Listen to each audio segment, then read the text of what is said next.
Sufei, daughter of the left chancellor. 2 years ago at the longevity banquet, she was accused of poisoning the emperor's wine. Banished to the cold palace. The poison was planted by the empress. The original was a scapegoat. She suffered in the cold palace for 2 years and died of illness. Then I, in my past life, was the R&D director of a chain restaurant, managed the kitchens of 30 stores, died from overwork, transmigrated into the body of this unlucky soul.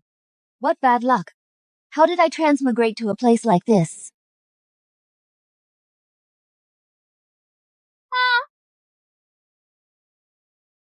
Hello, host. I am the Divine Chef system. Divine Chef. Congratulations on successful binding. Divine Chef. Detected host's current map, Cold Palace. Difficulty assessment, Hell mode start. Triggering newbie quest. Within 48 hours, get at least one little panda to eat what you cook. Backyard of the Cold Palace, there's uncultivated wasteland. Soil pH is suitable for planting green onions and chives. There are wild Sichuan pepper trees. The fruit is ripe. By the well in the Cold Palace, there are 3 wild perilla plants.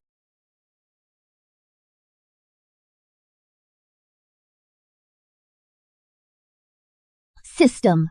You know Cold Palace means there's nothing here.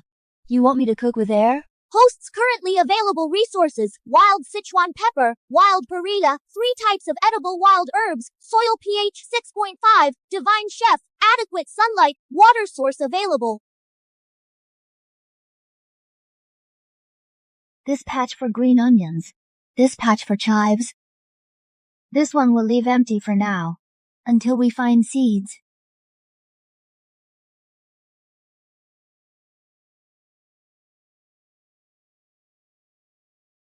Wild Sichuan peppercorns, medium numbing, rich aroma, best roasted at low heat before using.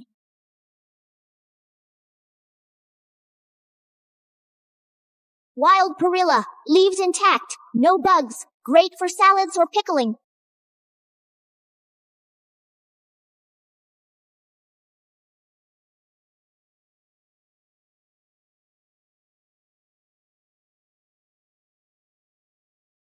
No iron wok, no stove, but I made it anyway. Host's current progress: a cold wild greens dish, a serving of roasted crisps, still missing a diner.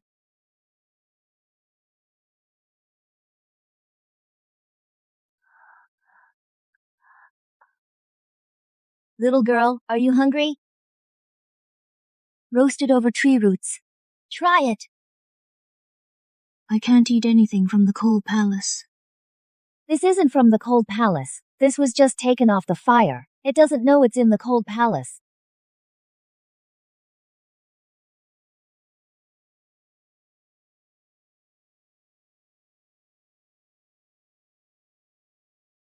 I've been in the palace for 8 years. I've never eaten anything so delicious. Novice quest completed. Recipe unlocked. Yangzhou fried rice. Newbie gift pack received. A set of basic kitchen tools. A set of basic seasonings. So what if it's the Cold Palace? In my past life, I managed the kitchens of 30 storefronts. The Cold Palace can't stop me.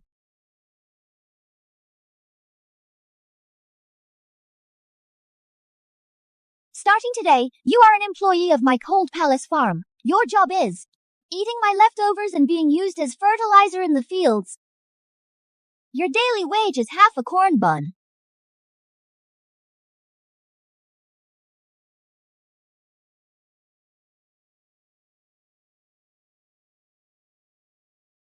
Cold Palace Farm is now officially open.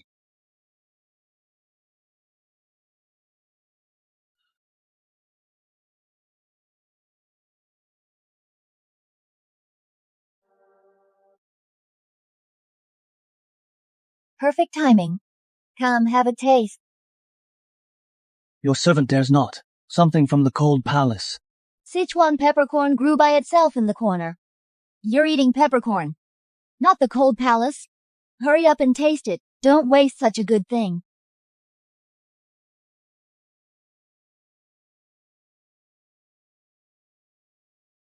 My lady, if you ever need anything, just tell your servant.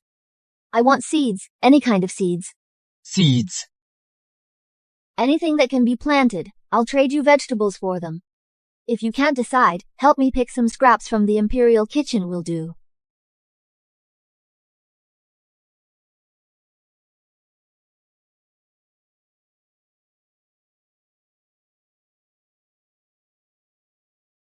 This is good. But it's sprouted. Can't eat it. Can't eat but can plant. 2 potatoes can be cut into 8 pieces. That's 8 plants. Each plant yields 10 potatoes. 8 plants means 80 potatoes. In 3 months the cold palace will have plenty of potatoes. Then I'll treat you to potato stew with meat. My lady, the cold palace has no meat. It doesn't now, but that doesn't mean it won't in the future.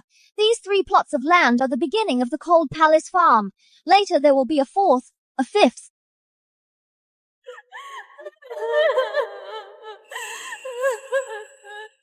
My lady, you are not the same as before.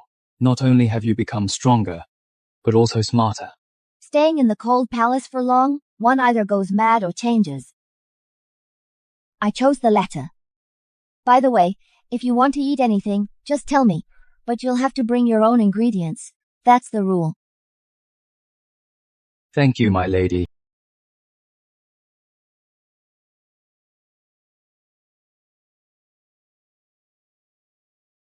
Your Highness, the Imperial Kitchen threw away more bones today, so I picked up a few extra. That's enough. Today I'll make noodles with minced meat sauce.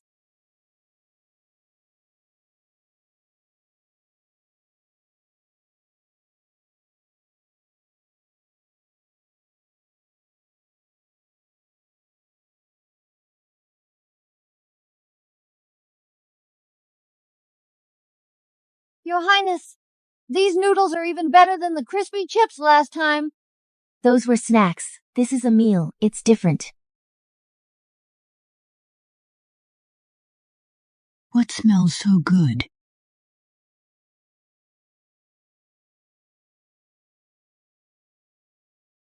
Please have a taste.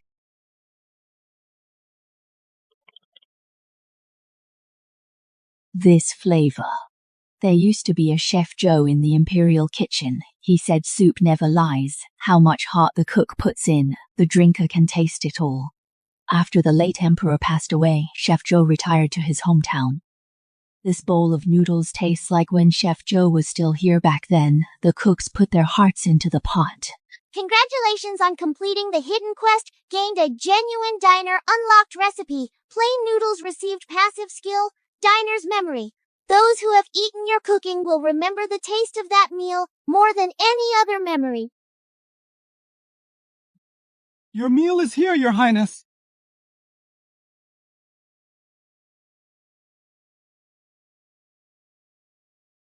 How is there a pot in the cold palace?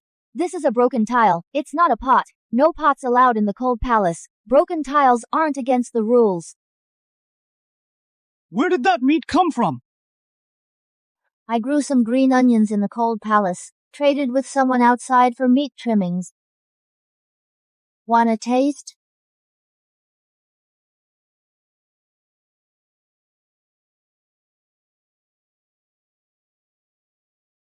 She's in the cold palace, cooking with a tile. Says broken tiles don't break the rules. She grew the green onions herself, traded the onions for the meat. If she can use a tile to cook at Imperial Palace standards, then what do we need chefs for? Send Xiao Shunzi to investigate. Have him report back after checking.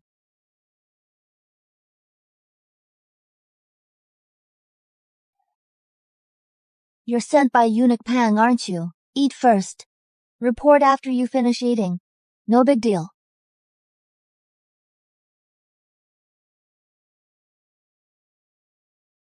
Since you've eaten my food, then you're one of mine. Now do you see anything against the rules? Nothing at all. Just some broken tiles and wild greens.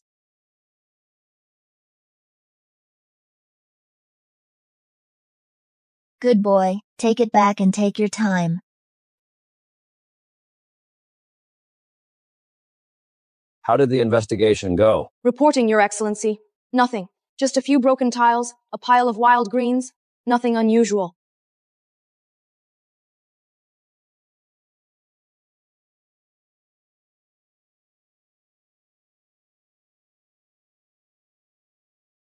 Diner count requirement met. New feature unlocked. Diner's honest thoughts. After eating food cooked by the host, diners will involuntarily speak their innermost thoughts. Duration, 30 breaths. For the same diner, only takes effect once per day. This ability is more useful than the Ministry of Punishment.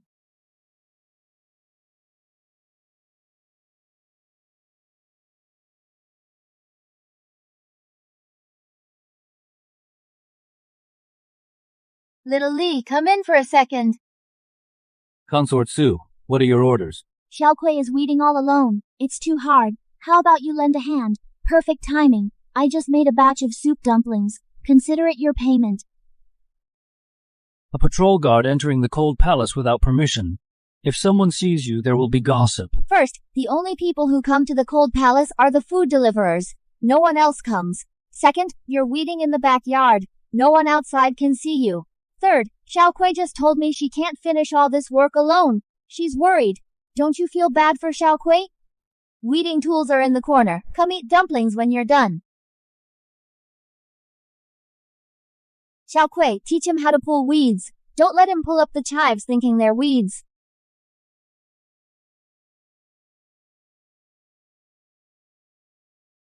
Good work. Hurry up and eat while they're hot.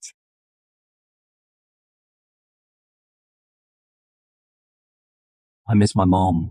Her dumplings taste exactly like this. Actually, I've had a crush on Xiaokui this whole time. Consort Su, could you tell her for me? No, those words just now weren't spoken by me. But you just said them, didn't you? Ah, I've got something cooking in the kitchen. I need to go check on it. That just now was true. Those were my own words. You don't need the consort to speak for you. Just say it yourself.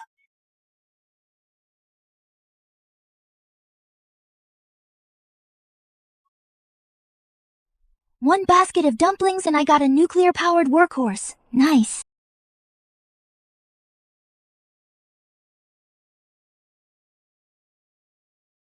Ding dong! Diners exceeded 10. Unlocked fermentation technique. Great Yan Dynasty has no fermented dough technology yet. This is it.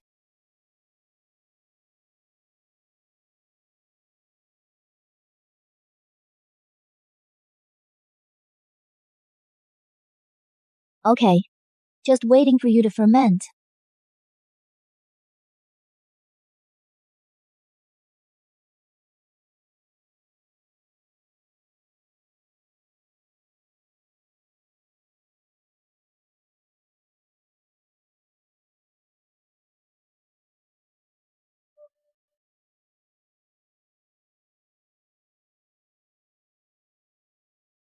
The world's first batch of fluffy buns. This texture, in my past life shop, would sell for $12 each.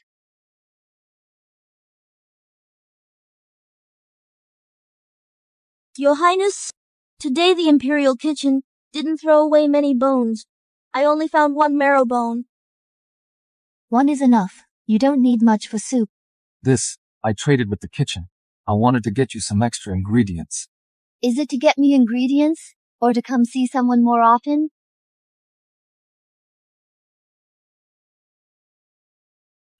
Freshly made. Try it.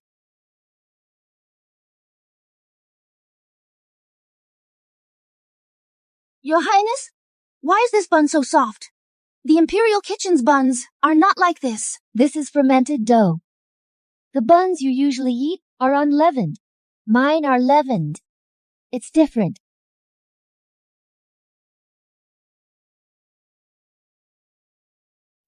Consort Su, I would like to trade for a bowl of minced meat noodles. The taste of that bowl last time, I've been craving for 3 days. Xiaodezi, Your Highness, what are your orders? you manage the line at the door. 1 basket of buns and for 3 gin of flour, a bowl of noodles for a bunch of greens, a plate of pickles for 2 eggs. Write the accounts on the wall. Those on credit can pay with ingredient. Keep order. Don't let them cut in line. What are you standing there for? Go now. Yes. Your humble servant obeys. Everyone line up, one at a time. Flour in the left basket, greens on the right bamboo mat. Handle the eggs with care. Put them in the bamboo basket by the door.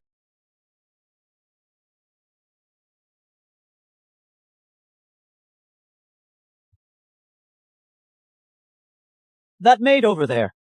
What are you holding? Take it out and let me see.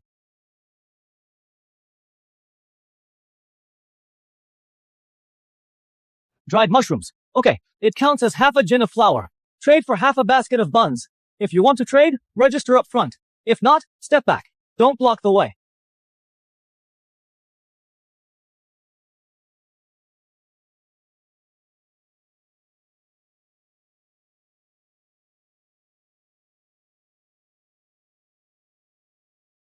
I heard the Cold Palace has been lively lately. Who's been causing trouble in there? Lady Dayfei graces us with your presence. The Cold Palace is honored. What brings you here? I just came to see what kind of good stuff you can make in this cold palace. Probably just some commoner's slop meant to fool ignorant servants. And here comes the one with the sharp tongue.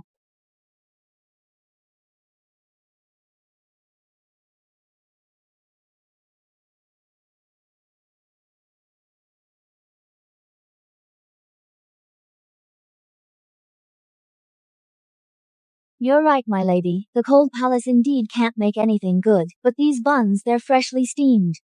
Since you're here, try one. If it's bad, you can scold me. If it's good, don't come back. I'll have one. If it's bad, your Cold Palace won't be allowed to cook ever again.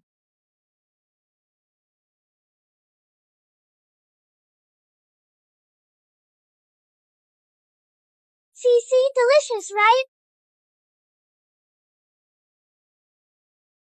What's this called? Your ladyship, these are crab roe soup dumplings.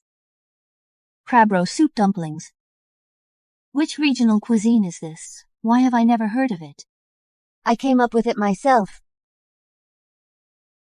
The Imperial Kitchen staff probably hope you stay in this cold palace forever. Because if you leave, all of them will lose their jobs.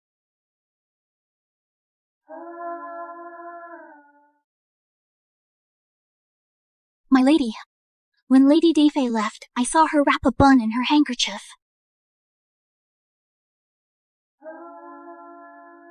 Alright, keep changing them. Any freshly steamed mantou left?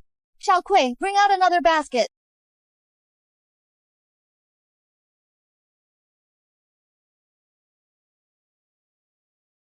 It's just a steamed bun. What's so great about it? It really is that great. Lady Sue, Lady D, your servant, is here to ask if the crab roe soup dumplings from yesterday can be made again. Make them again? Didn't Lady D say yesterday that the food from the Cold Palace is swill for the lowly? Who would eat swill twice? After you returned yesterday, my lady, you didn't touch your dinner. This morning your first words were to send me here. So, you see. Fine, but the rule of the Cold Palace is equal exchange. I hear that in Lady D's palace there's quite a stash of top-quality official bird's nest. Bring me a box of bird's nest and I'll make you 2 baskets of soup dumplings. A box of bird's nest? That was a gift from the Empress, I know. Go back and ask your lady whether the bird's nest is more important, or getting a good night's sleep.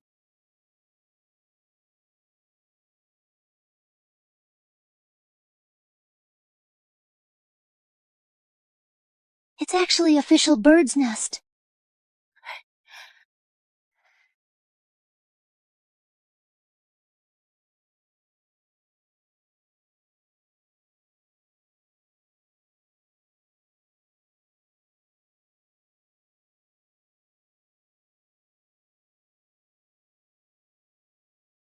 Crab roe soup dumplings, best eaten hot. Wait here. I'll steam them fresh for you to take back. This bowl of rock sugar bird's nest soup is a return gift. The Cold Palace doesn't take things for free. She gave me bird's nest. I return a bowl of soup.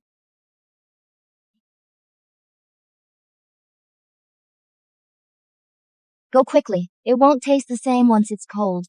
Ingredient acquired, top quality official bird's nest. Recipe unlocked, bird's nest 3 ways. Rock sugar bird's nest soup, bird's nest osmanthus cake, bird's nest and shredded chicken congee.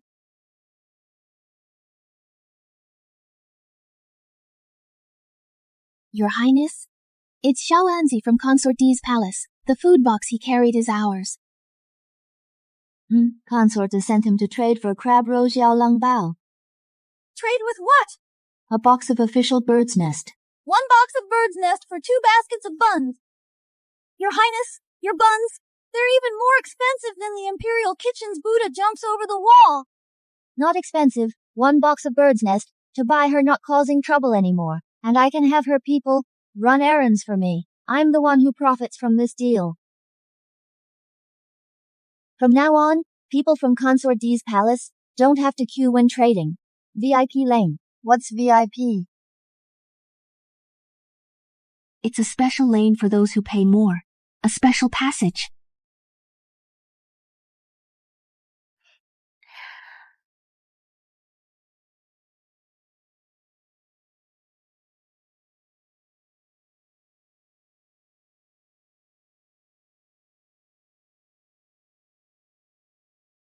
She uses my bird's nest to make soup and drinks it. That Consort Su has some nerve. Tomorrow, have Shaoanzi go again. Ask about that Mantu, if he can make a serving too. Have you heard? People from Consort D's palace went to the Cold Palace yesterday. Didn't Consort D just a few days ago go and scold her? Scold? Yes, she did. The next day after returning, she sent someone to ask if she could make those buns again. This morning early, a box of bird's nest was sent over. That was a gift from the Empress. Top-grade official bird's nest. A box of bird's nest for buns. Those buns made by that Consort Su. How delicious are they, really? Many have been in the Cold Palace. To rise from the Cold Palace and have those who scolded her come back to beg her. Only this one, that Consort Su in the Cold Palace, is not simple. All dismissed. First one, the Imperial Kitchen's ingredient waste rate has doubled. Scraps, vegetable roots and bones have all been secretly sent to the Cold Palace. Second one, Consort Day sent someone this morning to deliver a box of bird's nest to the Cold Palace. The third one troubles him the most. Old Liu's nephew, a eunuch in the Emperor's service, went to the Cold Palace 2 days ago and traded for 2 steamed buns. When old Liu heard about this, he actually sent his young apprentice to trade for a bowl of Shaozi noodles. No, can't wait any longer. I have to go there myself. I want to see this discarded consort in the Cold Palace, just what she's capable of.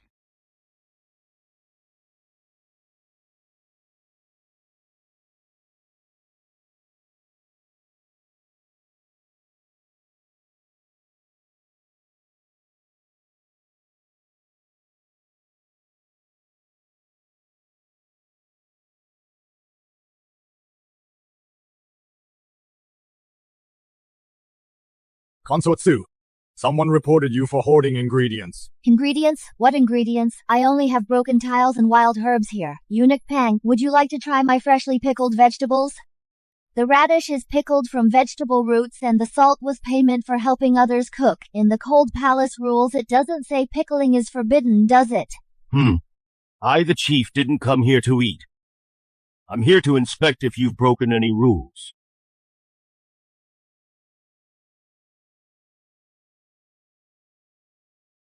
Even inspectors need to eat.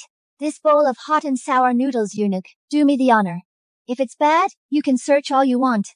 If it's good— Hot and sour noodles. Street stall food? You dare to show off in front of the Imperial Kitchen, Chief? I, the chief in the Imperial Kitchen, have worked for 20 years. What good food haven't I tasted?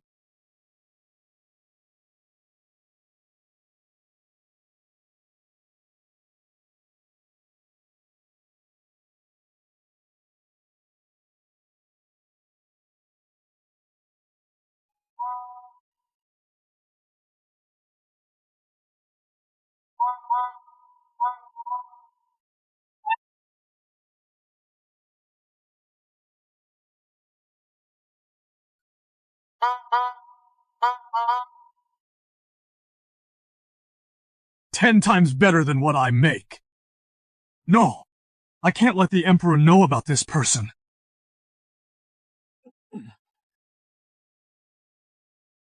I didn't say anything. Don't spread rumors. What did you say just now, eunuch? The kitchen is too noisy. I didn't catch it.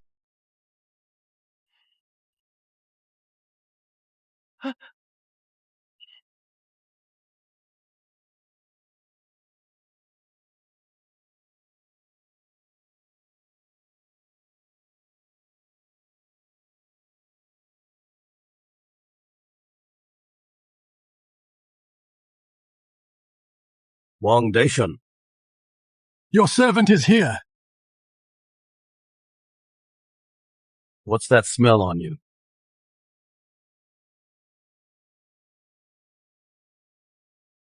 I deserve death. I shouldn't have accepted her gift. It's a baked cake from Consort Sue in the Cold Palace. She gave me 2 to try. I couldn't refuse, so I took them. The cake was so fragrant I couldn't resist. There's one left in my sleeve.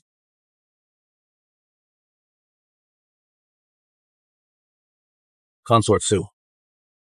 2 years ago, that Consort Sue from the longevity banquet. Yes, Your Majesty, it was her, in the Cold Palace. She built her own stove to cook, uses broken tiles as pots, grows scallions and pickles. Many people in the palace secretly take ingredients to trade with her for food. I deserve death. I hid this from you for days. Bring it here.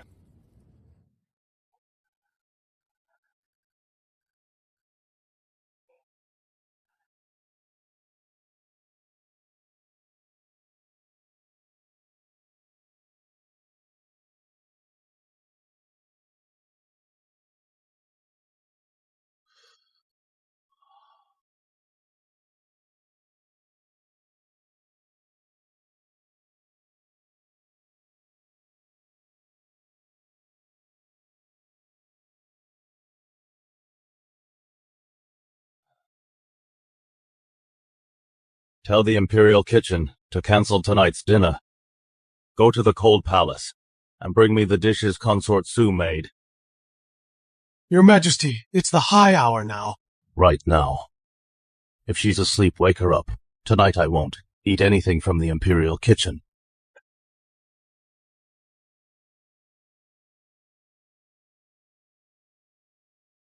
Consort Sue.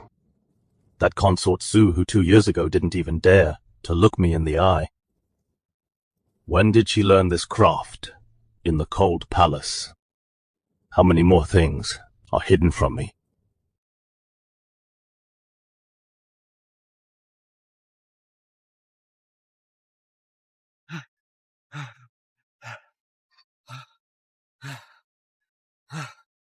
Good news.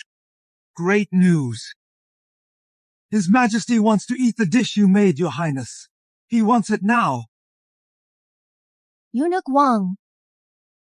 Why did His Majesty suddenly think of eating something from the Cold Palace? Please don't ask, Your Highness. His Majesty cancelled all the Imperial Kitchen's evening meal completely. He specifically asked for the dish you made. Hurry, Your Highness. His Majesty is waiting in the study.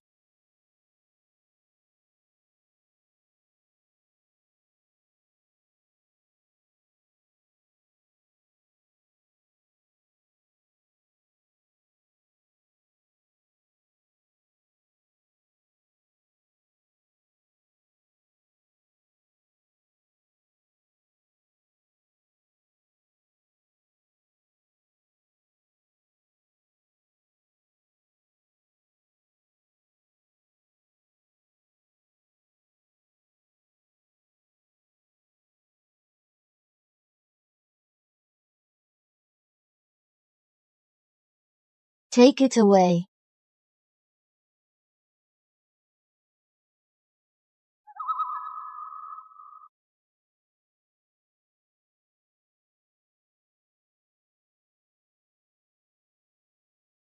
What dish is this? What is its name? Your subject.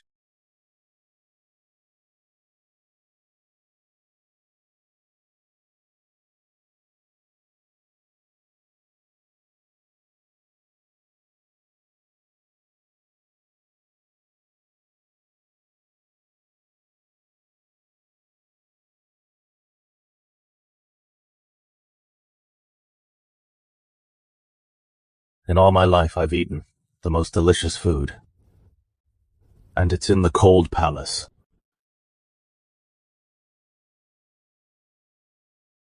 Tell Consort Sue to come see me tomorrow.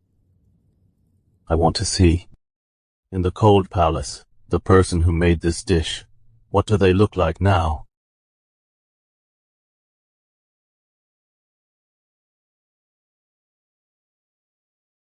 You are Su Fei. Yes, Your Majesty. I am that Su Fei from the Cold Palace. That dish from last night. What was its name? Scrambled eggs with tomatoes. I have never seen such a dish. That red thing, it's not in the Imperial Kitchen's inventory. I grew it myself. The seeds, I found them in the backyard of the Cold Palace in a corner.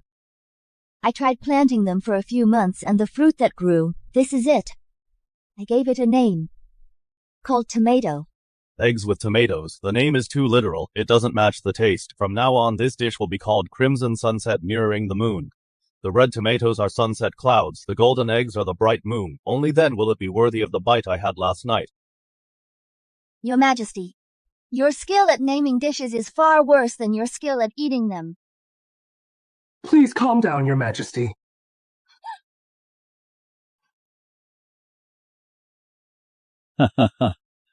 You're right. In my whole life, I haven't named many dishes, and even fewer were good. From now on, I'll be in charge of eating, you'll be in charge of cooking. As for the naming, leave it to the Ministry of Rights. They are best at that. Your Majesty is wise. Go now. I wait for your next dish. Don't keep me waiting too long. I take my leave.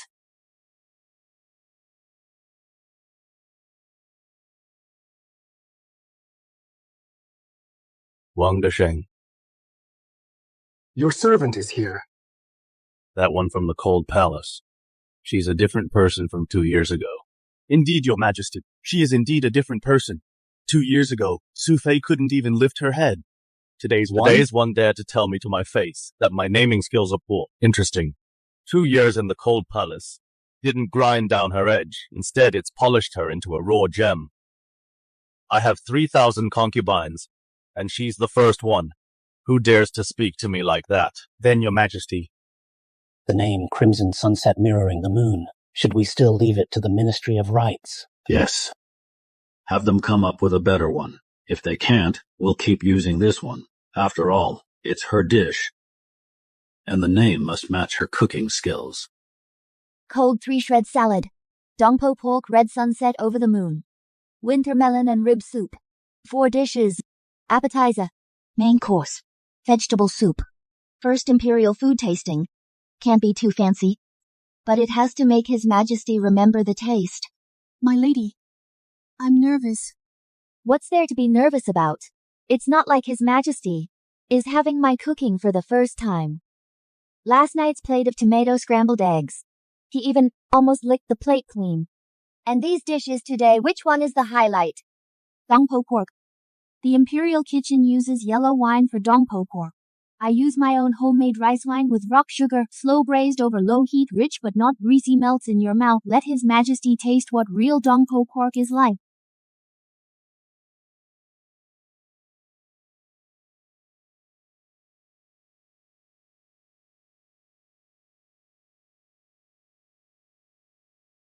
What I've been eating before was all garbage. More rice. Your Majesty, more rice. More rice, are you deaf? Is it that this table of dishes doesn't deserve a bowl of rice? Or is my tongue not worthy? I'll go right away.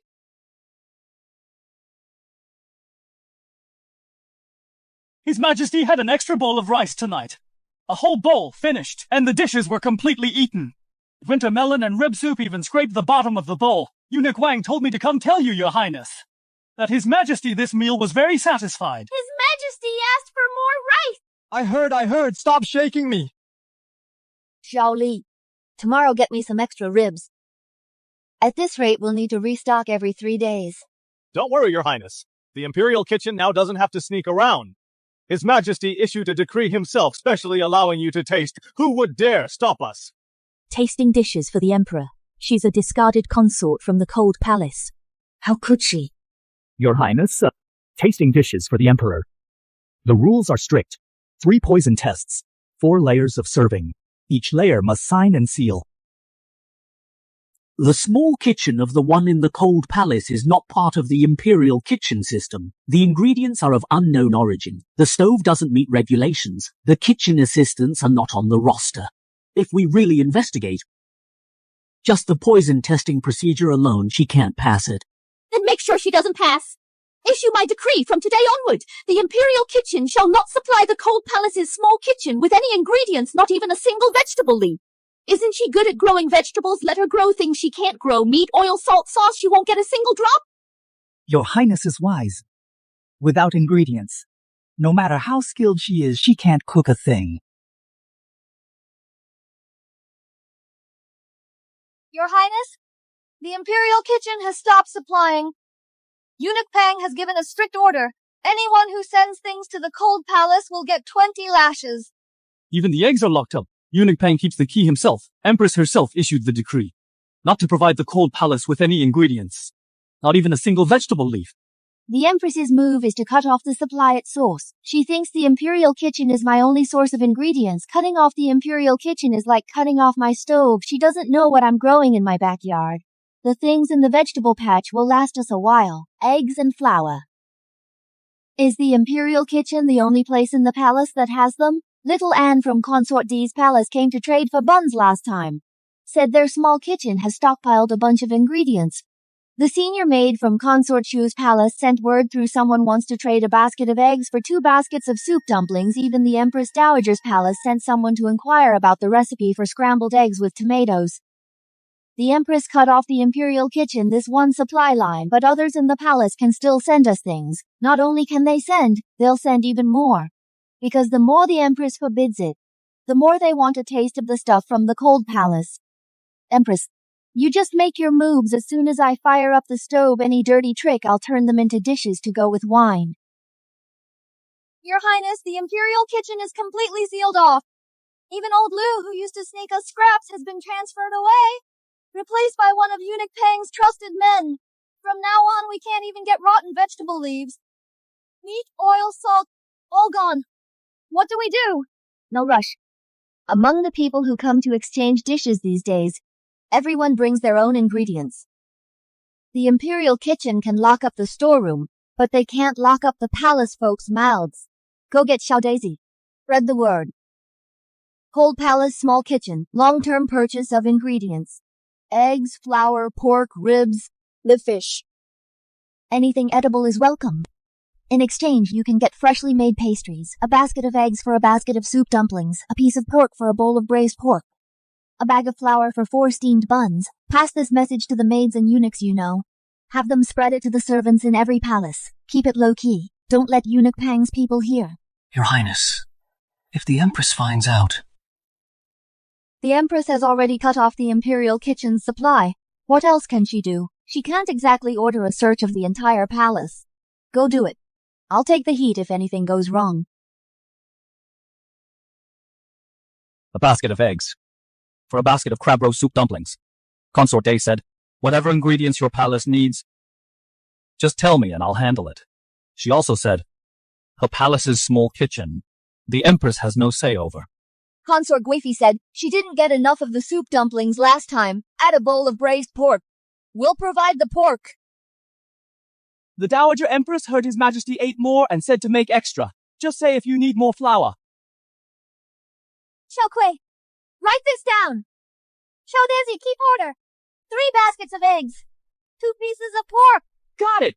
5 pounds of ribs. 2 bags of flour. 1 strip of cured meat. 1 live fish. Everyone line up, one at a time. Your Highness, the ingredients we got today are enough for 3 days of the Emperor's taste tests. Tell Xiaodaisy to spread the word. We will buy regularly from now on. Those with goods can book in advance. Book 3 times or more and get a 10% discount. What's a 10% discount? It means if 10 eggs get you a basket of buns, a regular only needs to give 9. Write it down quick. The people in line behind are about to start fighting.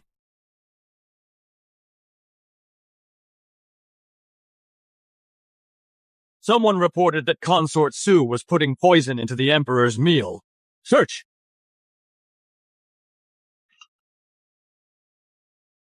General, look. Arsenic. Caught red-handed. Consort Su, what do you have to say for yourself? That's not my arsenic.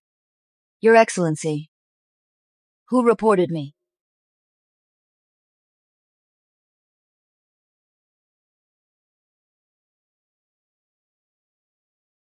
Your Excellency. Let her try the soup of awakening I just made. Drink it all, if she still accuses me of poisoning. I'll confess. Your Excellency, it's just a bowl of soup, not poison. If you're worried, I'll take the first sip.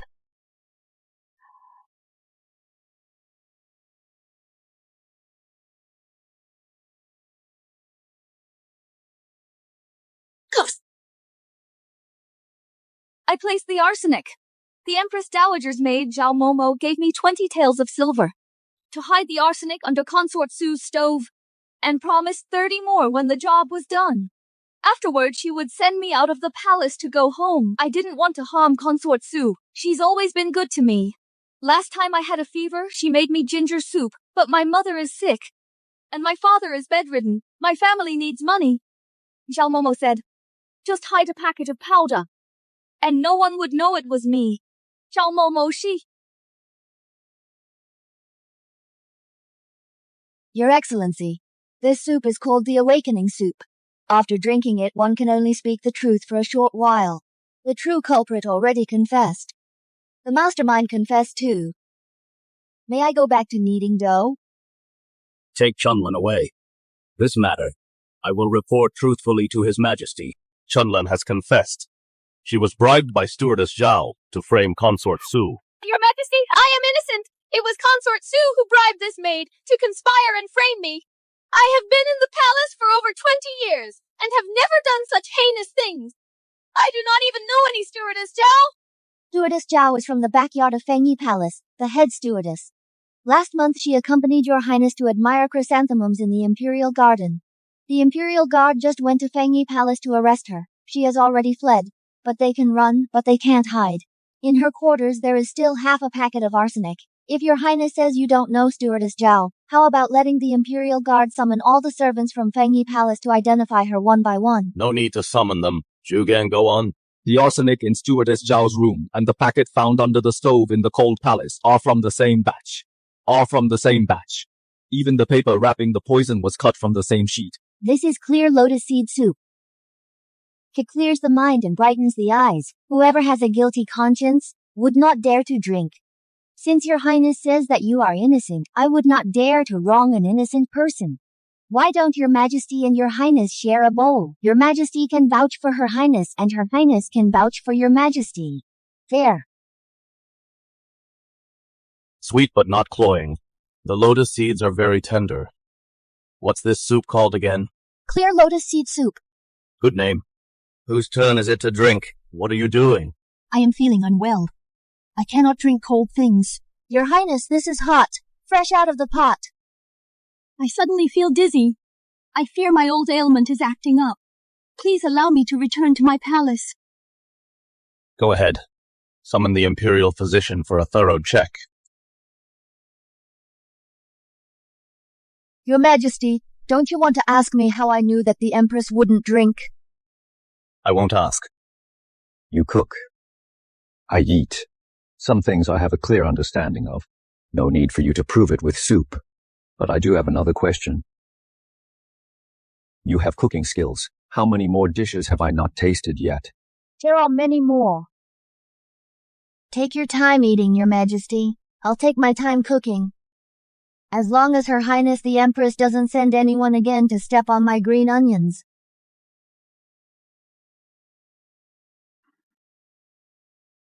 How's the prep for the Emperor's birthday banquet going? Your Majesty, the Imperial Kitchen is already working on it. Eunuch Pang has drafted a menu. Please take a look, Your Majesty.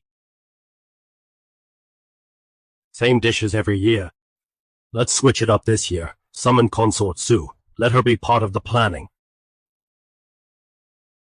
Yes, sire.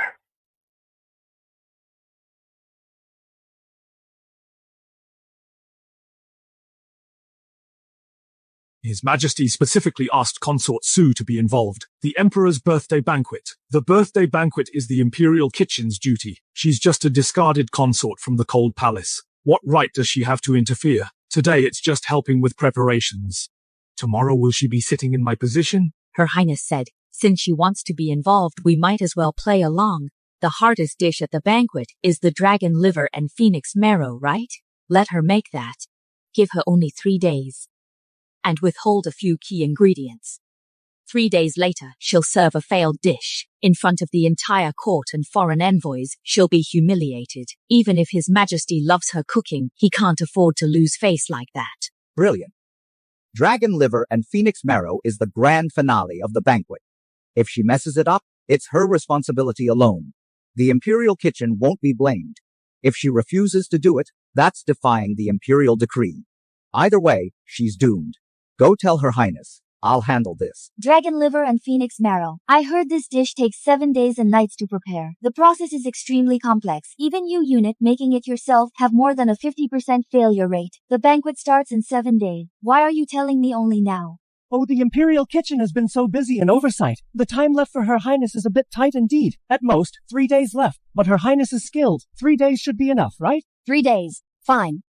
But I have a condition. Whatever ingredients I need, the Imperial Kitchen must provide. No more shortchanging. Last time you skimped on my salt, I haven't forgotten. Rest assured, Your Highness. This time's ingredients. I'll personally prepare everything for you. Just make a list. I'll deliver them. He agreed so readily. There must be a catch with the ingredients. Missing key components, let alone 3 days. Even 7 days wouldn't be enough. Sure enough, something's missing. 3 items. These 3 are the backbone of the entire flavor profile. Without them, the dragon liver will be fishy, and the phoenix marrow bland. It'll just be a bunch of pretty-looking scraps. Master Chef, it's still doable? No, it's not. A rich broth made from old hen, plus Jinhua ham juice, can substitute for the first missing item. The umami of the phoenix marrow will gain an extra layer of depth. The other 2 have substitutes readily available. These are definitely not enough. But I have an underground black market for ingredients backing me up. The connections from the Cold Palace bun shop spread across all 6 palaces. The key difficulty of this dish isn't the ingredients, it's the heat stability. Traditional charcoal fire fluctuates a lot. That's why the failure rate is over 50%. The root cause. Xiao Kui, go behind the rockery in the Imperial Garden and bring some fire-resistant stones. Don't let anyone see you. Fire-resistant stones? What does Your Highness need them for? To modify the stove. To stabilize the heat of this stove. Xiao Daisy, go to the Imperial Hospital and borrow an hourglass. Get the most accurate one. What if the Imperial physicians ask? Just say Consort Su needs it to time her medicine. Also from the Imperial Kitchen, find a thick-bottomed iron pot. The thicker, the better. Go directly to old Lou, the warehouse keeper. He traded me 3 steamed buns last time.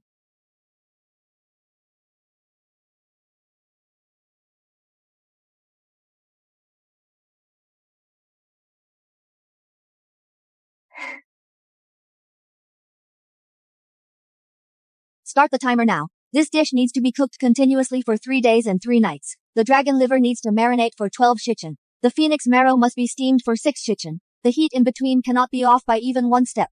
From now on, the stove fire must never go out. I'll watch during the day. Xiao Tui watches the first half of the night. Xiao Desi watches the second half. Each time the hourglass runs out, that's half a shichen. Record every round, the intensity of the fire.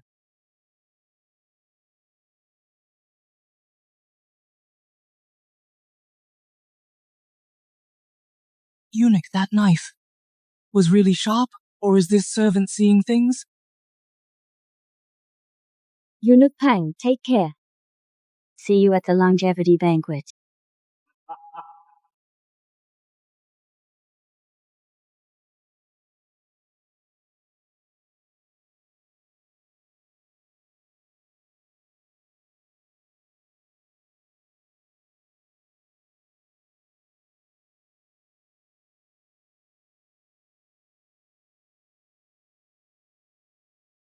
This is really a dish. It's not a jade carving. The chefs of Great Yan can turn ingredients into something like this.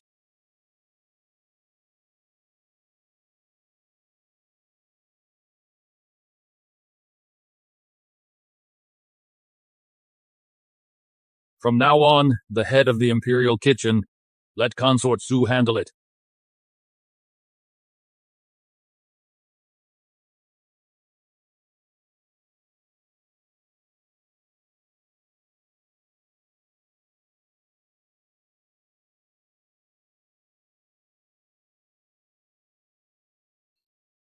From a hellish start to the Imperial Kitchen manager, 2 years ago the original knelt here, unable to defend herself, and today, I finally stand here again. The innocence she lost, the grievances she suffered, I've won back with interest.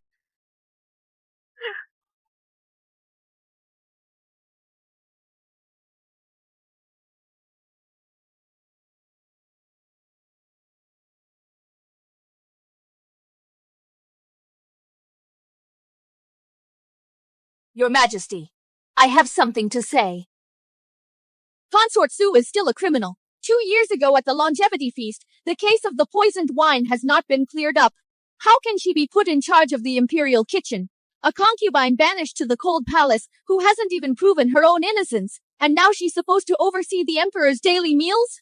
I believe this is absolutely unacceptable. That flask of poisoned wine is still here. Wonuk Wang. Please have someone go to the old storage room of the Imperial Kitchen and fetch the wine flask from the longevity feast. That wine has been sealed for 2 years, it should still be there.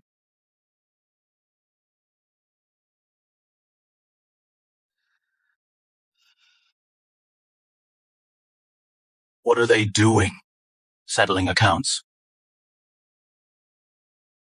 Your Highness just said this wine is evidence of a crime. Then today in front of the Emperor and the entire court I will break the wax seal. 2 years ago, I couldn't defend myself. Today I'll let this wine speak for itself.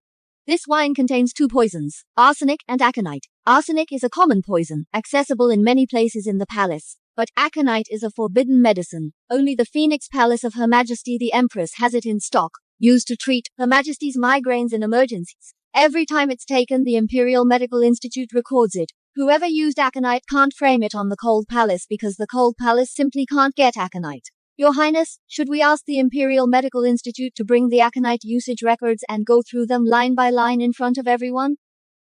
Your Highness, do you dare in front of the entire court take a sip of the wine from this flask? Consort Su, effective immediately, move out of the Cold Palace into the east wing of the Imperial Kitchen, appointed as Imperial Chef, bearing a knife in court.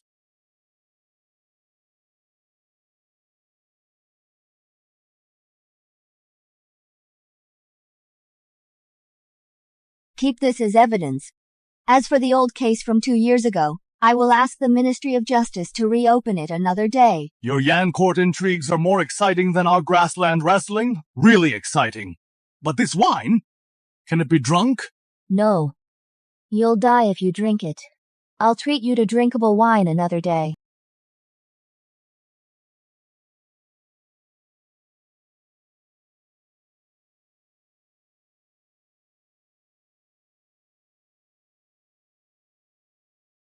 Is this the Imperial Kitchen?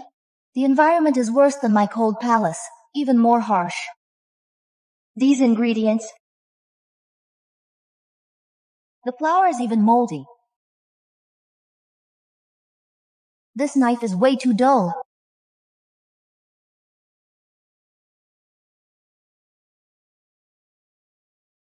Looks like I need to overhaul the Imperial Kitchen.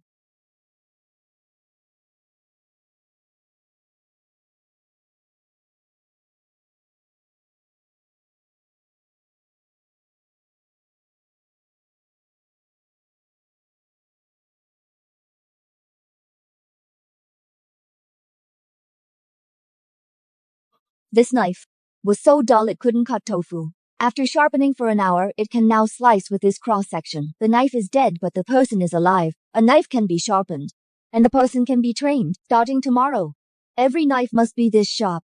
Every cutting board must be able to reflect a person's face. Every stove must be polished like a mirror. You can refuse to recognize me as your manager, but you can't deny this knife. Those who can't meet this standard can leave now. Those who stay will follow my rules starting tomorrow.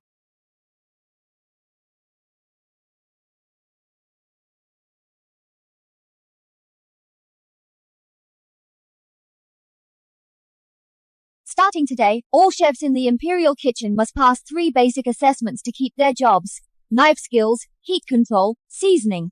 Fail 1, retake. Fail the retest, get reassigned. Rule 1. All dishes must be standardized. Cutting has size specs, seasoning has ratios, serving has precise timings. Aye, old son. 3 generations of imperial chefs. Since my grandfather, I've been cooking in this imperial kitchen. 40 years. No one ever dared test me. When Eunuch Pang was here, there was no such rule. If you disagree, go see the Emperor. First test, shredding potatoes, half an incense stick, uniform thickness, no more than 2 millimeters. Pass and stay, fail and retake, fail again, and you're reassigned to washing vegetables. Start now.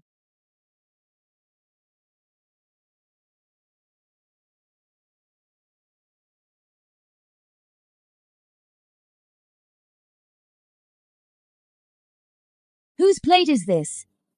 Your Highness, this servant cut it. This servant.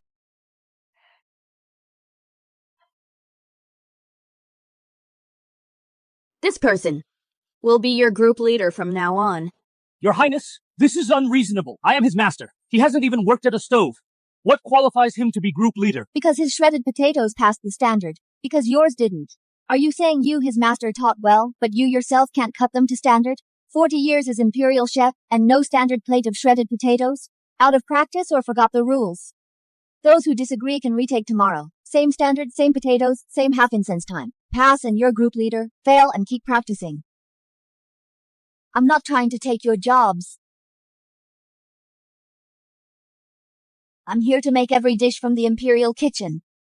Worthy of the name imperial. Starting tomorrow, everything on the stoves must be in order. Pots, bowls, pans, plates, oil, salt, sauce, vinegar, every bag of flour, every pinch of salt must know its place. Those who can't handle it, leave now. Those who stay, follow my rules. Follow my rule.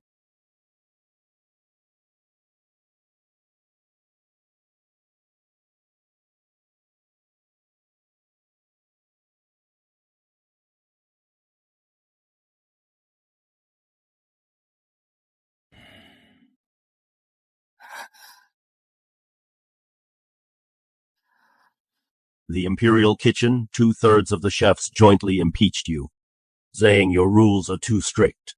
Cutting potato shreds has to be measured with a ruler. The stove must be polished until it reflects like a mirror inhumane. Your Majesty, come to the imperial kitchen tonight for a meal. No need to prepare anything special, just casually drop by. Let each of them cook one dish. I'll make one too. After you've eaten, then decide if I measure up. All right. I'll come take a look tonight.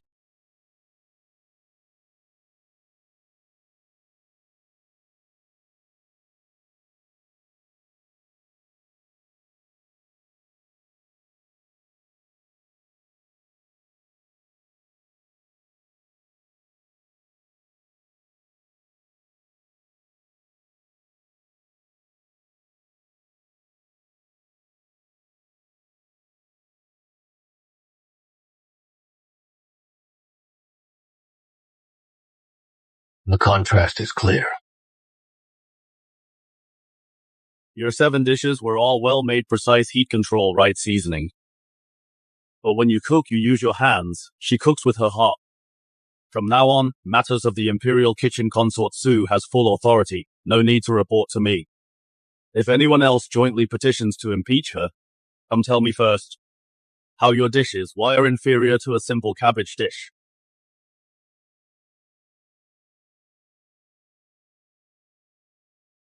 This dish is vinegar braised cabbage. Anyone who wants to learn, come early tomorrow.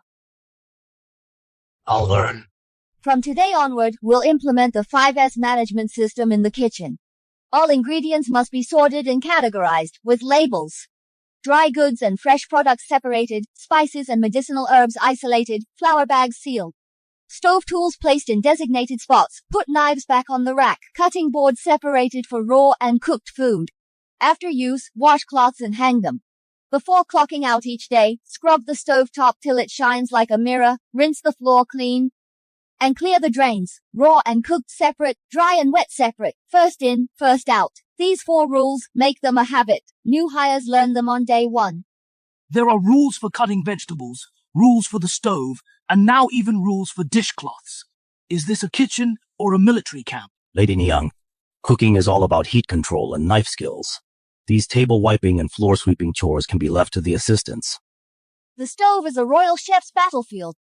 On the battlefield, if weapons are scattered and the position is messy, how can we fight? A knife so dull it can't cut tofu. A stove with enough grease to scrape off 2 ounces. Food made in such conditions, can it be served before the emperor? From today onward, before leaving, everyone will go through the 5S procedure. Xiao Shunzi will be the inspection team leader. For the first 3 days, no penalties, only teaching. After the first 3 days, if you still can't do it, you'll have to retake the shredded potato test. Dry goods and fresh products separated. Knives put back on the rack.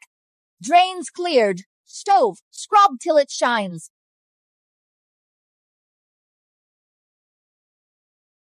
Master, half a month ago, weren't you going to write an impeachment memorial against Lady Niang? That was in the first half of the month. Now, if anyone says Lady Niang is no good, I'll get mad at them. Her management system felt like a hassle at first. But after half a month, you see how much faster the food goes out now? Before, if a table was added last minute, we'd be busy for nearly an hour. The day before yesterday, at the noble consort's palace, 8 dishes were added. From taking the order to serving, it was all done in 15 minutes. Not only does it save money before, when we knocked off, we just give the stove a quick wipe and leave. The next morning, there would be cockroaches on the stove. Now we wipe it shiny every day, and even the mice are gone. Tonight before leaving, check the stoves. Anyone who doesn't pass will have to retake the shredded potato test. Lao Sun, now you're also saying retake the shredded potato test? Half a month ago, didn't you say this was army discipline, not kitchen discipline? Please forgive me, Lady Niang. I just hadn't seen its benefits back then. Now I think these rules are pretty good.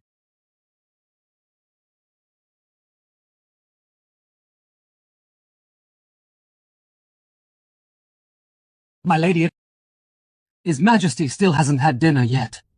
The dinner was sent back untouched. I've urged him several times. He just said he's not hungry. It's past midnight, reviewing memorials on an empty stomach. His stomach can't take it. No need to call anyone, I'll do it. Just making some midnight porridge, no need to make a fuss.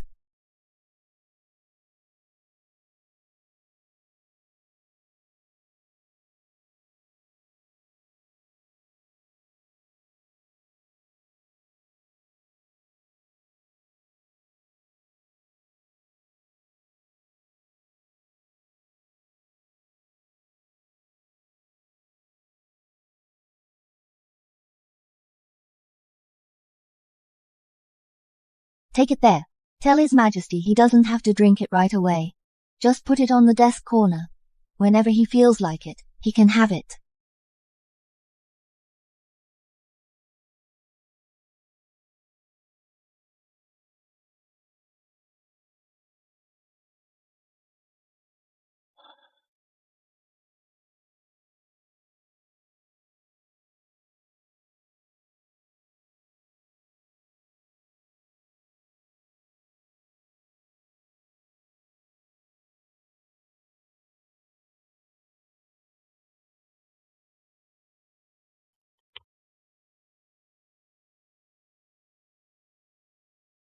Past midnight and she still made a bowl of porridge like this. Has she not slept at all, or did she predict I'd be hungry tonight? Your Highness, I've worked in the Imperial kitchen for 20 years, and I still have connections. Among the food servers, there's one called Xiao Dengzi, whom I personally promoted back then. He owes me a favor. I don't want his favor. I want him to take Su Xiaofu's dish, the one presented to His Majesty, and during delivery, swap it with yours. Your Highness, what a brilliant plan. Whether the dish is good or not, it's not a crime. His Majesty has a very picky palate. If he finds the taste off, he'll just think, Su Xiaofu's skills have slipped, and won't suspect anything else. Once, twice, thrice, His Majesty will naturally suspect she's running out of talent. The person swapping the dishes, can he be trusted? Xiao Dengzi, on the food delivery route, has walked for 5 years, knows which corridors are less crowded, which corners have no guards. He knows all with his eyes closed. During delivery, the food box passes the rear corridor of the Imperial Garden. That stretch is guarded by only one old eunuch. The old eunuch is hard of hearing. Swapping a box takes just a few breaths. When the time comes, I will prepare the dish in the kitchen in advance. Right there at the stoves. Control the taste to be edible but not impressive. Make His Majesty be able to tell something's off, but not pinpoint what. Do it.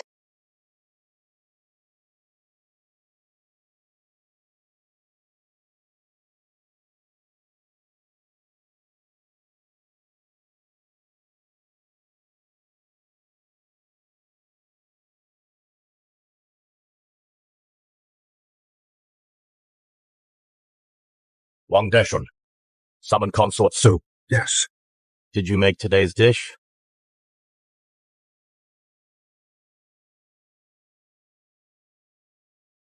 No, I did not. The heat is wrong. The heat on my stove, each step is timed with an hourglass, with a margin of no more than 5 breaths. The thickening of this dish was cooked at least 10 breaths too long. The starch is already reverting. Moreover, the salt used here is coarse salt. On my seasoning table, coarse salt was eliminated last week. Now I only use fine salt. My tongue can still tell it's not you. Who ordered it? Xiao Dengzi. The Imperial Garden's back corridor. That hard-of-hearing old eunuch already confessed. You were swapping food boxes in the back corridor every few days. He actually saw it several times. But just played deaf and dumb, afraid of getting into trouble. You still want to be stubborn? It was the Empress! Now Mammy, the one by Her Highness's side, gave me 500 taels of silver, told me to swap Chef Su's dishes for those made by Eunuch Pang. Xiao Mammy said no need for poison, just swapping dishes, it won't be traced. I was greedy for a moment. I deserve to die. You've been serving her dishes for years. The benefits she gave you should be enough for your retirement. Your Majesty, spare my life. 40 strokes of the cane and expelled from the palace. Pass the decree. Eunuch Pang is stripped of his rank and banished, never to be employed again. From now on, when you present meals, they will not go through the serving eunuchs. Every dish you make must be personally carried to the imperial table. This is the privilege I grant you.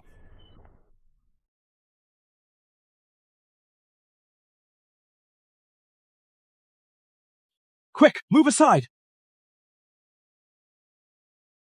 Consort Su is serving dishes. Why is it like a top minister going to court? The Imperial Guards even clear the way for her, don't you know? His Majesty issued a decree. From now on, when Consort Su presents meals, she will personally bring them to the throne, without going through the serving eunuchs. This is a privilege only granted to top ministers. From a deposed concubine in the cold palace to treatment like a top minister. In all our years in the palace, we've never seen this before.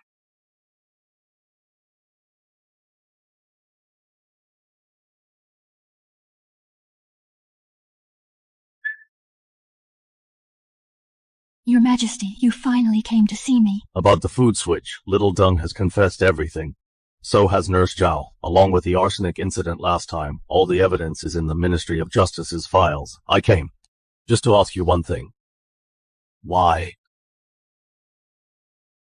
Because you've never eaten anything I cooked. I've been Empress for 5 years, and you haven't once tasted my cooking. All the ministers call you a wise ruler, diligent in governance, loving the people, and indifferent to women, working on memorials late into the night. But you're not my wise ruler. You eat her cooking every day.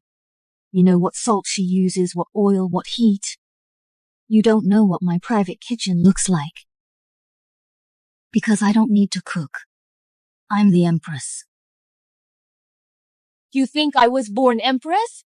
I learned cooking before entering the palace. I could make braised spare ribs, steamed base, and silver ear lotus seed soup. Our first year of marriage, I made you a bowl of lotus seed soup. I had a eunuch take it to your study. He said you were too busy, left the bowl on the desk and forgot to drink it. Later, the soup went cold, and I had him throw it away. After that, I never sent you anything again. I've wronged you. You have wronged me, but I've also harmed others. I'm not innocent. The lotus seed soup incident had nothing to do with Consort Su. She just, when you were hungriest, made you a plate of tomato scrambled eggs. I was jealous of her. Not because she was favored, but because what she could do, I could never do. I can't keep you. I know. Issue the decree. The Empress is to move to the Cold Palace, retaining her title, and never to be summoned again.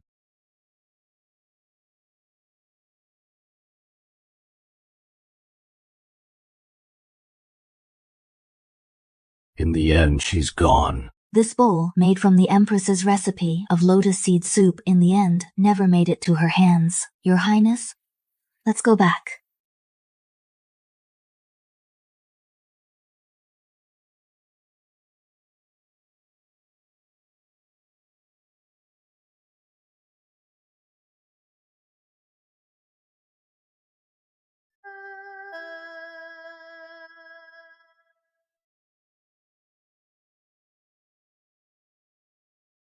Let me see what the Empress is up to.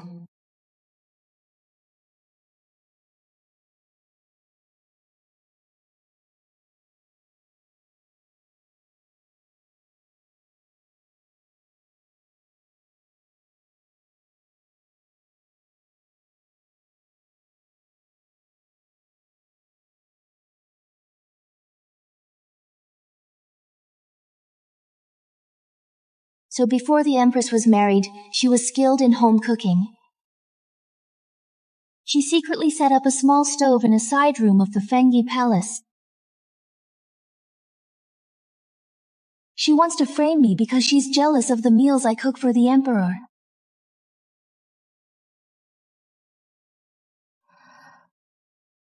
She used to make lotus seed soup for the Emperor, but he was busy with state affairs and forgot about it. After that, she never cooked again.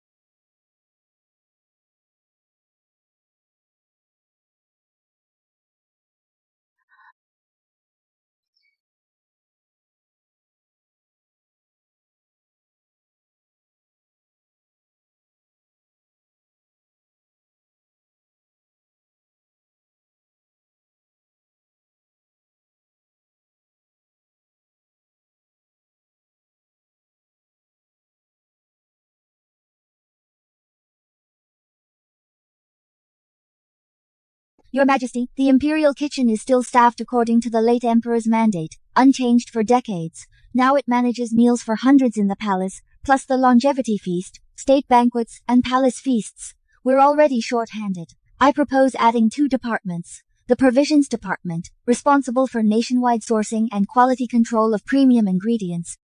And the Research Kitchen, in charge of new dish development and seasonal menu planning. Please take a look.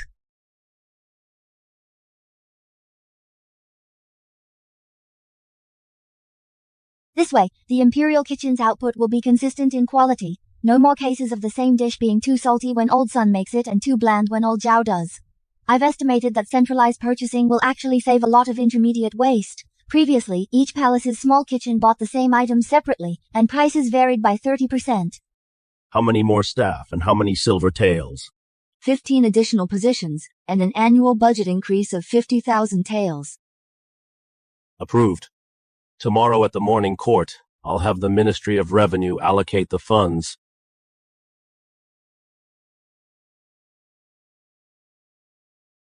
Your Majesty, expanding the Imperial Kitchen by 50,000 taels a year.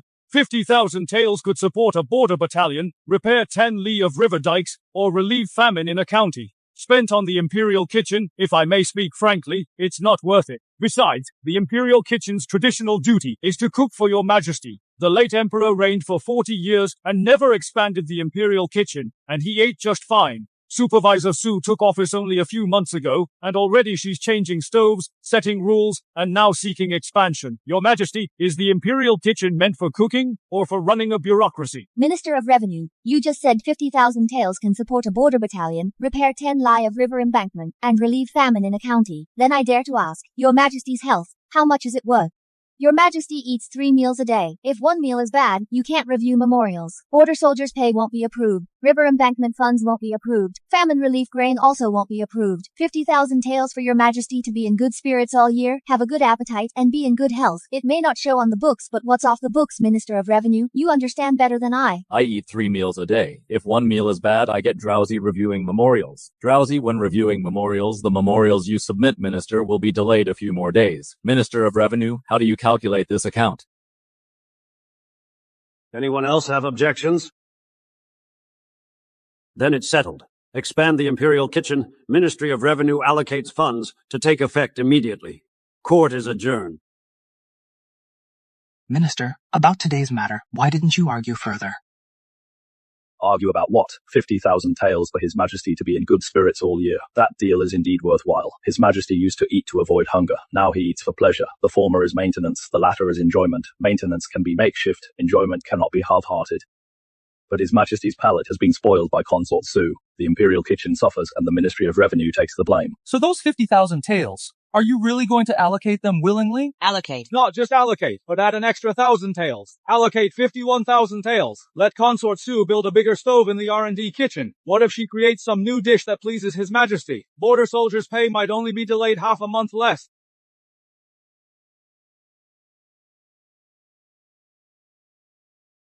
Your servant pays respects to His Majesty.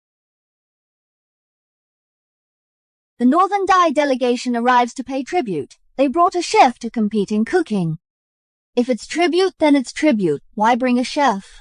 It's not about the tribute. The tribute is just a cover. The cooking competition is the real goal. The border between Great Yan and Northern D has been tense for years. This cooking competition agreement, you've heard of it, right? Instead of swords, they settle it with kitchen knives. The winner gets border trade benefits. The loser won't raid the border for 3 years. It's said the Northern D Khan's personal chef specializes in state banquet roasts. He can butcher a whole sheep with one knife without damaging the organs. His knife skills are ferocious. He's undefeated in the Northern Dai. So your Majesty summoned me to compete with him? Not want, it's must. This isn't just a culinary exchange. The outcome directly determines the border situation for 3 years. If you win, the Northern DI will cede the border checkpoint and 30% of trade profits. That funds the border army. This competition involves enough silver to support the army for 3 years. We must win. Your Majesty, I have a question. This Huyan Lai, besides his fierce knife skills, what else is he good at? According to border scouts, he is skilled at roasting, especially famous for whole roasted lamb. This time to Great Yan, he brought more attendants than envoys. He specially transported a complete set of roasting racks. Also, according to secret reports, before leaving, at the Northern Dai Court, he practiced behind closed doors for 3 months. What specific dishes? No one knows. But the lamb consumed is enough for a cavalry unit to eat for half a month. Whole roasted lamb is the Northern D's specialty, but Huyan Li, with his broad sweeping style, may not be skilled in delicate knife work. Your Majesty, what are the rules of the competition? Best of 3.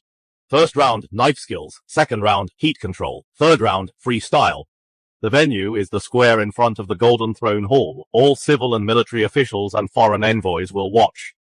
So this match, you must not only win, but win brilliantly. Let the Northern Dai envoy see with his own eyes their proud knife king of the frontier before the imperial chefs of Great Yan can't even hold a knife steady. I understand. One more thing. Before Huyan Lai arrives in the capital, I want to send someone to the Courier Inn to make some preparations. What preparations? Intelligence. The dishes he's good at, the knives he uses, his preferred heat levels, details of his cooking movements. Before the cooking duel, I want to find out first. Also, I need to go see the competition venue. The square in front of the Golden Throne Hall is windy. Dishes that rely on heat control are most affected. We need to take windproof measures in advance. As for Huyan Lai, he's good at roasting. That's the style of high-heat, quick roasting, not suitable for dishes requiring precise heat. I plan to use a slow-simmered dish to counter this dish. The Imperial Kitchen hasn't made it before. I came up with it myself. You have a plan? Yes, but Your Majesty, the cooking duel isn't just my affair. During the competition, the Imperial Kitchen must run normally. Also need someone dedicated to preparations, manpower and ingredients. Ask for whatever you lack. The funds for expanding the Imperial Kitchen, let the Ministry of Revenue allocate in advance. If you need people, I'll give people. If you need money, I'll give money. Only one condition, win beautifully. I obey your decree. Your Majesty, can Consort Sue win this time? The questions she asked, none of them were unrelated to cooking, but she understands better than my generals.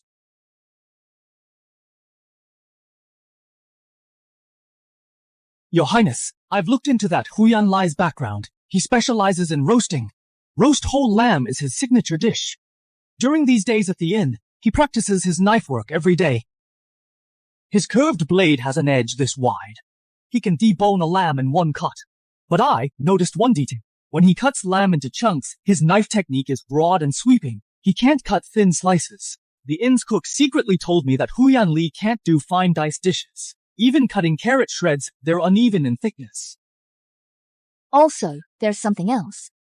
The attendants of the baby envoy have been all over the capital these days, asking about your highness's limits. They ask everyone they meet. They want to probe my weaknesses. Just as well, I'm preparing a little something for them too. Go call Xiaokui here.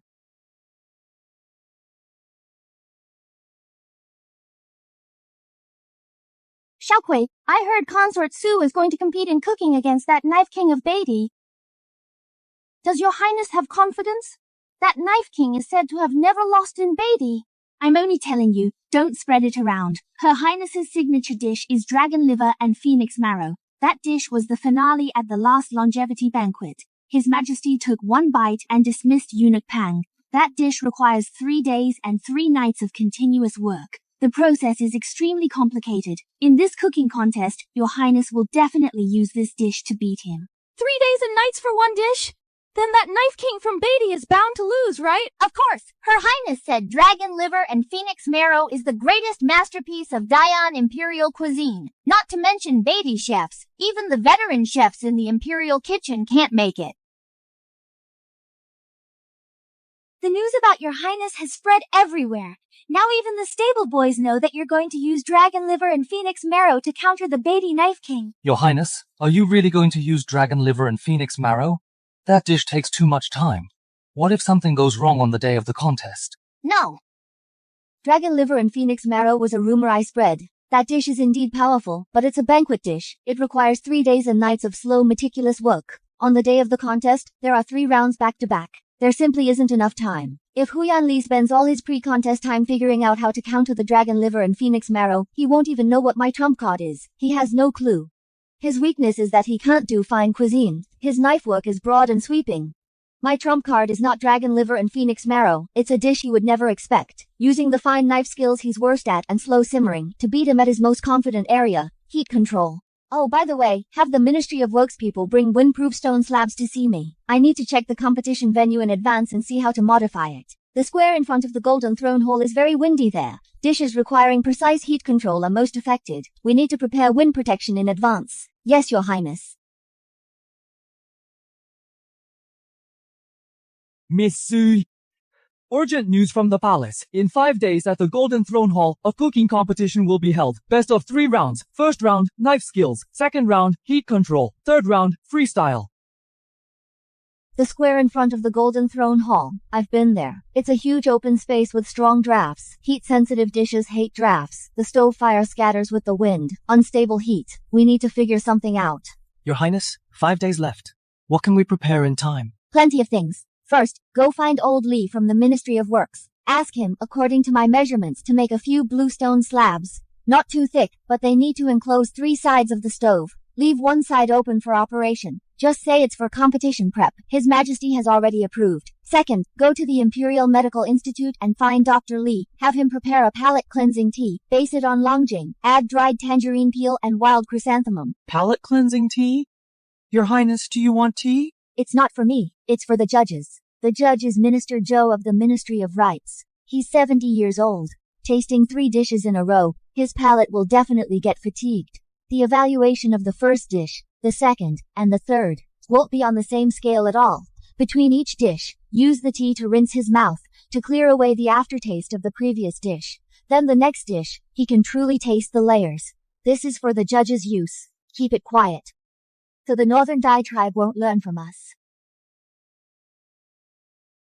On the day of the competition, the stove is placed here. Old Lee, make the windbreak stone slabs according to the measurements I just gave. On the left and right sides of the stove and at the back, set 1 slab each. The height should be 2 feet above the stove. Leave the front open for operation. The base of the slabs must be stable so the wind won't blow them over, but don't fix them permanently. They'll be dismantled after the competition. Rest assured, Your Highness, I guarantee it'll be done in 5 days. Add stone bases under each slab, very sturdy.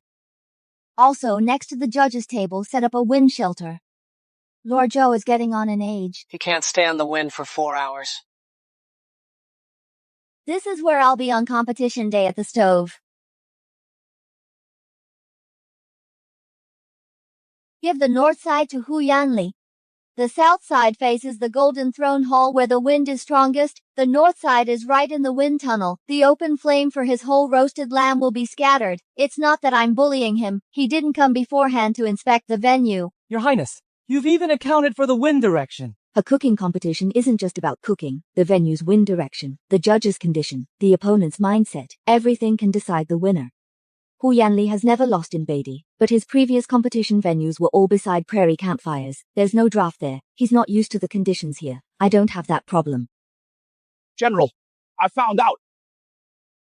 The dish that Consort Su is best at is dragon liver and phoenix marrow at the Great Yan Emperor's longevity banquet last time on the spot. She had the head of the Imperial Kitchen dismissed. This dish requires 3 days and 3 nights to prepare. The process is extremely complex. In all of Great Yan, only she knows how to make it. In this competition, she will definitely use this dish to crush us. 3 days and nights for one dish. The cooks of Great Yan are too fussy. The competition has 2 rounds that day. There's no 3 days for her to cook. But everyone in the capital says so. Even from within the Great Yan Palace, the news that comes out is the same. What if it's true? General, should we prepare a countermeasure? What if she actually serves that dish? Then let her serve it. A dish that took 3 days and nights. I want to see how good it really is. Go find out more.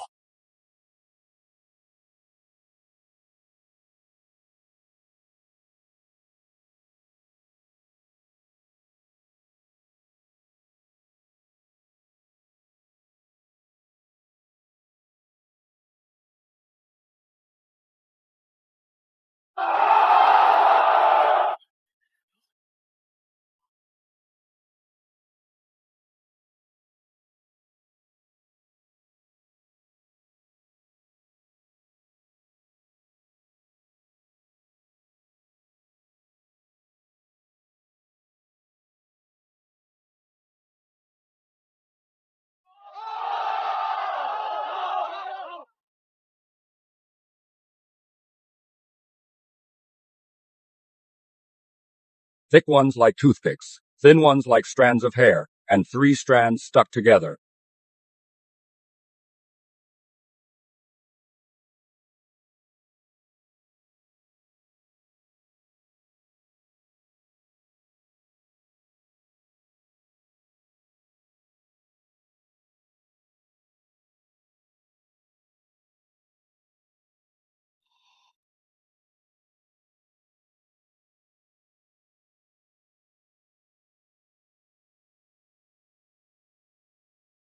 Each strand distinct, thin enough to thread a needle.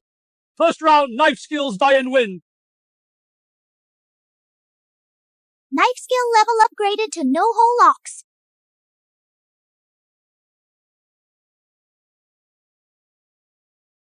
Go!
Second round heat. Diane wins. This cooking competition, Diane has won 2 out of 3 rounds.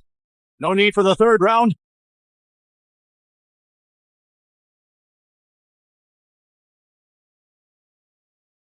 Want to compete? Then let's finish it.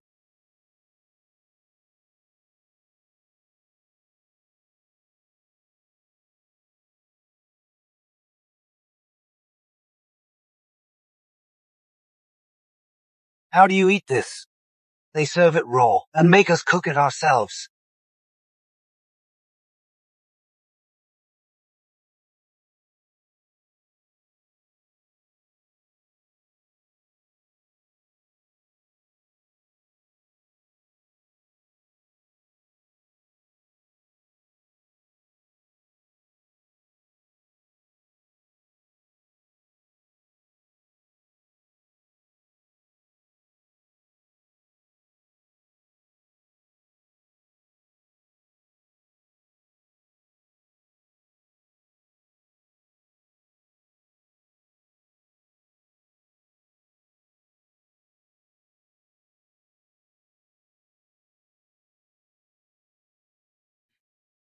Su Xiaofu won all 3 rounds.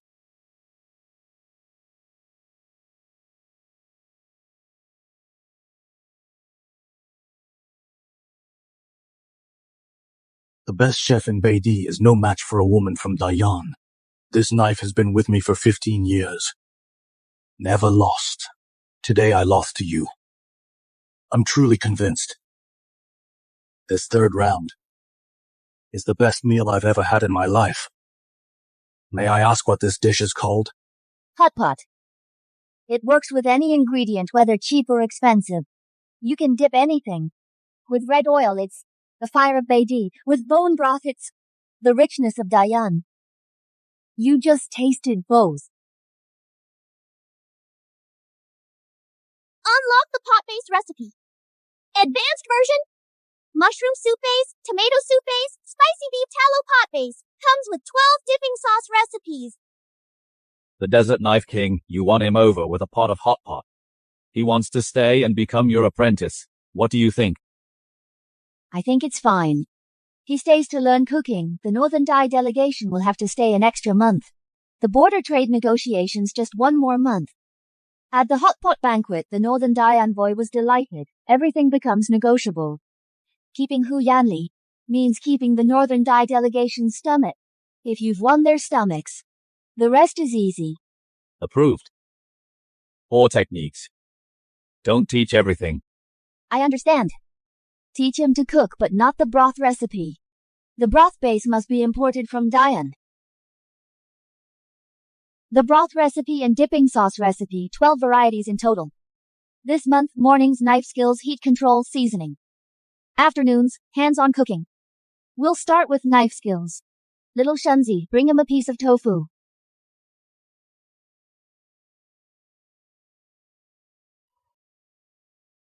Tofu isn't mutton bones. You can't chop it. You have to slice it. Press the blade against the tofu. Use your wrist strength.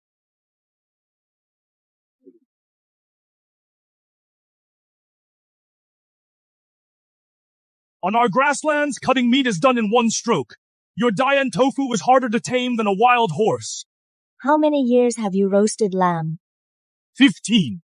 Then cut tofu for half a month first. If you still can't do it after half a month, I'll only teach half the broth recipe.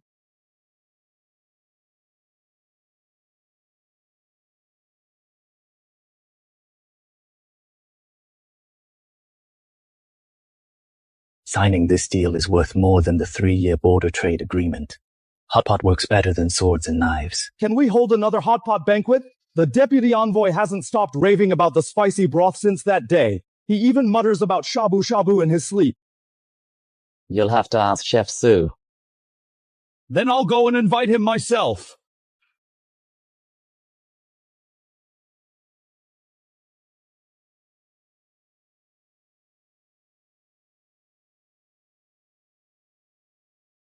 I've given you the secret recipe. And the pot too. But those key spices only grow in Dayan. You'll have to send people here every year to purchase them. Hot pot knows no borders between Dayan and Beatty, but the land for growing spices is in Dayan. In my life, I've butchered thousands of sheep with a curved knife. Never thought the day would come when I'd be stumped by tofu. Even less did I imagine that after tofu stumped me, someone would still be willing to teach me. From now on the grasslands, the sign of every hot pot restaurant will be engraved with 2 characters, Dayan.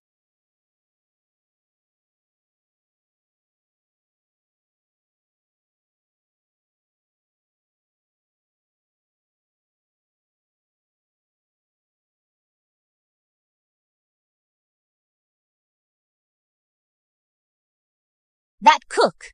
What skill does she have? All she can do is toss a wok? Go! Pass on my order. Have Chef Sue prepare a feast and send it to my palace. I want to taste the dishes she makes and see how they're different. Procure a generous reward. I don't owe favors.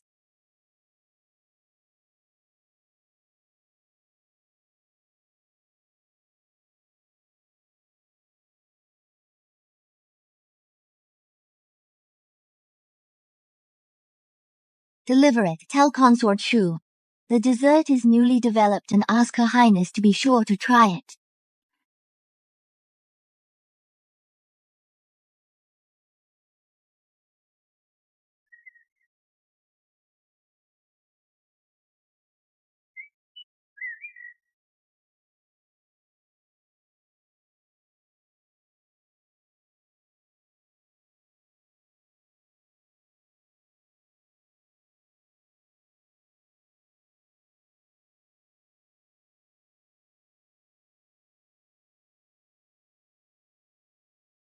I actually don't like competing for favor. I'm just afraid of losing it and not being able to survive. My family was poor when I was little. We didn't have enough to eat. I thought if I entered the palace there would be endless food, but it's the same in the palace. If you don't win favor, you get nothing. No food, no supplies, no charcoal, no fabric. Everything is allocated by rank of favor. I've been fighting for it my whole life. I'm exhausted. In my first few years in the palace, I secretly planted a pot of chives in the yard. I thought if I grew something myself, no one could take it away. Then the head maid saw it and said a noble consort planting vegetables herself was beneath her dignity. She threw away the whole pot and chives.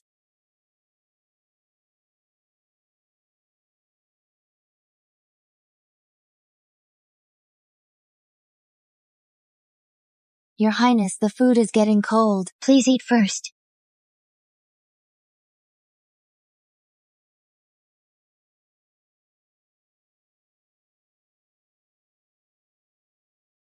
Remember it all. 4 appetizers for spring. Light and refreshing.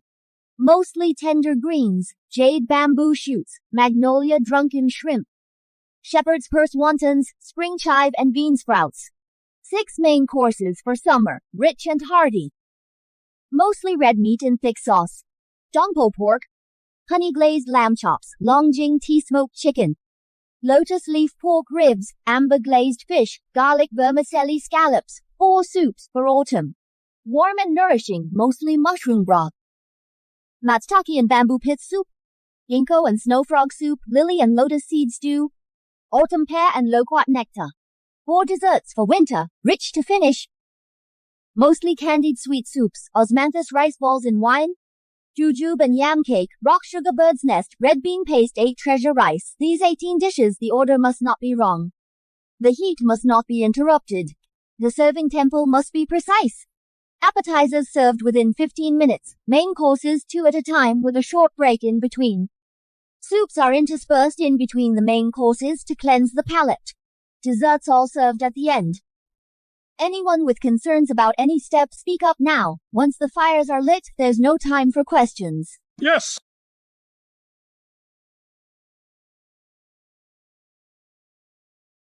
Let's start.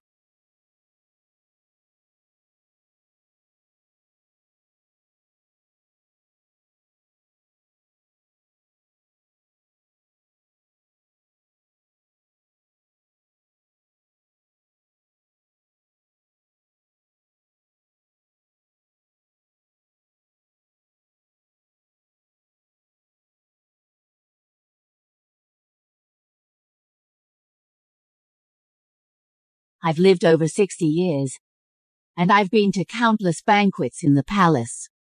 This birthday feast, without exaggeration, is the best meal I've ever had in my life. This bracelet I've worn for 40 years. Today I'm giving it to you. It's not for your cooking skill, but for your thoughtfulness. This table of 18 dishes.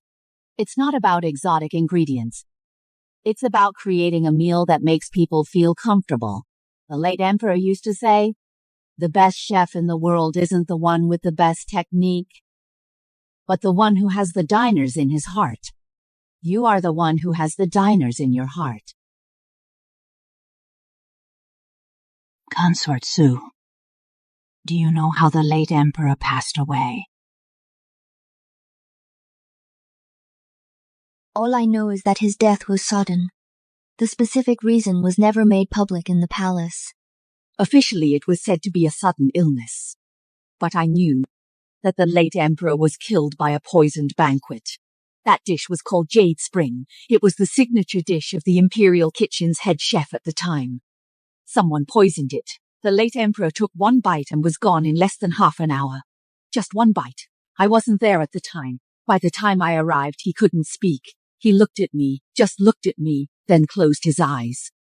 That last meal of his was poison. From then on, I swore that the imperial kitchen would become the cleanest place in this palace. No poison allowed in. No corrupt people allowed in. No scheming allowed in. But I couldn't do it. When people's hearts aren't clean in this palace, the food can't be clean either. Eunuch Pang has been in the kitchen for 20 years. I know he's corrupt. I know he has backing. But I replaced 3 head chefs, and every one of them was just like him. Empress Dowager, I noticed that you only had 2 spoonfuls of tonight's bamboo fungus soup. Is there something among these dishes that doesn't suit your taste? It's not the food. Your cooking is delicious. It's the best meal I've had in all my banquets. But the better it tastes, the more uneasy I feel inside. Empress Dowager, I've never tasted that jade spring dish the late emperor had. But I can make a bowl of lotus seed soup. It's not from the imperial kitchen's recipe, I figured it out myself. Please have a taste. Think of it as something to calm your nerves.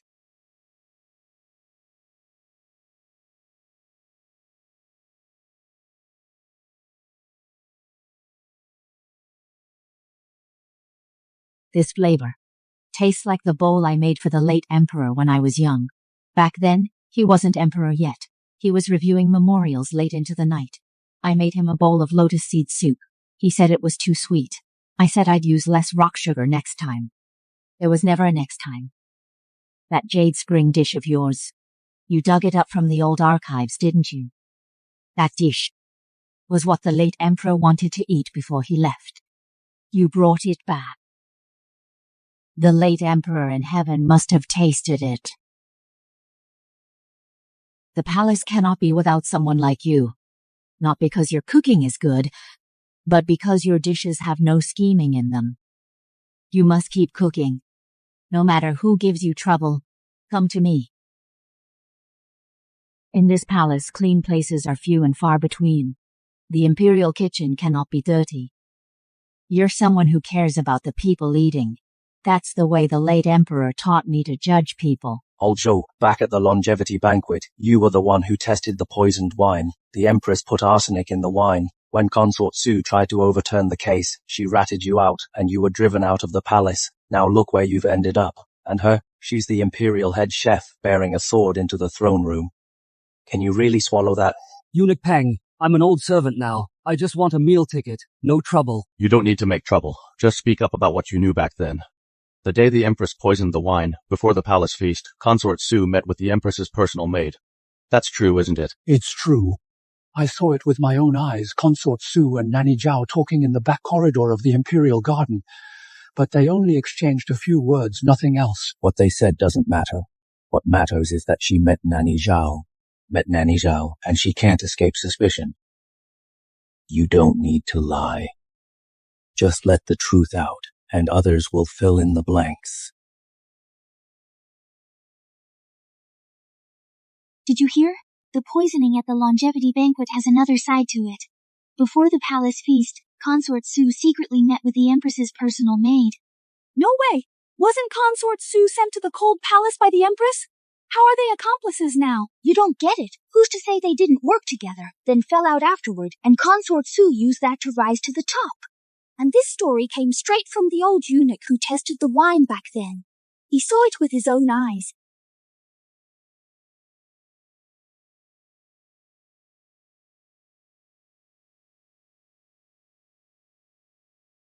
You've been out of sorts all day. What happened?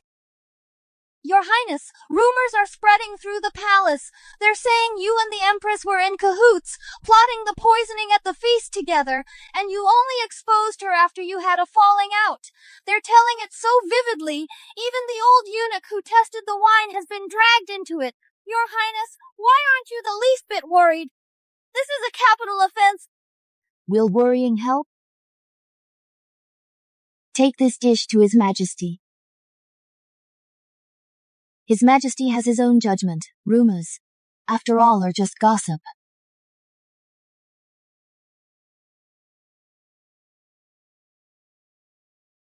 Consort Su, the rumors going around the palace these past few days, you've heard them, haven't you? Someone dug up that before the longevity banquet, you and the Empress's personal maid met. They say you and the Empress were in cahoots, and later you fell out and betrayed her. Let me ask you, that meeting with Nurse Zhao, is it true? It's true. That meeting was a chance encounter. Nurse Zhao only said one thing to me. Your Highness looks well today. Just that one line. No conspiracy, no deal. But this matter, I indeed did not voluntarily confess at the time, because back then I took it as casual small talk and didn't think much of it. I'm not here today to discuss that. After the Empress was sent to the Cold Palace, I went to Fungi Palace. The main hall was empty. In the side chamber there was a small stove, and on it lay this cookbook. It was written by the Empress herself, signed with her name before she entered the palace. I flipped through this cookbook. They're all home-style dishes, each one recorded neatly. Beside each dish, she noted the date she tried making it and how she improved it. Before she was married off, she had learned to cook. But in the entire Fengyi Palace, no one knew that she had hidden a small stove in the side chamber. Because she was the Empress. And the Empress doesn't need to cook. This line was written by the Empress when you said the dinner that day was good. She was so happy she forgot to bow, turned around, and poured that joy into the cookbook. But after writing it, she felt it unbecoming of an Empress. So she personally scratched it out. She scratched it hard, afraid someone might see that she cared. Your Majesty, a person who cares so much that she hides her feelings would not poison your wine at a palace banquet. I don't remember that meal. Eunuch Pang has been stirring up trouble, gossiping. Pass on my decree, 20 lashes, and banish him from the capital. The rumors end here.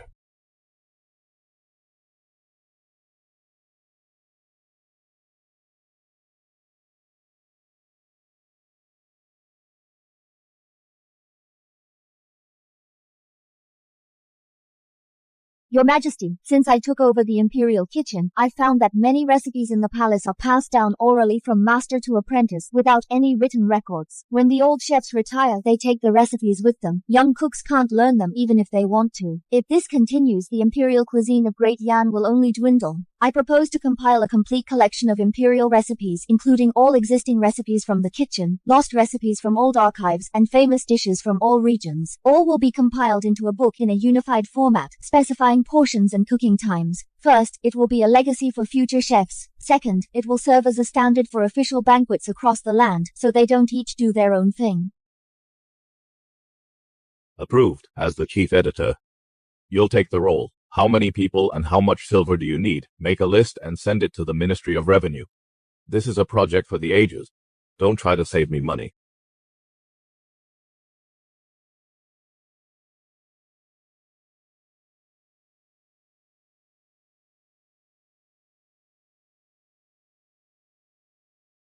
Your Highness, your servant on that shelf in the corner found this. This is an archive from the late Emperor's time.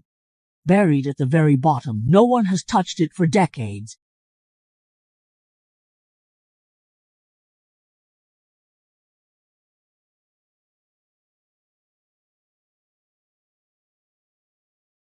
You, Luchan, found it. But it's only a fragment.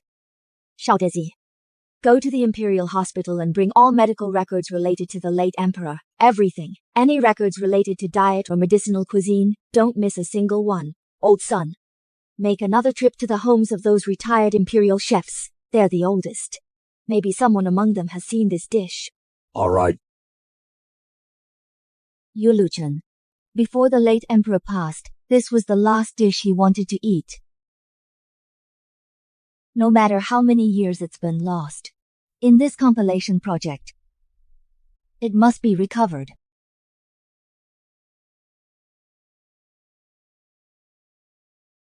Back then, Yuluchen was made with soft tofu. Smooth and silky texture just like steamed egg custard. No, I remember clearly the main ingredient was silver carp belly, the most tender part of the fish. You're both wrong. This is a pure vegetarian mountain delicacy, a clear broth made from vegetables more flavorful than meat broth. The key supporting ingredient should combine soft tofu and minced silver carp. The finished dish white as jade, fresh and light as spring.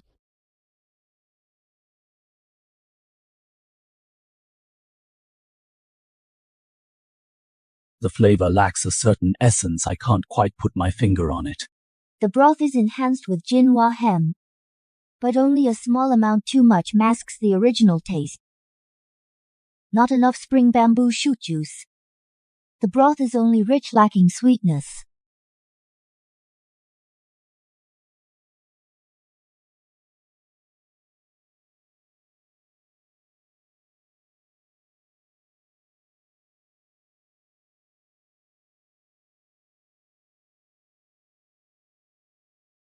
White as jade, fresh and light as spring, this is exactly the late Emperor's Imperial kitchen that lost Yuluchen dish, identical in every way. Achievement unlocked, ancient recipe restorer.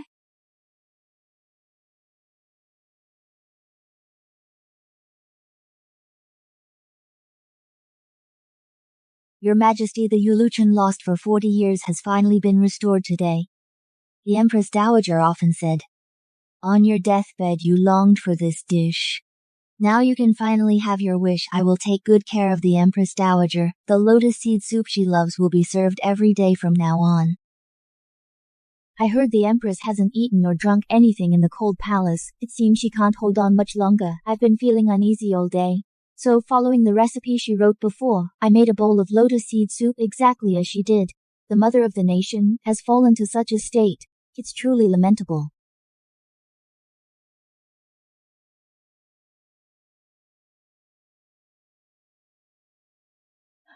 This is what my mother taught me.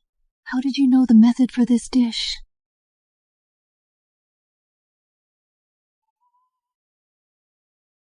Your Highness wrote it yourself. Just forgot.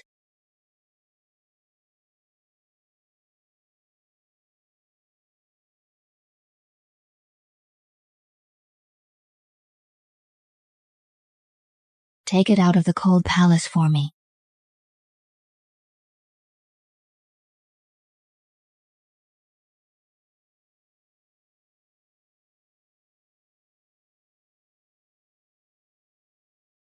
The Empress asked me to take this recipe book out of the cold palace. I tucked it into my robe.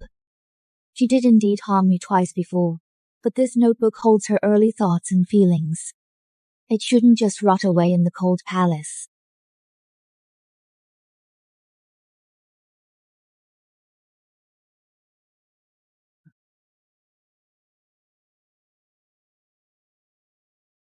An Imperial edict has arrived. Chief Chef Su, receive the edict. Promote Su Xiaofu to first-class Imperial Chef, rank equivalent to a minister, awarded the purple gold fish pouch, oversees all palace dining affairs.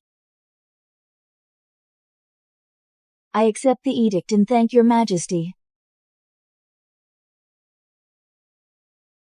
Your Majesty, I have a memorial to present. Chief Chef Su. As a mere cook, she has usurped the top rank, disrupting the official hierarchy, bringing shame to the court's dignity. The kitchen was originally under the eunuchs.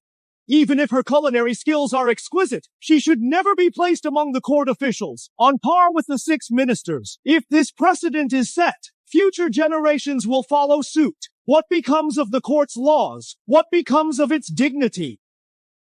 I have read these 3 memorials.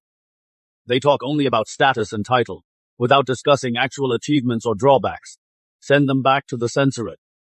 Minister Liu, go back and rewrite them properly. List the concrete evidence of Chef Su's disgrace to the court, item by item clearly. Minister Liu, then I will ask you again. The longevity feast, the Empress Dowager's birthday banquet. You attended both palace banquets. Previously, the imperial meals were bland and wasteful. Now they are innovative and cost-saving. Can you not taste the change? Or are you turning a blind eye? When the Northern Dai came for a culinary contest, she won the competition single-handedly, securing 3 years of stable border trade. The military funds saved, the profits from border trade, are they not more valuable than your vague memorial? Since she took over the imperial kitchen, food waste has decreased by 30%, efficiency has doubled, the standard meals for all palaces have never made a mistake. If you keep pressing this matter, I will send you to the imperial kitchen to assist as a cook for a month.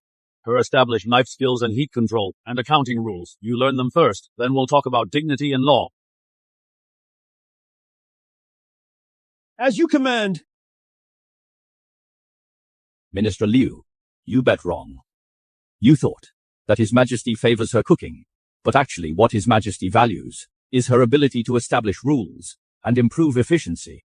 Favor can change any time, but a practical system cannot be replaced if you want to impeach her again. Why not first look at the Imperial Kitchen's accounts? She streamlined procurement and waste, cleared up the old messy accounts. Merely citing dignity cannot negate her achievements. Prince Pingxi, under the pretext of purging the court, raised an army in rebellion. Along the way, he captured 7 cities in a row and his army is heading straight for the capital.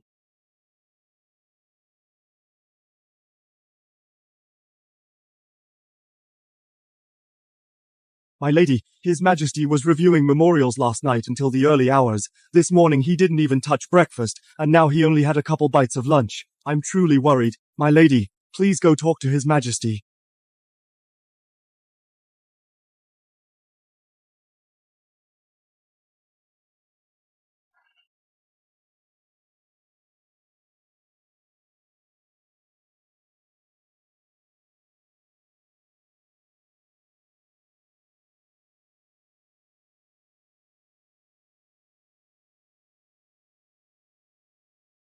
I can't eat. Take it away.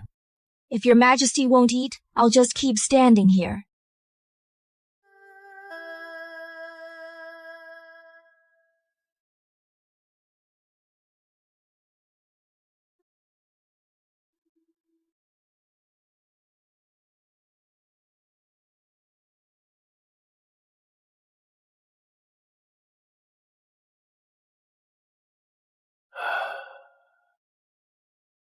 If the city falls, I hope my last meal is one you made.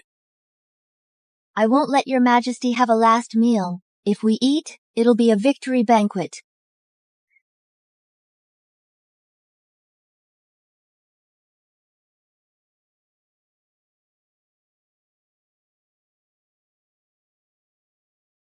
Only 15 bags of flour left, 8 bags of rice. 3 baskets of eggs. We used the last of the pork yesterday. It's all gone. Fresh vegetables depend entirely on the cold palace's backyard. That vegetable patch keeps us going. The farmers outside the city can't get in. The granary only has enough to last another month.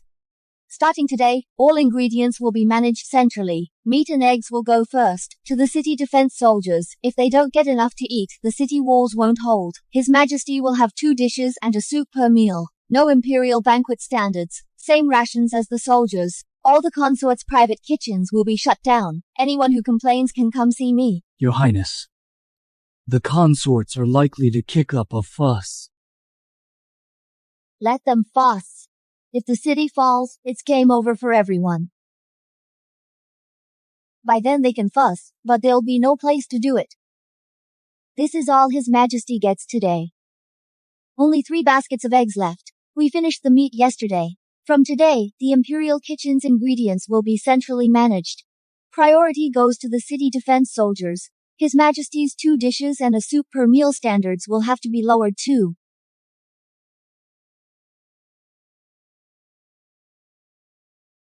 The soldiers on the walls might not even get this much to eat.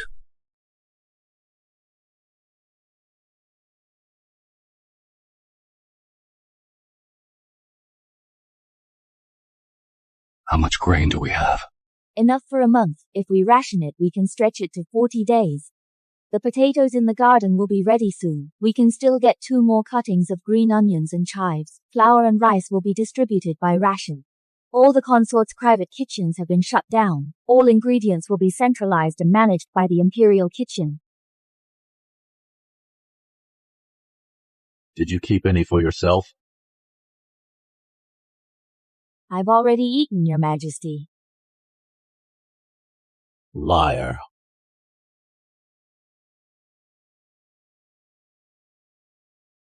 Quest triggered. Ensure basic food supply for the city's residents during the siege. Reward. Unlock mass canteen expertise. Rest assured, Your Majesty. When food runs low, I have a plan. Back when I was in the Cold Palace, the Imperial Kitchen cut off my ingredients. I didn't starve. Now that I'm in charge of the Imperial Kitchen, how could I let the whole city go hungry?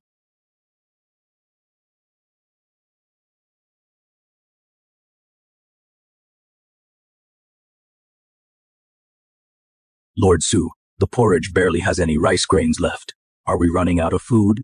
Yes, almost out. The rice jar is nearly empty. But I won't let you defend the city on empty stomachs. The porridge is thin, I know, but at least it's hot. When the food arrives, the first meal I'll make you braised pork.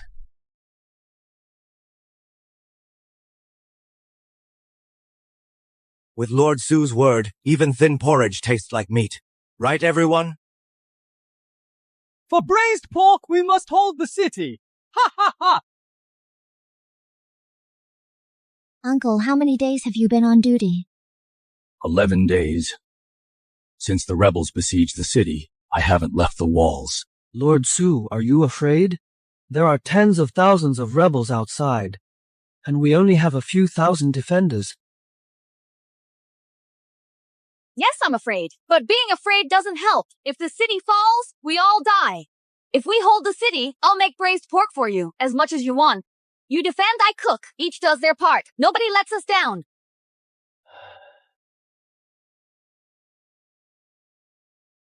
Lord Su, if we actually survive until the day the city's saved, for the rest of my life, I'll stick by your stove and never leave. All right, when that happens, the Imperial Kitchen will need a fire tender. You're hired. Room and board included. Ha ha ha.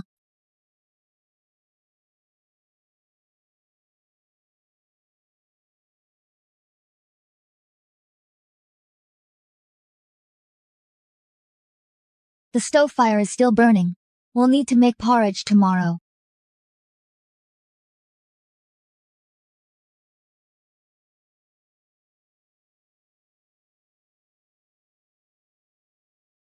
Let me come see you all.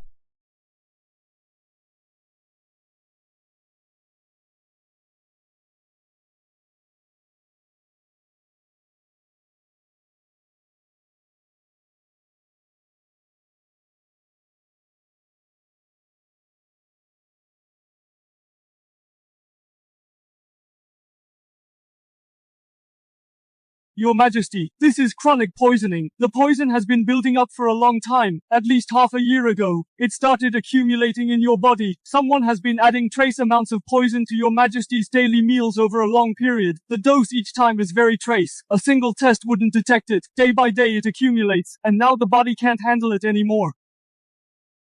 It's Eunuch Pang, not the Empress, it's Eunuch Pang. The Empress only switched the dishes. She didn't put poison. That old thing. Every time she changed the dish, he added a secret ingredient. He added one more ingredient. I checked the poison test records. Every time, it was negative.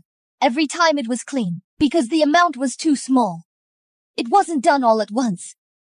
It was dozens of times. Hundreds of times. Each time only a tiny bit. This poison has already entered the internal organs. It cannot be cured with ordinary medicine. The antidote requires a specific ingredient, the Snow Mountain Ice Lotus. This plant only grows in the deep snow mountains of the northern border, on the cliffs. It must be picked before sunrise. After that, it withers. But now, the rebel army is surrounding the city. No one can get in or out. Even if we're surrounded, we must find an imperial physician. What does this ice lotus look like? Specific location in the snow mountains? Any special rules for picking it? Write down all the details. Don't miss a single word. My lady, the rebels have the city surrounded tightly. Even if we know where it is, how do we get out?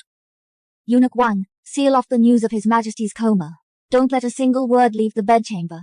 To the outside, only say His Majesty is overworked and needs rest. All memorials should be sent to the Imperial Study for now. We'll wait until His Majesty wakes to review them. Also, go call Shaudezi. Before entering the palace, he was a hunter's son. He knows how to survive in the wild.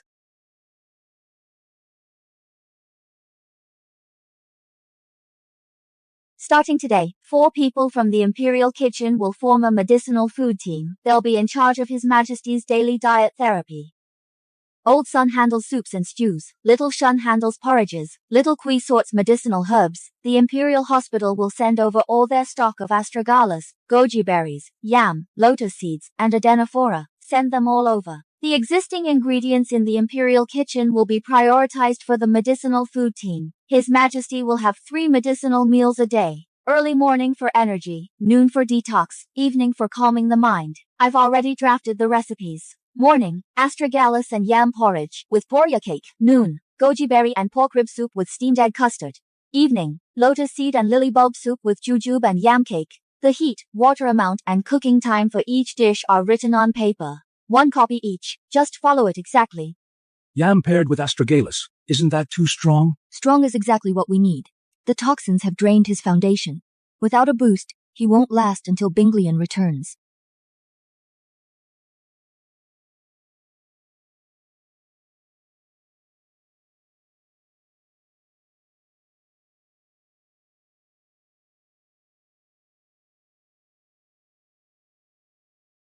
This soup tastes different from before. There's a medicinal smell. Goji berry and pork rib soup, with added adeноphora and ophiopagon. It's not medicine, it's diet therapy. Keep taking the medicine prescribed by the Imperial Hospital. This soup helps the medicine flow through the meridians. One pushes from inside, the other guides from outside. I've drunk the detox soup from the Imperial Hospital before. It was so bitter my tongue went numb. After 2 days, the toxins hadn't budged at all. Your soup isn't bitter, and after drinking it, my stomach feels warm. The toxins actually seem to be leaving. It works better than the hospital's medicine. I told you this isn't soup, it's diet therapy. Medicine has its force, food has its persistence. Medicine is a battering ram. 1 hit, breaks through.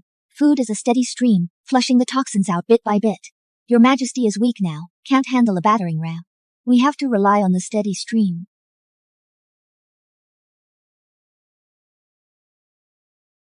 You've worked hard these past few days. I am the Imperial Chef. Your Majesty's meals are my responsibility. Meals during illness are still meals.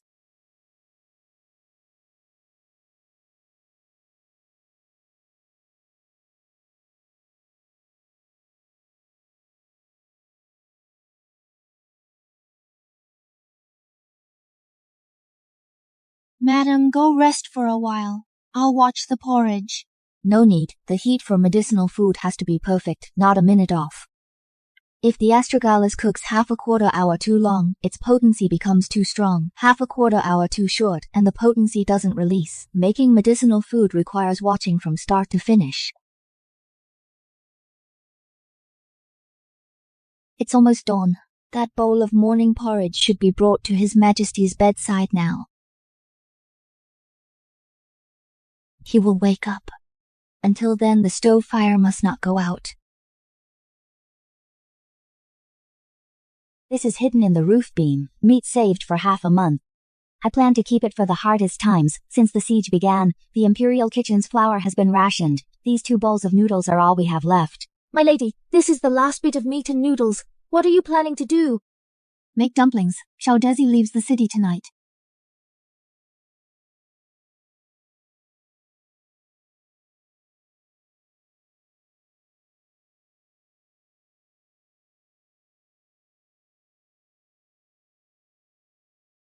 My lady, why did you use all the meat? You saved it for yourself. Since the first day of the siege, you haven't touched any meat. You're out there in the freezing snow, finding ice lotus for His Majesty, and I'm here hoarding meat for myself? What kind of person would that make me? Eat them all, don't leave a single one. I work in the Imperial kitchen. I have plenty to eat. You eat. I'm not lacking either. If it's not enough, there's more here.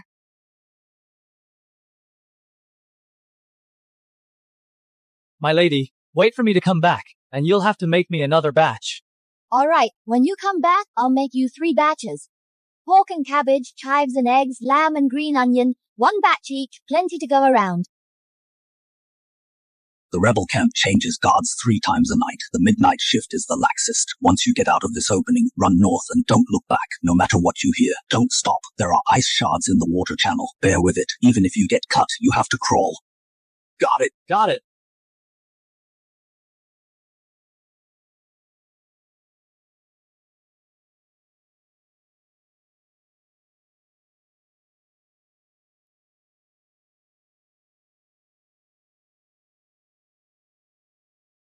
Prince Pingxi proposed conditions. If we hand over Su Xiaofu, the siege will be lifted for 3 days, and the women and children in the city can go out to get food. This letter wasn't written by Prince Pingxi. A feudal prince like him wouldn't know the imperial chef's name, let alone ask for him by name. It's Eunuch Pang. Eunuch Pang, under your command, has lost too many times. Now he's gone to the rebel side, hoping to use the rebel's knife to settle a personal grudge. I'm not even dead yet, and he's already rushing to find a new master. I won't accept these terms. Your Majesty, let me go see them. No, you stay in the palace and don't go anywhere. I'm not going to surrender. I'm going to cook for the rebels. They specifically requested me to be their army cook, so I'll go. The siege has lasted 18 days. The rebels are also short on food. What Prince Pingxi wants isn't my life. He wants to use me to humiliate you. He says you can't even protect your own cook, that you'd trade a woman for 3 days respite. If the defending soldiers hear this, what will they think? Their morale will collapse. But think the other way. If I go to the rebel camp and cook a meal that makes them sick as dogs, where will Prince Pingxi's face go? His soldiers will think, Prince Pingxi can't even control the cook he hired, so how can they fight this war? Sometimes what a meal can achieve is more than an army. Back in the Cold Palace, I won over Noble Consort D with a basket of buns. At the Longevity Feast with a dish of dragon liver and phoenix marrow, I took over the Imperial Kitchen's head chef position. At the cooking competition, a pot of hot pot bought 3 years of peace on the northern border. None of that was done through warfare. How sure are you? Cooking I'm 100% sure of, but coming back, I can't guarantee. But what I can guarantee is, if I don't go, in 3 days the rebels will attack the city. If I go, at least I can stall them for 3 days. 3 days is enough for Xiao Dezi to bring Binglian and return, and for the Imperial Hospital to prepare the antidote. Trading me for 3 days. A good deal. Go! Take my token. It's not for you to use, but for the rebels to slot. Let them know you are my imperial chef, not someone they can touch. If you don't come back in 3 days, my troops will march out. Not defend, but attack. I mean what I say. I accept your command.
You're the one who keeps the Emperor so well-fed and obedient, Chef Su.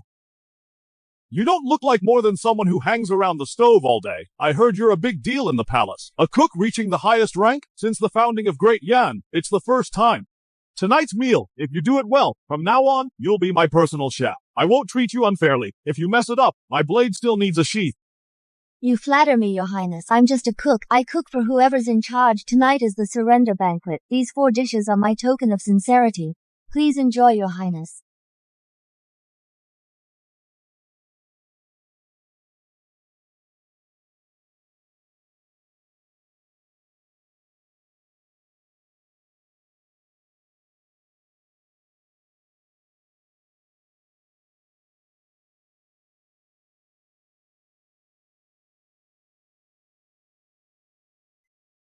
Boars cannot be eaten with strong liquor.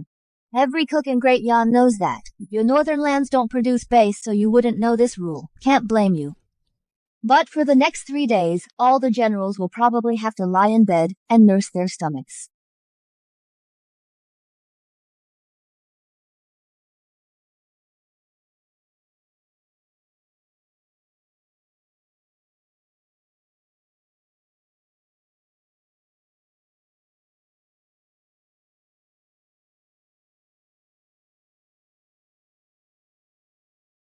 The rebel command system is temporarily paralyzed. Prince Pingxi and his generals for the next few days won't be able to get out of bed. Without their commander to lead the siege, the rebels won't dare to act rashly. Take these days, quickly repair the city wall, replenish supplies, and wait for Binglian. I did not disgrace your majesty.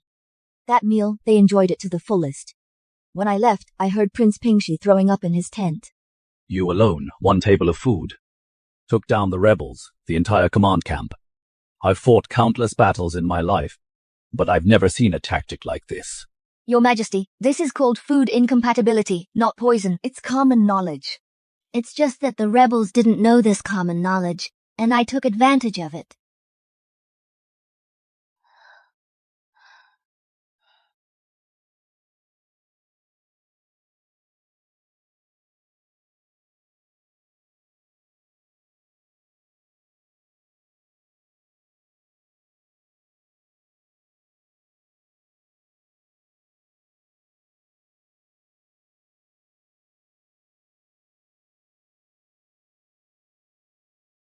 If the host within 49 days completes the myriad works, you will unlock the reward and gain the ultimate ability, Chi Devouring.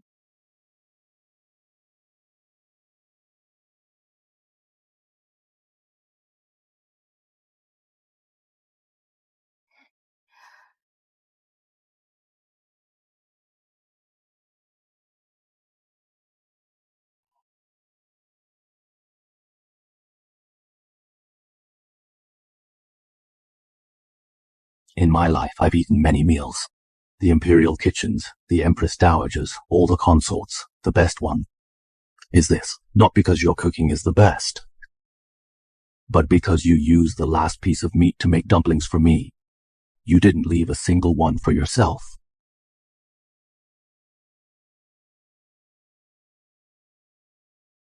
I've been thinking, if you hadn't come back, I wouldn't have even gotten to eat the last meal you made.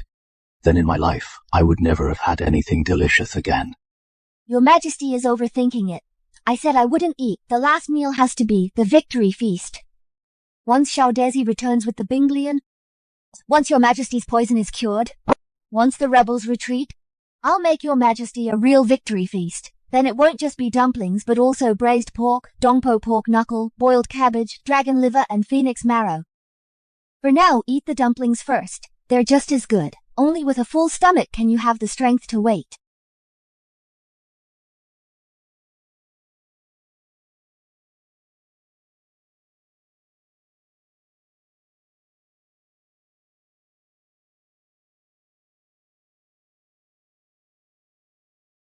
Congratulations, host! The Myriad Sky Workshop has been unlocked. Final ability gained, Chi Eating.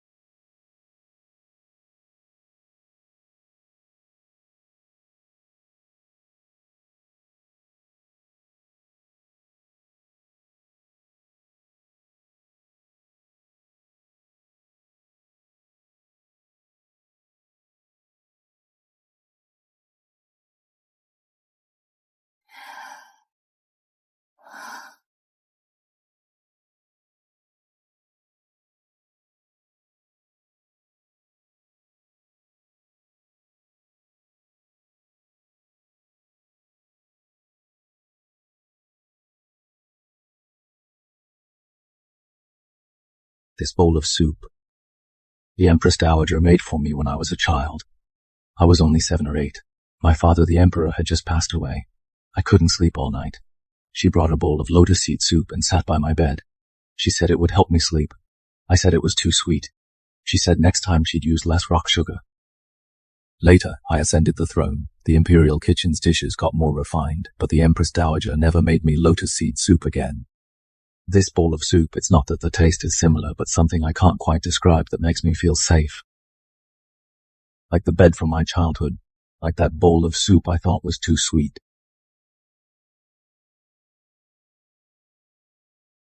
This is called she-eating. It's not to make food taste better. It's to make food speak. I put into making this soup the thoughts I had while I was cooking it. The bed from your childhood.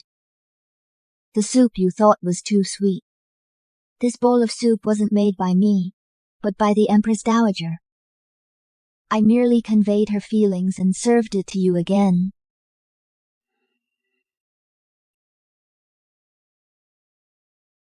Once the siege is over, make a bowl for the Empress Dowager, too.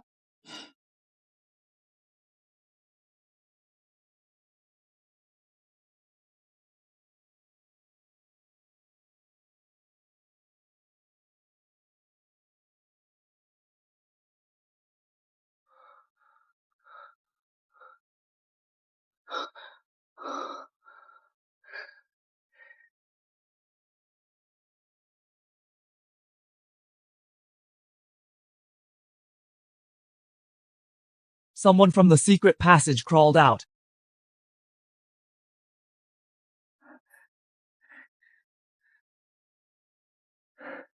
Your Majesty, the ice lotus is intact. Not a single petal is missing.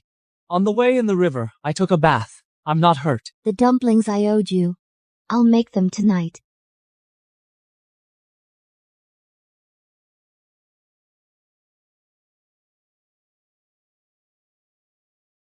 Look at you. How could you be so careless? What if you broke a bone? All right. See, you're fine now. Last time I said I'd make you 3 meals with pork and cabbage. We had that last time. Tonight it's chive. Tomorrow I'll make up with lamb and scallion. But for tonight, eat as much as you want. Your Majesty, these dumplings, though, have no meat. Are even more fragrant than last time's. This meal tastes like being alive.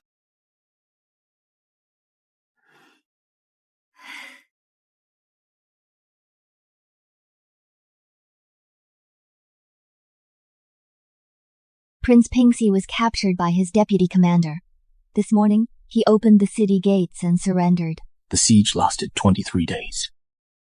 I almost died from the imperial meals I've eaten for 20 years. The first thing I did after waking up was think of you. Not your cooking, but you as a person. You saved my life. Without your medicinal meals, I wouldn't have made it until Binglian returned. Without you sending Shaudezi out of the city at the risk of his life, Binglian couldn't have entered the capital. Without that Hongmen feast of yours, the rebels wouldn't have delayed until today to attack. My queen's position remains empty. I've thought it over. Rather than choose someone who can manage the harem, I'd rather choose someone who can make me eat well. Your Majesty, I only know how to cook.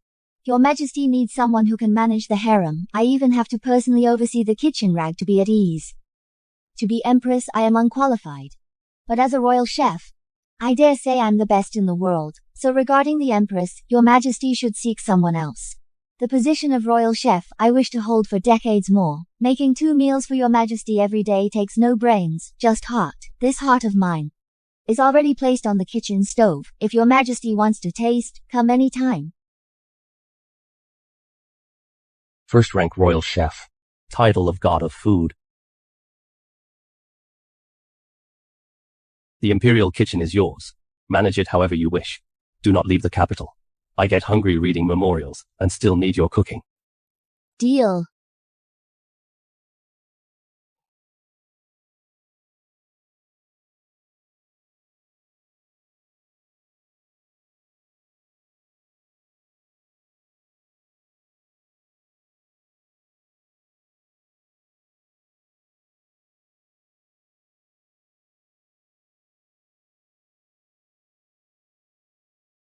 Su Xiaofu is appointed as God of Food, first rank title. The Imperial Kitchen is under her charge. Xiao Dezi is appointed as Imperial Guard, fifth rank, granted a gold badge for free entry to the palace.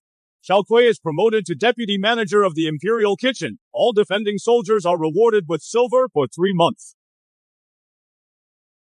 Milady, the third batch of dumplings you owe me. When will you make it up? We had pork and cabbage last time, chives the day before yesterday. There's still lamb and green onion that you haven't fulfilled yet. Tomorrow, lamb and green onion, as much as you want.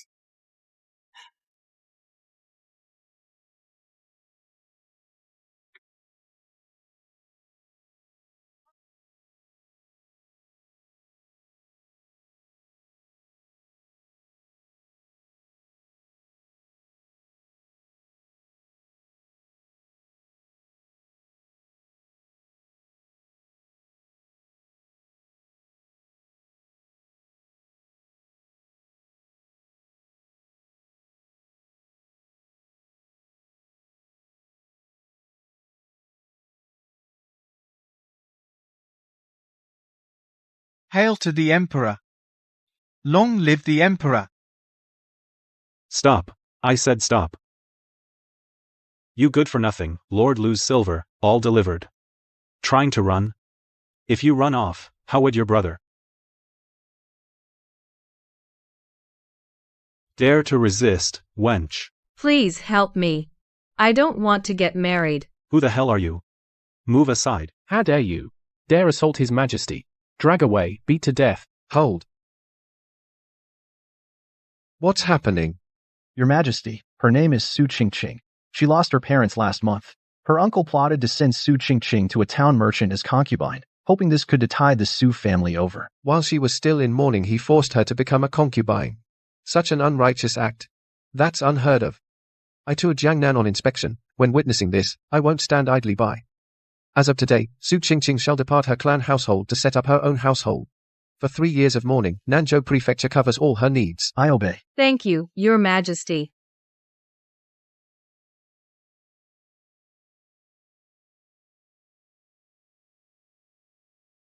Once the 3-year mourning ends, where will you go? Once mourning ends, come to the palace. A maid won't starve. The palace? Is selection over already?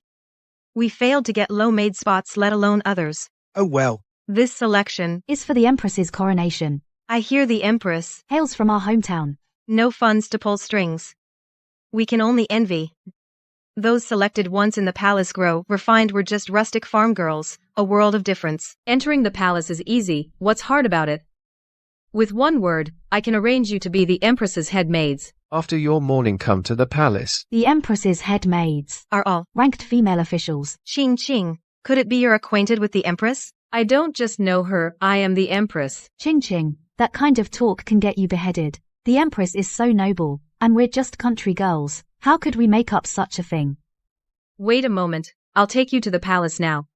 Tell the Emperor that his beloved Qingqing is here. This is His Majesty's jade token. I'll go inform him. If Great Liang allies with us, Great Xia will gain eternal peace. Your Majesty, a woman named Su Qingqing is outside holding your jade token to seek audience. Su Qingqing? Who is she? Your Majesty, 3 years ago, when you toured Jiangnan, you saved a woman named Su Qingqing. Thank you, Your Majesty. So it was her. I remember she's from Nanzhou. Send her to the Empress's palace, pick several fine garments, and send them over. I shall attend to it at once. The Liang ruler will arrive soon. We ought to set off too. Oh. Honored guests, please enter.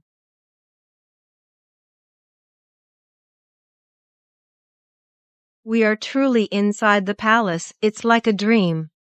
Qingqing, you're amazing. Naturally, I'm the Emperor's personally conferred Empress. A position of great honor. Once we reach the Empress's chambers, I'll make the call to appoint you both as consorts. So you can enjoy the glory of the imperial court. I never expected inside here to be even more grand. When I think about becoming a consort here, I get excited all over. Ching Ching. From now on, we really count on you. Let's go. Please wait, honored guests. Eunuch Shah will lead you to Fingi Palace soon. Hey, Ching Ching. Aren't you the Empress? Why don't these maids even bow when they see you? They utterly disrespect you. Everyone, halt. You bunch of ill-bred servants. In my presence you show no proper courtesies. Have you no respect for rank? You are. I am the Empress appointed by the Emperor. You see me, why don't you bow? We hadn't heard, so the Empress entered the palace today. Her clothes don't look like an Empress's. You two insolent maids. How dare you doubt my identity? Oh, it's the Emperor's jade token. She really is the Empress.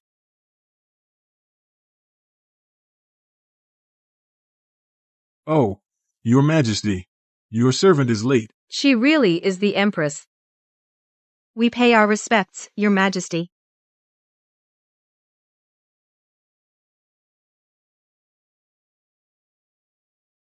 You bunch of bewitching hussies.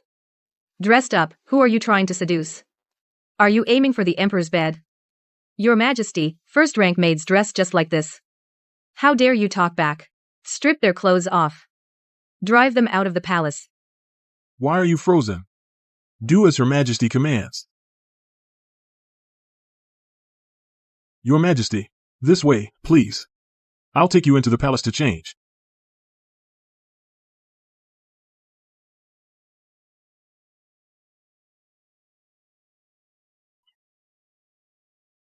Go and report to the Emperor. The Empress has been received.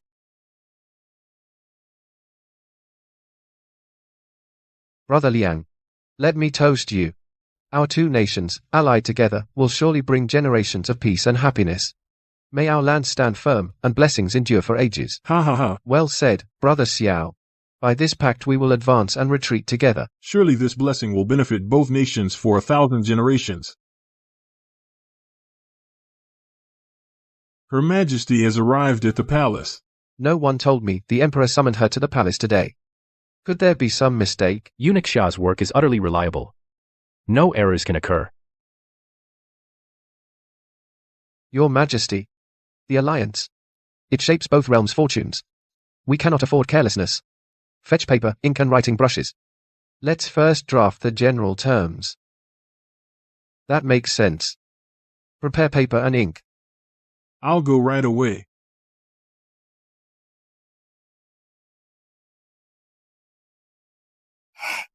Ching Ching, the Phoenix regalia suits you perfectly. Yes, indeed. Ching Ching, you were born to be Empress. Every move you make has the bearing of a nation's mother. Who could compare? Of course. Once I rule the harem, I'll be even more imposing. You will all become imperial noble consorts. Spot any palace maid in gaudy attire, strip her garments and banish her. Thank you, Ching Ching.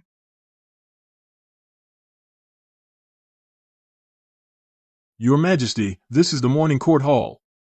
You may not enter freely. I am going to see the Emperor. How dare you stand in my way? But today, the Emperor is not in the throne hall. Ministers are holding discussions inside. The Emperor is away, am I not here? How can a morning court lack a presiding figure? Perhaps I should report to the Emperor first. Stop blabbering, let me pass.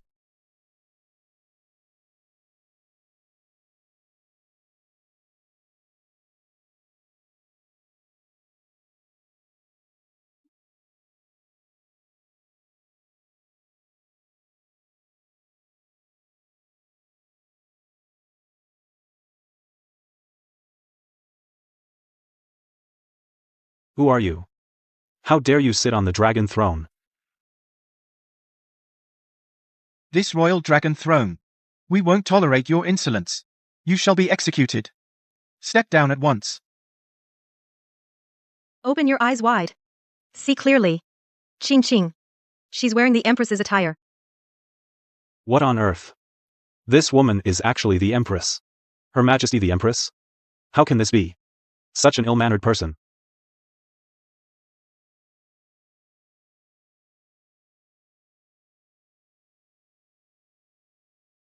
Your Majesty, that is the sacred dragon throne.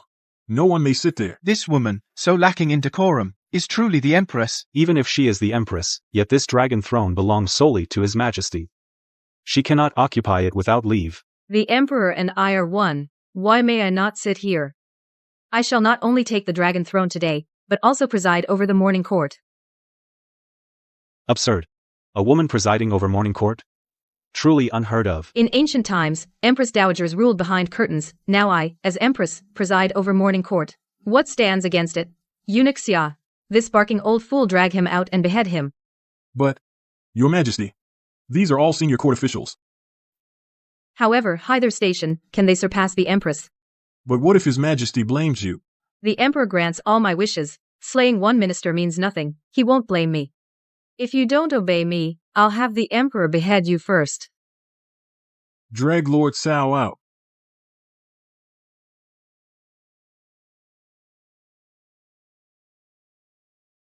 You are a witch. Totally such a witch. What is all this nonsense? You read it. Minister of Revenue speaks. Lingnan faces 3 years of drought, no crops survive. The people suffer terribly. We beg you open the treasury for relief. Open the treasury for relief again? Let those peasants starve.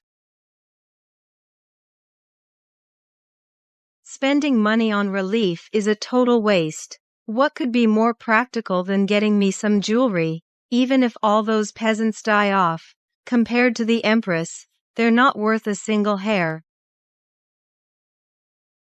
Such trivial matters dare to be brought to court to harass Her Majesty? They're really brainless.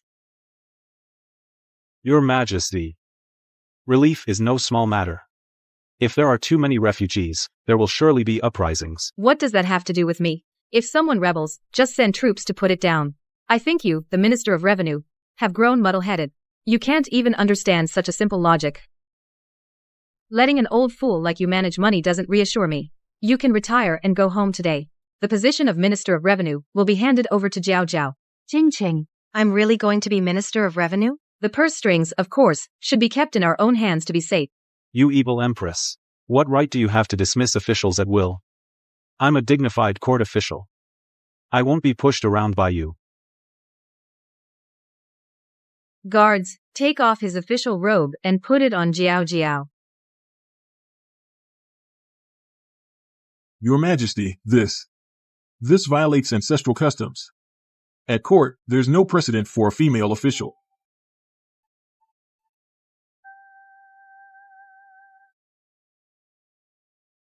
The ancestral code is also set by the Emperor and Empress. Since there was no such precedent before,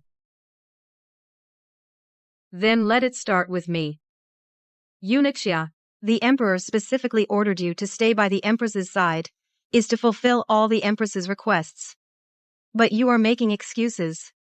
If the Emperor finds out, you'll lose your head. Do as the Empress says.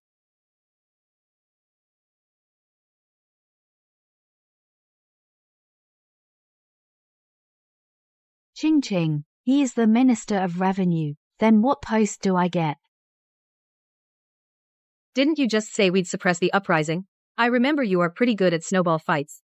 War and snowball fights are just one word apart. Shouldn't be much different. I think you're well suited to be Minister of War. Then we'll send you to suppress the uprising, and those lowlifes will be wiped out completely. Your Majesty. Waging war is extremely perilous. The strategy and hardship involved are beyond what ordinary people can imagine, let alone a woman being able to endure it. How can we let a woman lead troops? Are you treating war as a game? Lord Sun is right. Even if the Emperor dotes on you, you can't act recklessly. The Minister of War position is vital to the nation. If it's truly entrusted to a woman, our great Xia will be in peril. What do you mean, nation in peril? Stop the alarmist talk. I'm proving women are as good as men. Back then, my snowball fights were unbeatable across Nanzhou. Leading troops into battle is a piece of cake for me. Do I need you lot butting in? If the Empress insists, we'll petition His Majesty and let him decide. The Emperor, for the Empress, went 3 years without taking a consort, which shows she's the only one. You dispensable old fogies. What's the point of complaining? In the end, you'll still have to do as the Empress says. You even dare to complain to the Emperor. I guess you don't care about your official posts anymore. Guards. All these still kneeling. Drag them out and execute them all.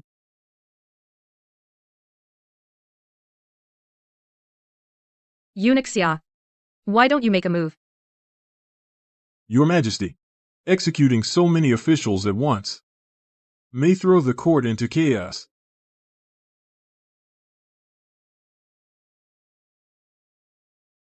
That's true. Then we'll seize their property and exile their clans. Everything we confiscate goes into my personal treasury. That way, the treasury can save some expenses. Your Majesty is truly virtuous to devise such a brilliant plan. When the people learn that you care so much for the nation, they'll surely praise your wise governance. The alliance is settled, then. With our two nations working together, we will surely dominate the world. May our friendship last for 100 generations.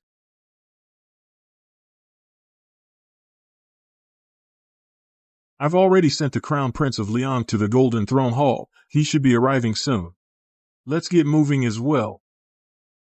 Brother Liang, after you.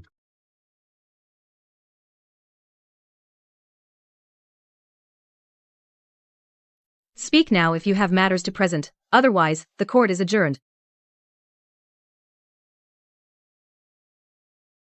Then let's adjourn. Crown Prince Liang Yi of Great Liang enters the hall.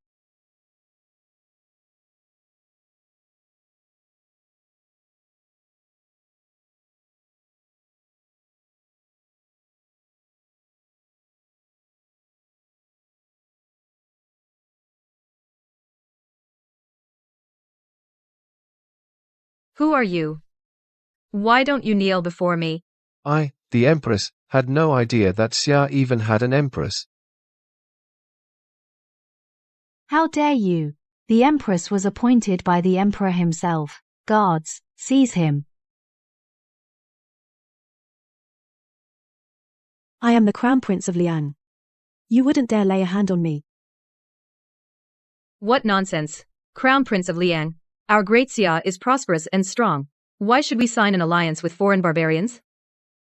Fine. Very well. Why put on such a charade? Deceive my father into coming to discuss an alliance.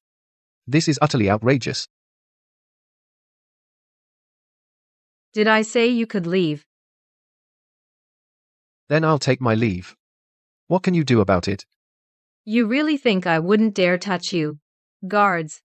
Castrate him. Your Majesty, you mustn't. The kingdom of Liang will surely fight Great Xia to the death. He's right. You'd better weigh that carefully. Do you really have the nerve to make an enemy of our Liang? Our mighty nation has nothing to fear, and all these barbarian tribes will be destroyed. Brother Liang, you really dote on the Crown Prince. You actually gave such an important task to him. He is our Liang's once-in-a-generation political genius. Naturally, I must cultivate him well. That's my son Liang Yi's voice. Brother Liang, perhaps you misheard. No one would dare harm the Crown Prince of Liang.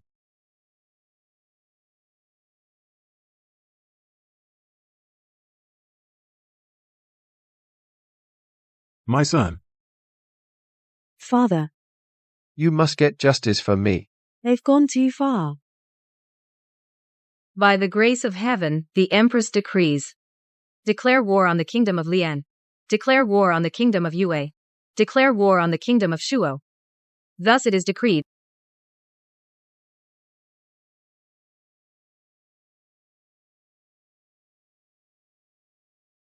What's going on? Brother Emperor, you're back. This foreign barbarian insulted the dignity of Xia. I had him castrated.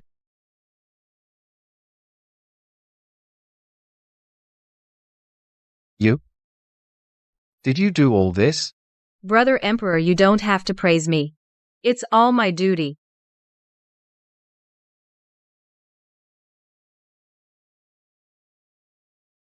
Xiao He, you Xia have gone too far. You tiny little country, how dare you be so insolent?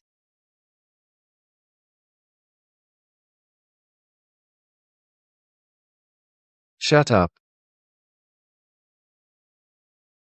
Brother Emperor. Brother Liang. Hear me out. There's nothing to explain. Your Xia has humiliated my son like this. Liang will be your sworn enemy. We'll marshal all our might and fight you to the death.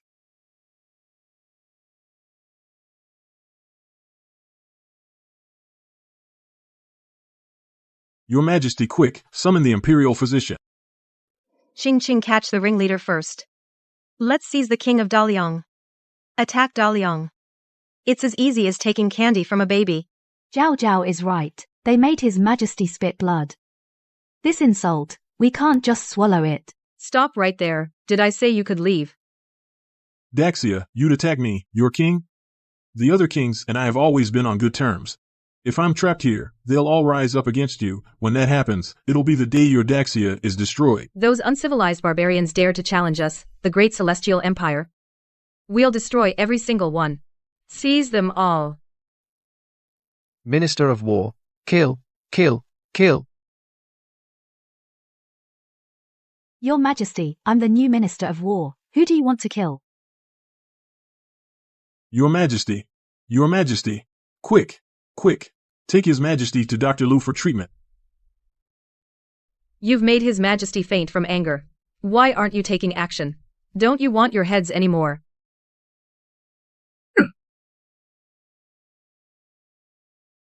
Today, the Emperor was humiliated by the Liang barbarians. And not one of you stepped forward to fight for His Majesty. I'm deeply disappointed. Our great Xia dynasty feeds you officials for what purpose? Please calm down, Empress. Empress, don't let it ruin your health.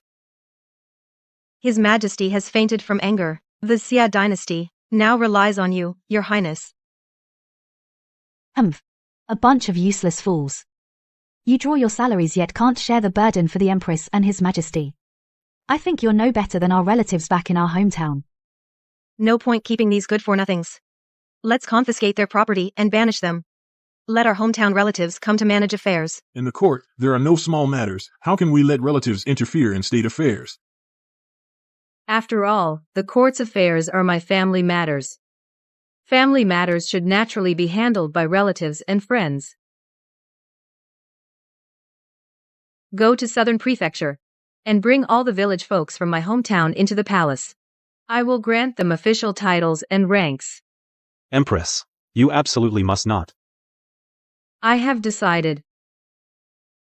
Anyone who dares to oppose me, I will execute his entire family. The court is dismissed. Try this, Qing. This is delicious. Not bad, take it away.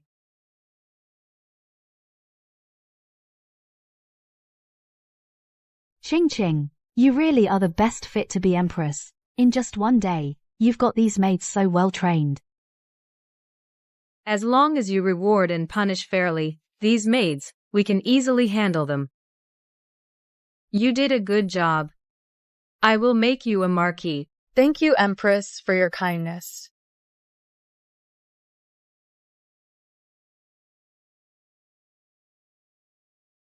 You came in without being summoned. That displeased me greatly. So I'll have your entire clan executed. I know I was wrong. Empress, spare my life. I'll never dare again.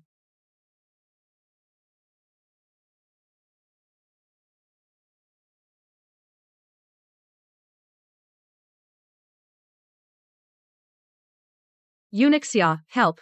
The Empress is going to have my whole family killed.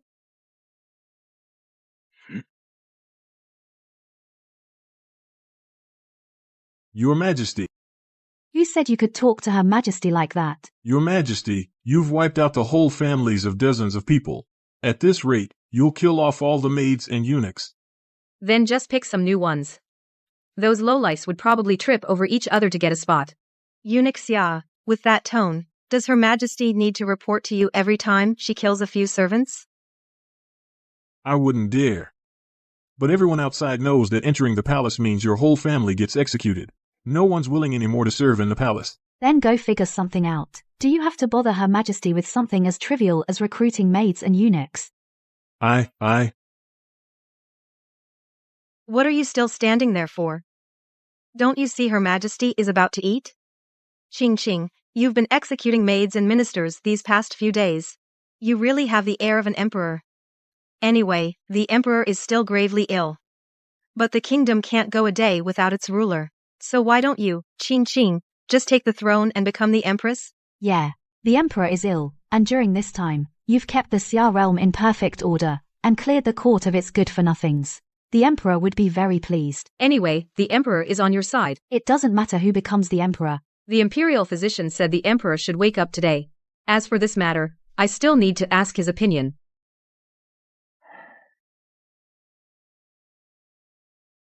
Eunuch Xia, go to the imperial hospital and wait. I'll head over after lunch.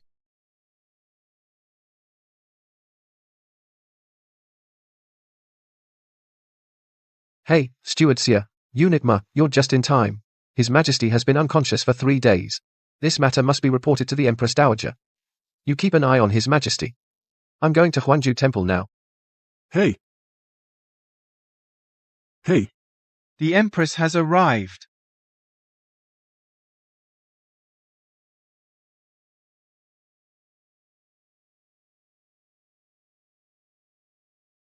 We pay our respects, Your Majesty.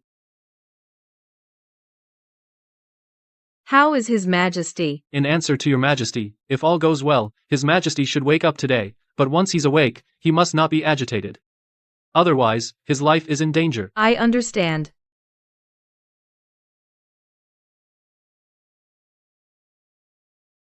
Su Qingqing I want. Your Majesty, you're awake. Empress His Majesty, seeing you, is speechless with joy. I know. Brother Emperor loves me the most. So I'll also do my best to help you govern Great Xia. The king of Liang who bullied you has been locked up by me in the Dali Temple. The court. Your Majesty, forgive me.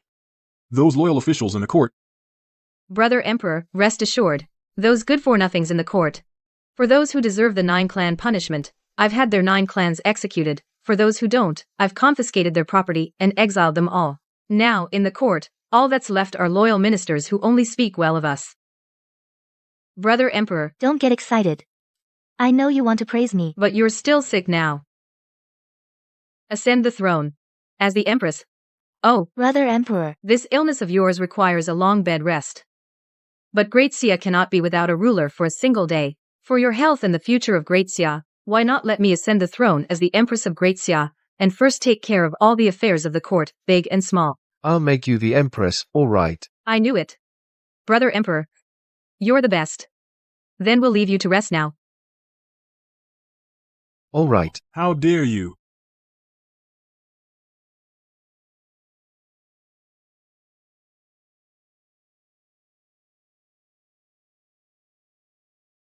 Your Majesty, quick, someone help.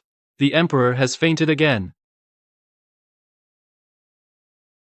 Mother, be careful. You've worked hard staying by my side all these years. Once the coronation is over, you'll finally reap your rewards. It's nothing.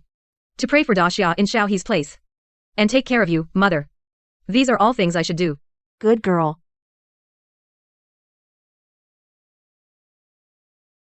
You two have been by my side for decades, my old attendant. You should have announced yourself. Your Majesty, it's terrible. What's wrong with me? Lady Wang, don't worry. Take your time and tell me what happened. Your Majesty, it's not you. It's the Emperor. The Emperor. He's been unconscious for days, and his life is in danger. Your Majesty and Miss Shen, hurry back now. How could Xiaohe suddenly return to the palace? Qing is indeed the son of heaven. Her every move has imperial bearing. Of course. My ascension is heaven's mandate. Your Majesty is the first female emperor in history. Even in later ages, she's on par with the first emperor. Once I'm crowned, you'll be my founding heroes. Then I'll make you princes. Thank you, Your Majesty. Your Majesty, it's almost time. Time for the coronation. Let's go. Long live the Empress. May she reign for 10,000 years. Rise, my ministers. We thank your Majesty. Today I take the throne. None of this would be possible without my 2 ministers. They are my most meritorious ministers. Today, I make an exception, and make them princes. Jiao Jiao, I name you Prince Bao, and grant you Nanzhou as your domain. Yuan Yuan, I name you Prince Zhong, and grant you Beijiang as your domain. Your Majesty is wise. I disagree.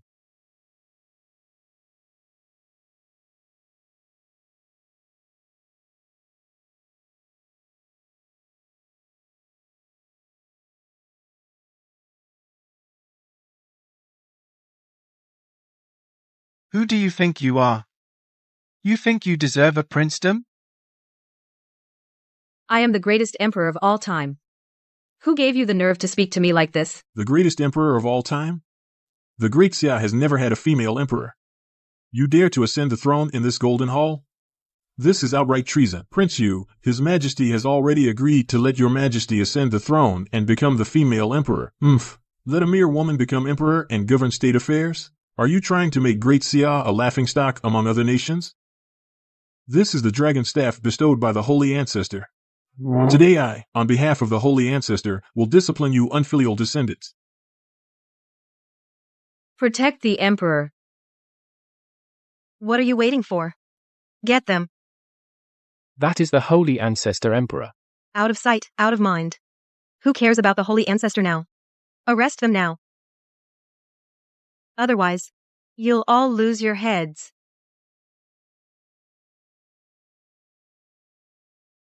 It truly is an imperial gift from the Holy Ancestor. Indeed, it's a fine thing. Let you taste the dragon staff as well.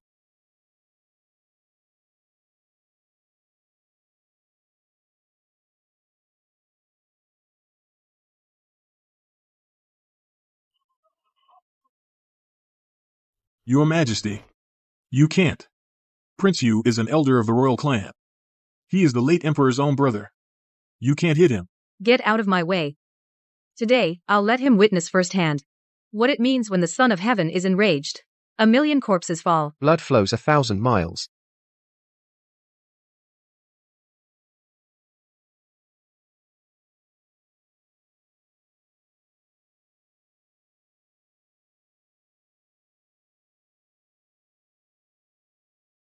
Tie him to the palace gate as a public example, as a warning to others. Let's see who dares to borrow the tiger's might and run wild before me.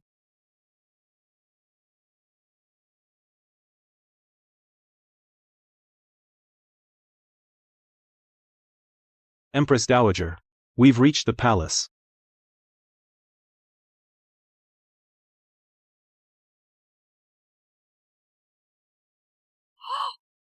What are you doing here? Untie Prince Yu at once. Empress Dowager, Prince Yu was insolent to His Majesty. His Majesty ordered us to tie Prince Yu up at the palace gate as a public spectacle. The Emperor is awake. Has he lost his mind? Tying Prince Yu up here. You stay here and guard Prince Yu. Amin and I will go see what the Emperor is up to.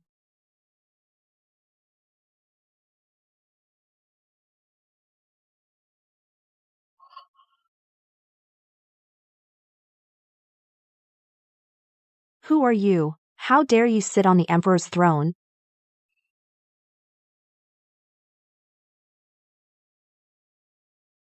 And who are you? Why don't you kneel before Her Majesty? Your Majesty.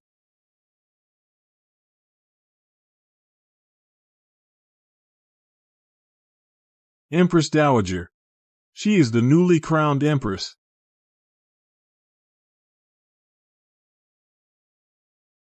Empress Dowager. Why have I never heard my brother, the Emperor, mention it?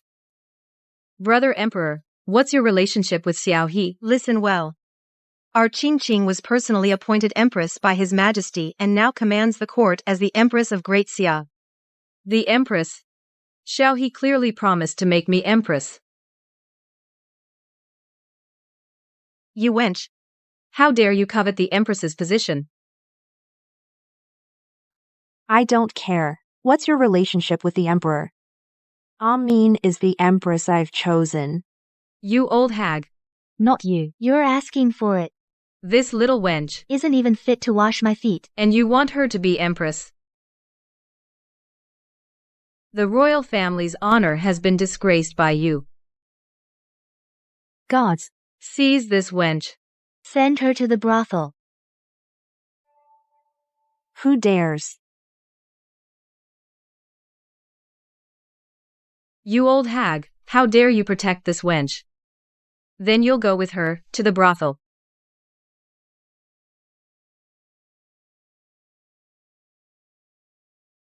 Your Majesty. But she's the Empress Dowager. So what if she's the Empress Dowager? Then I'll depose her. Yuan.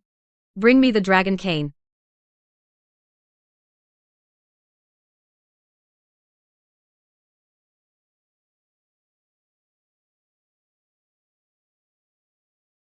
The dragon cane. It can strike down princes, and even tyrant emperors. More than enough to depose an Empress Dowager. Why are you just standing there? Hurry up, strip off her imperial robes, and throw her out of the palace. Let go of me,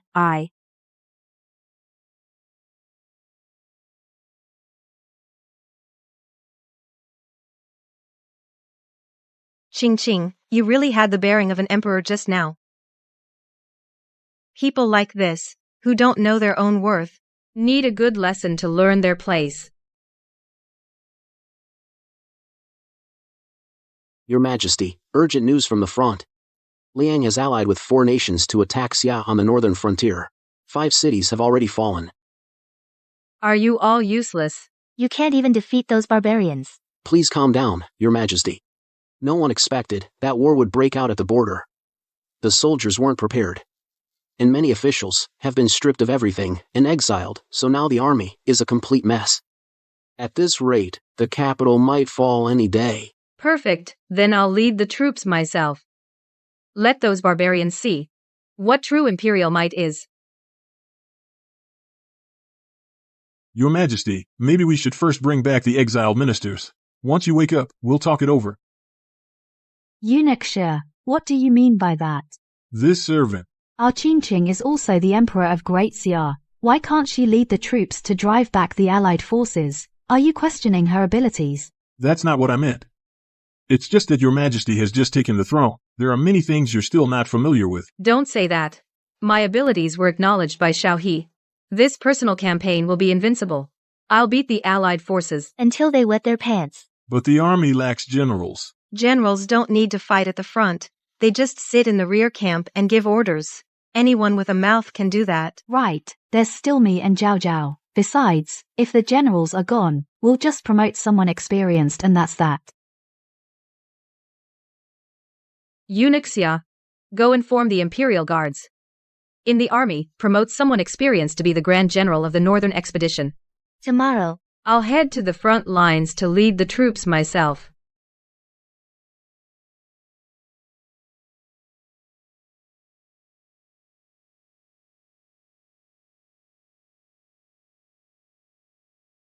Qing, you've really come up in the world. Our ancestors must be blessing us.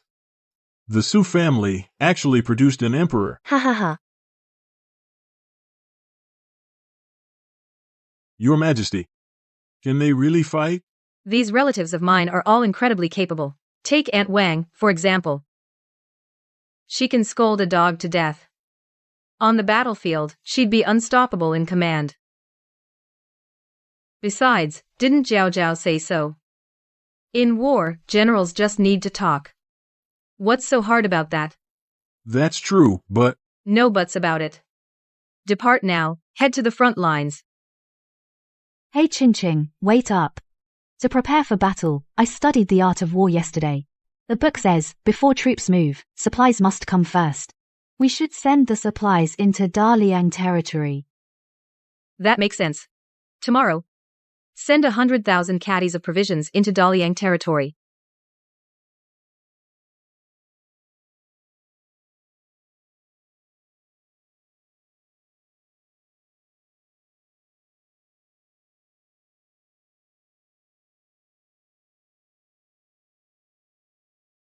General Sunday.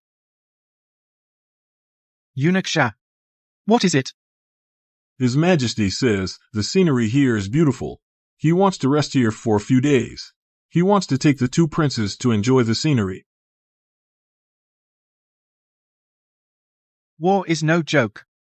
Resting for a few days would delay countless opportunities and waste countless provisions.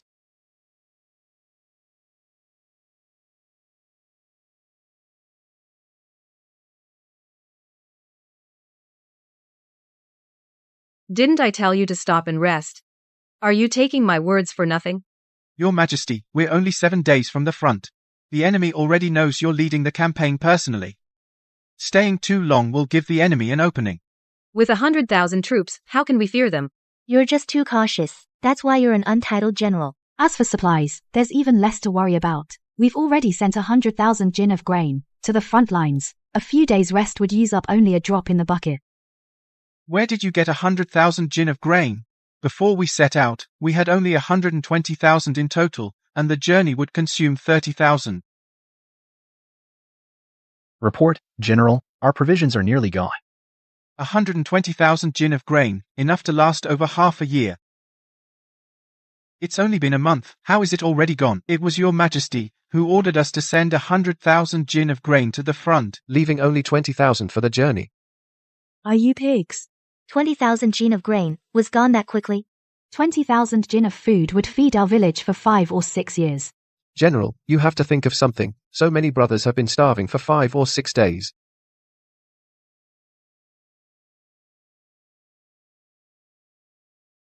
Your Majesty, I remember when you left. You took several carts of food from the state treasury. What I've got here are all rare delicacies. You dare to get your hands on them? Su Ching. But if this goes on, I'm afraid we won't even reach the front lines before a lot of soldiers starve to death. Ching, I have a win-win idea. They just want a bite to eat, enough to keep them alive. Let's rest here for a few days. Have them dig for wild greens. That solves it. We have no grain, but wild greens are everywhere. You're a general, yet at the first hint of trouble, you want me to fix it for you. Did you hear what Prince Bao said? Then go do it now. If we eat wild greens every day, when our troops meet the enemy, they won't have the strength to fight back. I think the journey has addled your brain. This is the rear area. Where would the enemy come from? Say one more word, and you'll join those colleagues of yours in exile to Lingnan. As you command.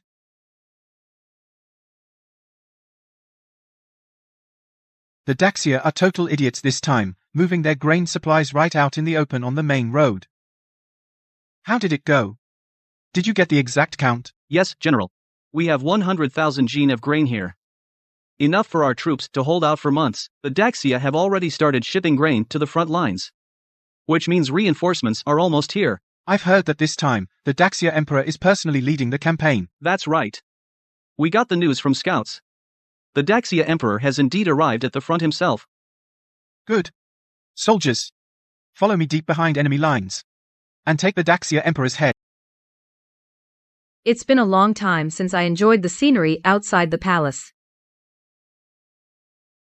Fine wine and good food. With such a beautiful view. Really lift one's spirits.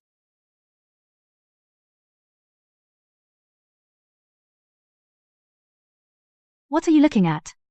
His Majesty's face is not something you may stare at. Hey, just bear with it. It'll be better once we reach the front lines. Are you really confident that the Great Xia Emperor will enter the forest? We've deployed all our troops in ambush here. Rest assured, General. The Great Xia Emperor loves anything that showcases her Imperial Majesty. I've ordered men to pose as a white tiger.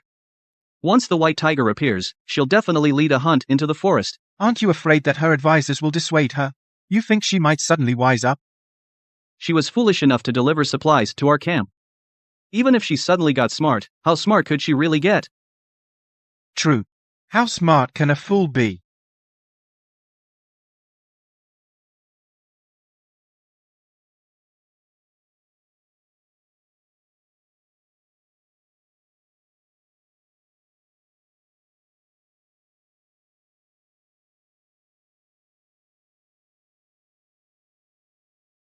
What's that sound?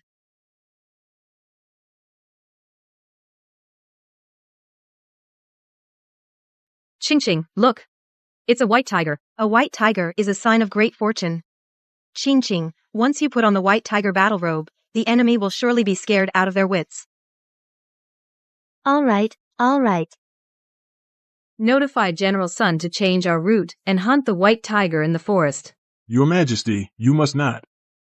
The mountain roads are hard to travel. Who knows how much time it'll cost? Is this something a eunuch like you should worry about? Go tell General Sun right now. Tell him to change the route.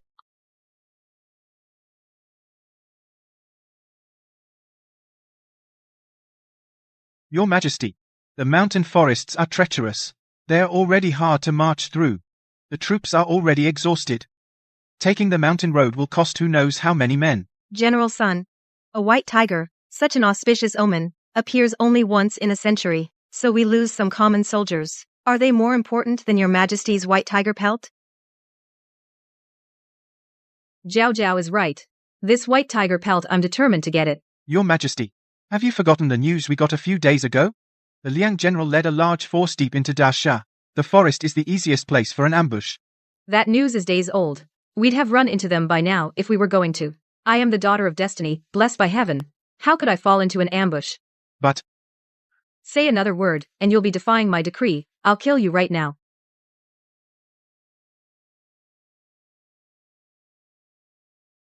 Everyone, turn around. Enter the forest. Hunt the white tiger.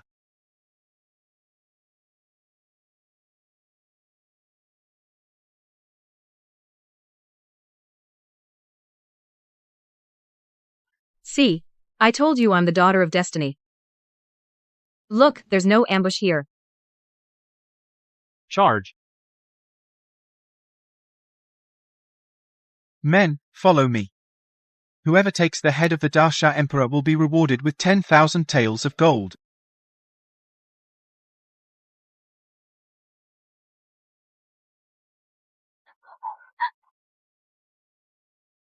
Ching Ching, what should we do?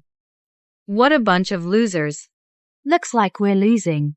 Starved for days, and they're this useless.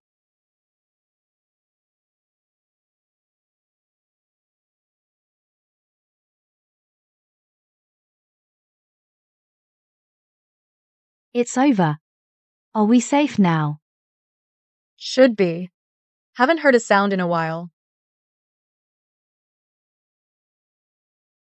I told you I was Destiny's daughter.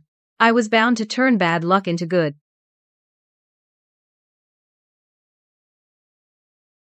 General. There are still people here.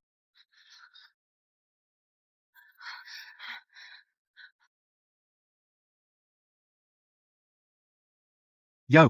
3 women, huh? This great Xia army's full of surprises. General. We've searched everywhere. No sign of the Emperor. I'm asking you where the great Xia Emperor is. We just tag along with the army. We're cooks. We don't know who the Emperor is. Please let us go. Kill them. They're all worthless. Yes, General. Don't kill me. General, please spare me. I am the great Xia Empress. The great Xia Emperor's favorite woman.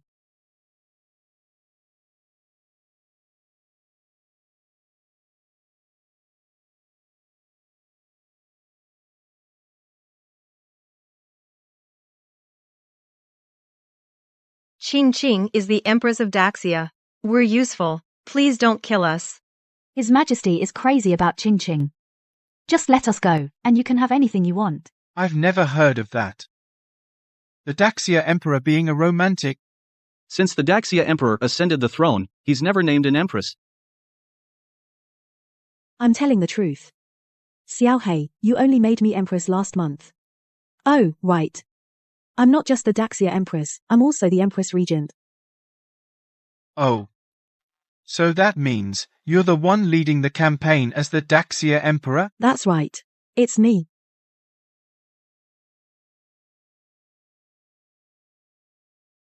General, you just said, take the Daxia Emperor's head and you'd get 10,000 gold taels. Does that offer still stand?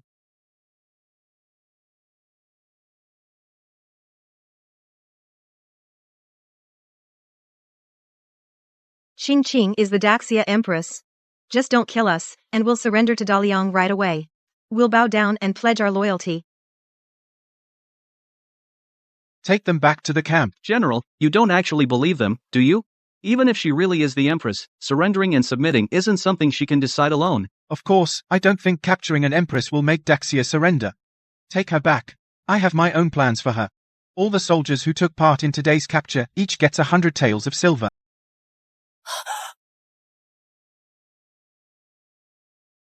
You're awake.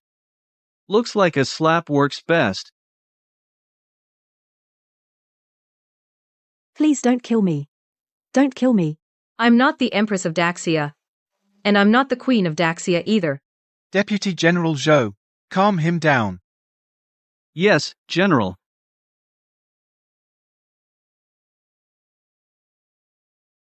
You said you're the Empress of Daxia, the one the Emperor of Daxia loves most.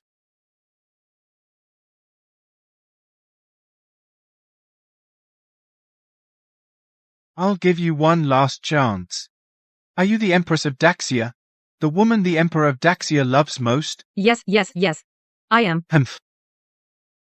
Deputy General Zhou. Quick, help our honored guest up and take her to the table.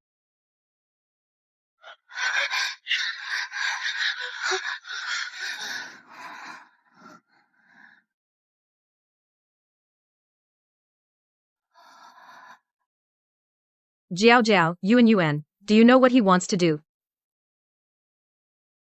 King Su. I invited you to the military camp. I need you to do me a small favor. I will. I'll do anything. In that case, rest well today, both of you. In a few days, come with me to the gates of Daxia. Get the Daxia generals to open the city gates and let our Daliang army in.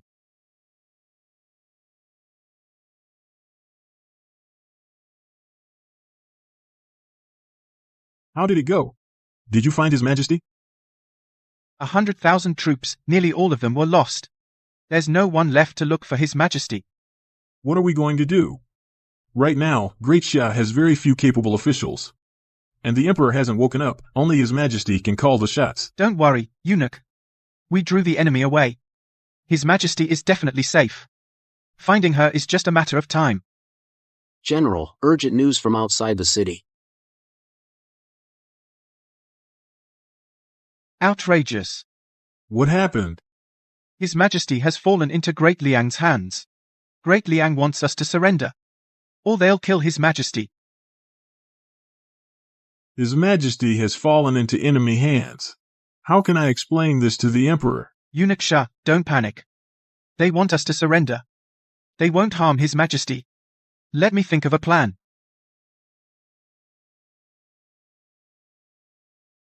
Is the ruler of Great Liang still in the capital? He is. They're still locked up in the imperial prison. Hurry, ride as fast as you can back to the capital. Bring the ruler of Great Liang to the front lines. We'll use the Great Liang ruler to exchange for His Majesty's safety.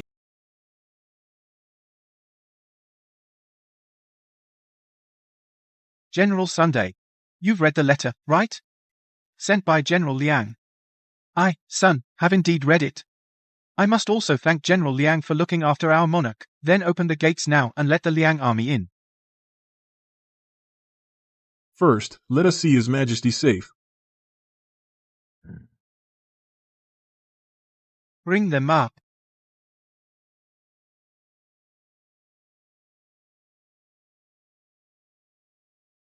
General Sun, please save me. Save me.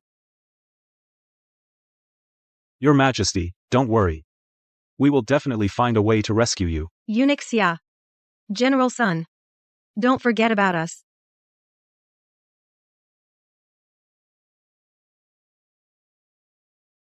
Well?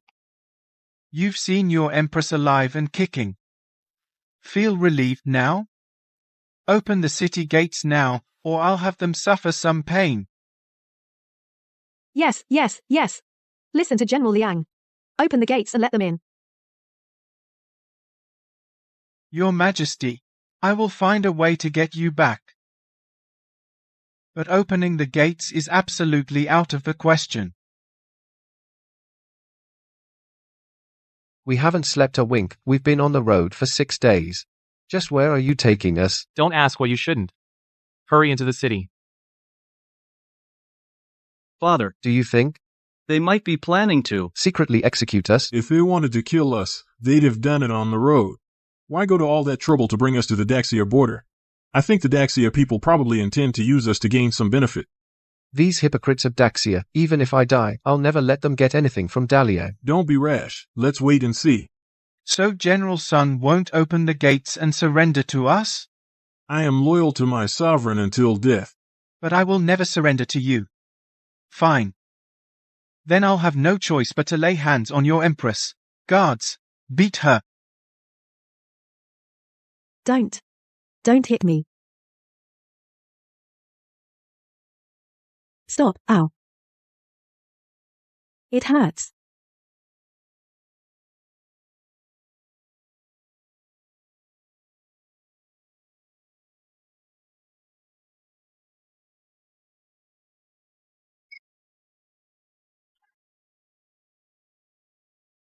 General Sun, quick, think of something.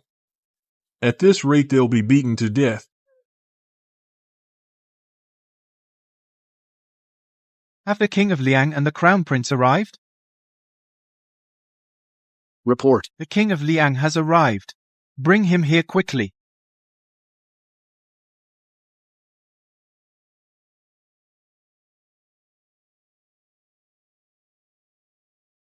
The King of Liang and the Crown Prince are in our hands. You all, stop right now.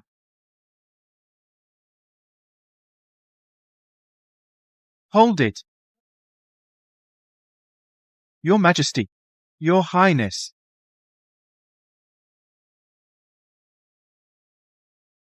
General Liang, keep hitting, don't stop.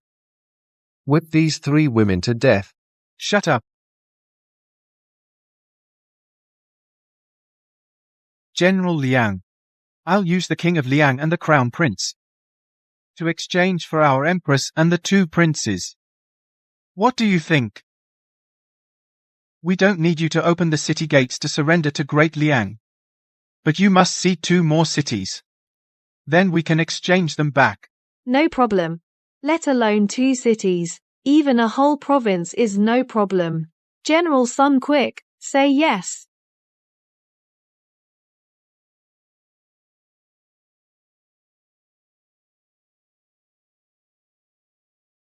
General Liang, don't worry about me. This is Great Liang's chance to swallow Great Xia. With this woman, Great Liang can seize it without a single soldier. My life as king is worth nothing.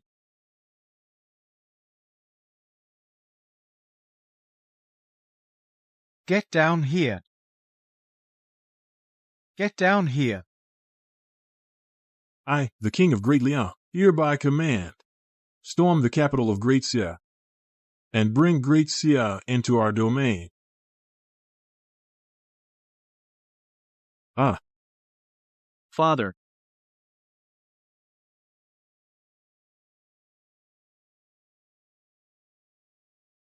Take them away. And lock them up properly. Don't, because of me, miss the chance to let Great Liang dominate. Gag him.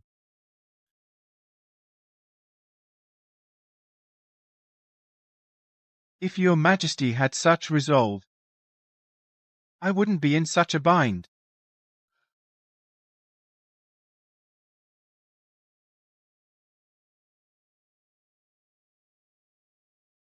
I accept your terms, 2 cities of Great Xia, plus your king and crown prince, in exchange for our empress and 2 princes.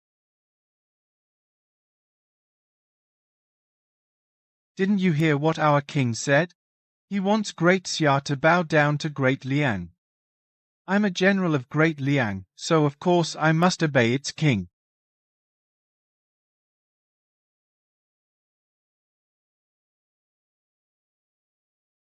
Qing, I think they won't let us go until we reach the capital.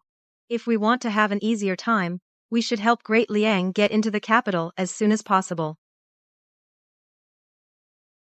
General Sun refuses to open the gate. What am I supposed to do? Qing, you are the Empress of Daxia. Your subjects must be loyal to you. If General Sun refuses, then have him executed. His men will naturally obey you. Zhao Zhao, you're so smart. General Sunday, I order you to open the gates at once. And welcome me in. Your Majesty, if we open the gates now, Daxia may be on the verge of ruin. It hasn't fallen yet, has it? Once I return and take power, and seek peace with General Liang, I'm sure they won't wipe us out. Qing, if I stay in Daliang any longer, I'll definitely be beaten to death. General Sun, think this over carefully. Watching your sovereign killed by the enemy and not coming to the rescue. You'll be forever disgraced. When the emperor hears of this, he'll have your whole family executed.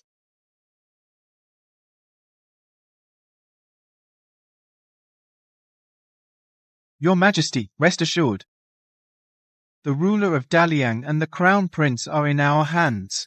They wouldn't dare touch you. Can't you understand my words? Open the gates at once. Let us in. Otherwise, you'll be defying my decree. I will have your entire clan put to death. General Sun, didn't you say that you were loyal to your emperor and country? Your Majesty is the Son of Heaven. What she says you must obey. Our sovereign has spoken. He told me not to concern myself with his life. I won't spare the 3 of them just because the Daliang ruler is in your hands.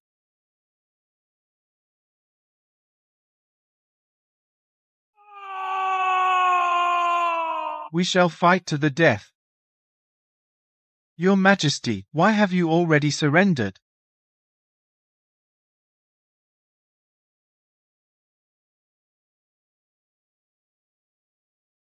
General Sun, I admire your integrity. I am a general of Great Xia. Do with me as you please. I will never betray my country. You saved my life. I won't kill you. Once I take the capital of Great Xia, I'll let you go. Father. This bitch is in our hands. You must avenge me. You can't kill me. I am the Empress of Great Xia. If you kill the generals defending the city, they will fight to the death. With me here, I can get you into the capital unimpeded. Shut up. My child, she's right. We still need her. Father. Is my revenge just going to be forgotten? Take them away. Treat them well. Yes?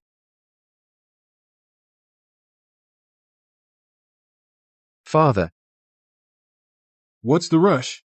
After we annex Great Xia, those 3 are yours to deal with.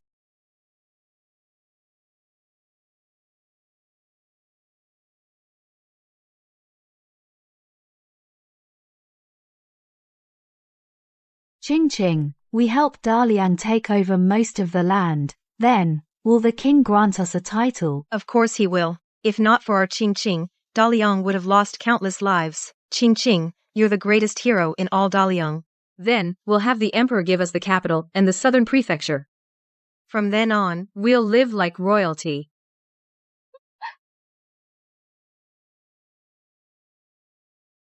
Qing, after all the suffering we went through, now we finally have the chance to get our revenge.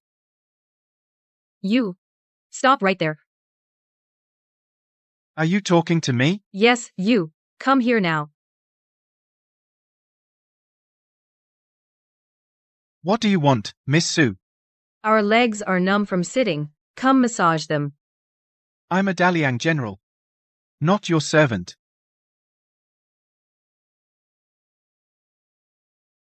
Did you forget what your king told you? He told you to take good care of me, Daliang's hero. Letting you massage me is an honor for you. All of you. Go massage Miss Sue's legs. Yes, General. Can't you understand? I told you to do it. General Liang, if you mess with us, Miss Sue will be upset. She won't want to help Daliang anymore. Can you bear that responsibility? Miss Sue, please don't be angry. I'll massage your legs right now. Do you even know how to massage? You can't even handle such a simple thing. How can you be a general? What are you staring at? Go lie down over there. I'm getting out of the carriage. To stretch my legs. Hurry up and lie down. Miss Sue is delicate and noble. The carriage is so high. If she falls, can you bear the responsibility? Don't go too far. General Liang is the war god of Daliang. How could he be trampled under your feet as a stepping stone? What's so great about the war god of Daliang? Miss Sue helped you expand your territory. Calling her the benefactor of Daliang is not an overstatement. Letting you be her stepping stone is such a small thing, yet you won't do it. Then we can't help you. To continue conquering Daxia's cities.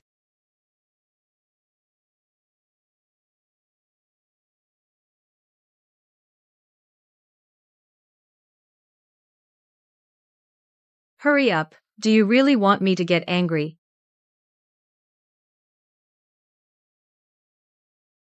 Why haven't you come down yet? You didn't invite me. You have to say it. Your servant asks Miss Sue, Miss Zhao, and Miss Fang to get off. Your servant asks Miss Sue, Miss Zhao. Miss Fang to get off. That's more like it. Stay down. We'll have to get back on later.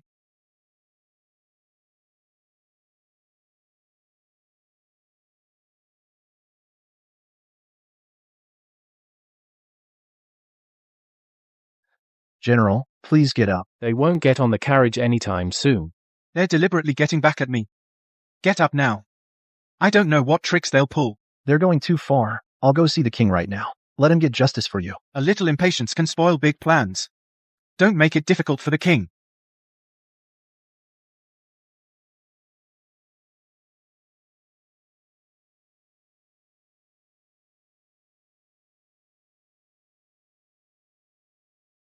General Liang. My father sent me to inform you. Why are you lying on the ground? Who was it who made General Liang do such a thing? To answer your highness. It was Miss Sue and the others. That's outrageous. These three actually dared to humiliate our great Liang general.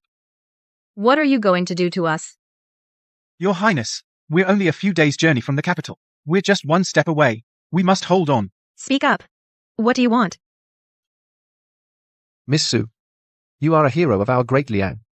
Of course I'll take good care of you. That's more like it. Who told you to get up? Get down.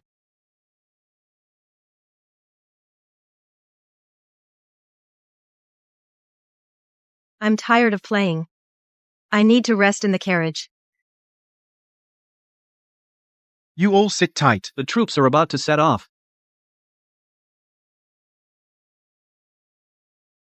Don't worry, General. Once we capture the capital, I'll make them wish they were dead.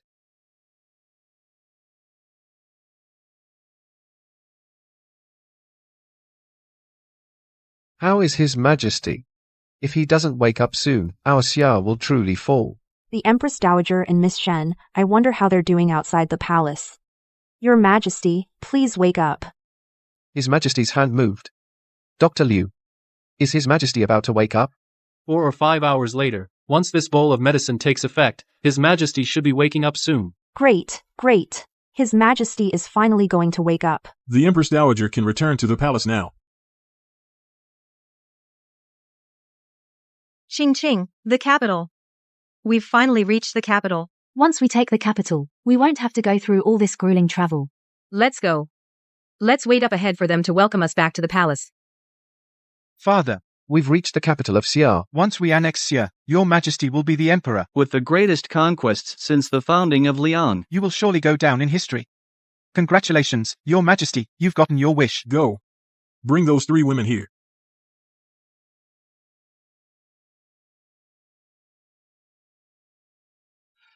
Miss Sue, we're already at the capital. Please have them open the gates now. I can have them open the gates, but you have to promise me a few things. What things? Go ahead and say them. I don't have many demands.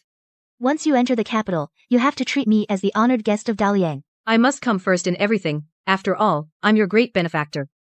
Oh. Also, when the time comes, you will give the Daxia capital and Nanzhou prefecture as my fiefs. My fiefs will be exempt from land tax. And every year, Daliang must send me gold, silver, and jewels as tribute. So I'm supposed to put you first in everything, and you also want Nanzhou prefecture and the Daxia capital as your 2 fiefs. That's wishful thinking. Don't my merits deserve it? Without me, your Daliang would still be at the border, fighting it out with Daxia. You wouldn't have taken the capital this fast. Qing is right. Even if you fought your way to the capital, your forces would be severely depleted. You might even get beaten to it by someone else. There's no way Daliang would annex Daxia. Anyway, if you don't agree, Qing won't let them open the gates. So you can just slowly wear down the capital guards. I agree to all these demands. You are our hero of Great Liang. Father.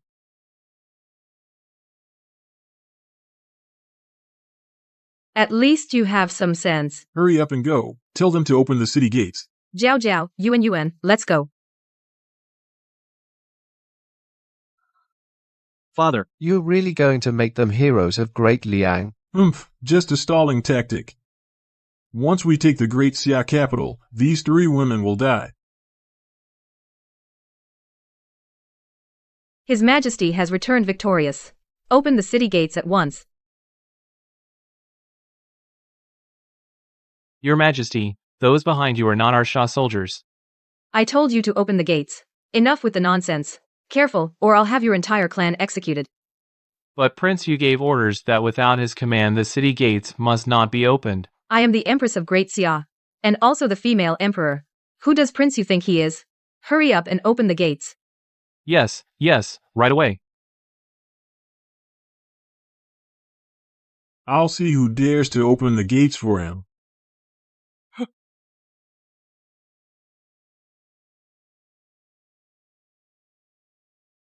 How dare you defy me, old fool? Careful, or I'll hang you from the city gate. You sold out your country for glory. I wish I could tear you limb from limb. When a nation falls, the people suffer. I just wanted to spare the people some misery. How is that selling out my country? You haven't seen the border people, displaced and homeless, the starving for miles around. If the war spreads, countless people will suffer. Our Qing is nothing like you. For wealth and glory, you'd sacrifice the people. She can give up her titles as Empress and Emperor. Can you? Half of the realm of Great Xia was given away by you. You still have the nerve to say it's for the people of Xia. The sacrifice was necessary. Great Xia didn't lose a single soldier. Isn't this all thanks to me? The Liang army fought its way here. Their troops must have taken heavy losses. How many will lose their fathers? And how many will lose their sons?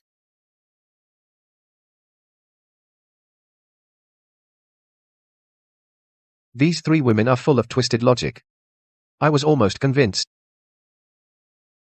Your Majesty, you're finally awake. Thank heavens. Heavens be praised. How long was I out? 3 months. A full 3 months. Where's Su Qingqing? Quick, have her arrested. Your Majesty, Su Qingqing, she. In a moment, you must stay strong. What happened? Su Qingqing has taken the throne. She's the Empress of Great Xia. She had Prince Yu flogged. She deposed the Empress Dowager. And she sent Miss Shen to a brothel. How dare she? Your Majesty, please calm down. Miss Shen was brought back by Prince Yu already. If you pass out again, Great Xia will truly fall. Full? After Su Qingqing took the throne, she insisted on leading the army herself. She gave terrible orders, resulting in 100,000 troops being completely wiped out. She herself was captured by the enemy. To save her own life, she cleared the way for the enemy. Now they've reached the capital. Prince Yu is holding the line at the city gate tower. I'm afraid Prince Yu can't hold out much longer either.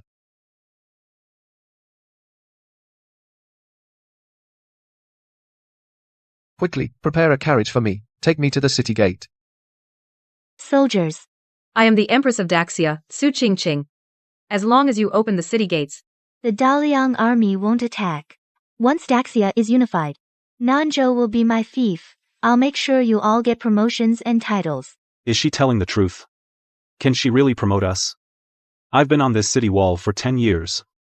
If I can get promoted, I could finally get married. Shut up. This woman would sell out her country, becoming Daliang's lackey. Do you think she's trustworthy? Qingqing always keeps her word. Yuan and I are proof. We've risen up with Qingqing. Don't listen to that old villain. He just wants you to fight to the death for his wealth and rank. You're talking nonsense. Me? We're talking nonsense. Then give up your princely title and become a commoner. Your Highness. What are you waiting for? Open the gates now.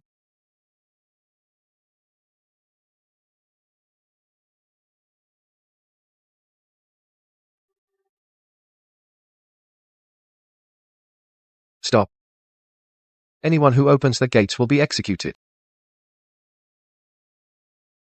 Ha ha ha, I'm about to go down in history. Congratulations, Father.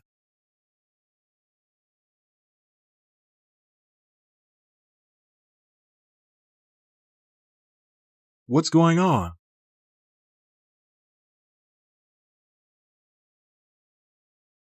What are you doing? Do you want me to wipe out your entire clans? I think you're the one who should be executed along with your entire family. Xiao He, you're awake. That's wonderful. If I hadn't woken up, my great Xia would have been destroyed by you. Xiao He, I did it for you. For the people. You were already sick. If you kept worrying about the war, this illness would never get better. That's right, Your Majesty. Qingqing begged the ruler of Great Liang.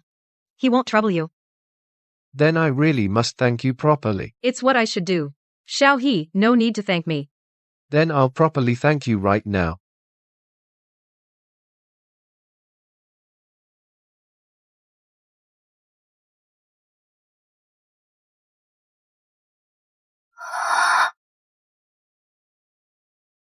Qingqing, are you okay? Qingqing, are you hurt? No, I'm fine.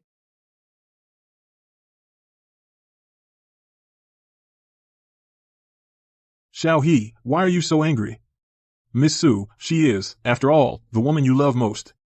As long as you bow to my great Liang and swear allegiance, you will still be the emperor of Great Xia. The sons of Great Xia would rather die in battle than betray their country. This wench is not my love.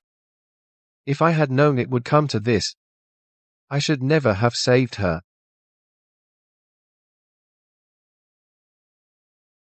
Xiao He, if you don't love me, why did you make me your empress? The position of empress wasn't meant for you. At the time, I only wanted you to enter the palace, to serve the empress as a maid. Then, why did eunuch Xia call me empress? He misunderstood.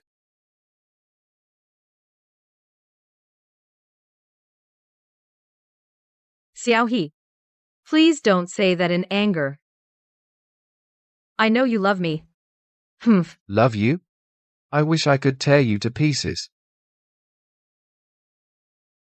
Father, do you think they are acting or is it real? This Xiao He is full of tricks.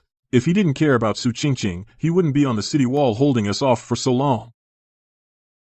Brother Xiao, you don't need to put on an act for me. The capital of Great Xia, I'm determined to take it. If you refuse to surrender, then I'll have no choice but to kill Su Qingqing and storm the city. The Son of Heaven guards the gates. A ruler dies for his realm. Even if I die in battle, I will defend the realm of Great Xia. As for Su Qingqing, even if you spare her, I will not forgive her. Father, Su Qingqing seems useless now. Xiao He is dead set on fighting to the death. Your Majesty, if the great Xia Emperor truly wants to fight to the death, our great Liang will surely be dragged in. Great Liang's strength cannot sustain such a long front. But we're just one step away, a single step from completely swallowing Great Xia. Your Majesty, we've been at a stalemate with Great Xia too long. Our strength will surely be drained. The other states could very well stab us in the back. We have already occupied half of Great Xia's territory. No need to worry, we'll annex Great Xia later. Withdraw. Withdraw.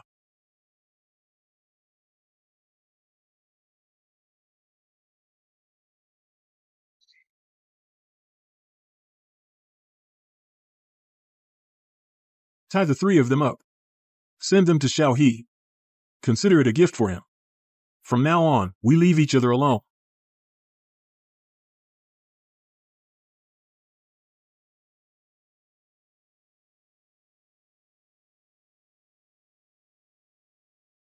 Let me go. I am a meritorious minister of Great Liang. You can't do this to me. Bring them in.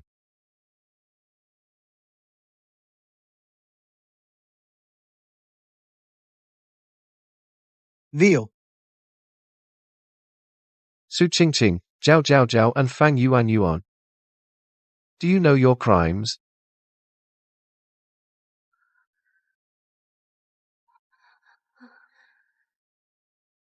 Xiao He. How dare you? The Emperor's name is not something you guilty women may utter. Mercy, Your Majesty. Spare me. You impersonated the Empress, caused chaos in the court, assaulted the prince, dethroned the Empress Dowager. You sent my most beloved woman to a brothel. And committed treason. You have the nerve to ask me for mercy? Mercy, Your Majesty.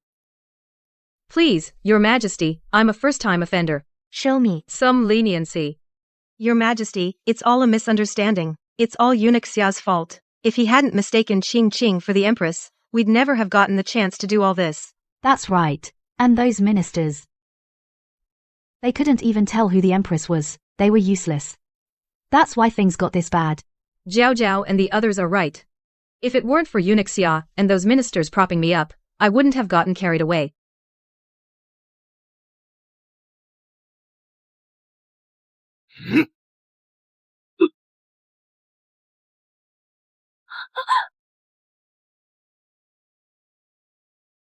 Humph. You three really know how to pass the buck.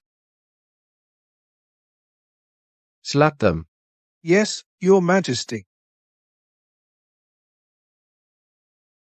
Ah, Your Majesty. I know I was wrong.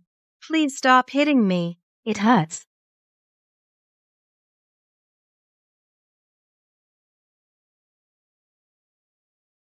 Stop it. If you dare to accuse others again, next time it won't just be a simple slap on the mouth. Your Majesty. I'm truly innocent. They were the ones who urged me on, and that's why I did all this. Su Qingqing, how could you put all the blame on us? At first, it was you who said you were the Empress and could get us good posts. You lied to us. You're the one who got us into this mess. Your Majesty, it's all Su Qingqing's fault. We had nothing to do with it.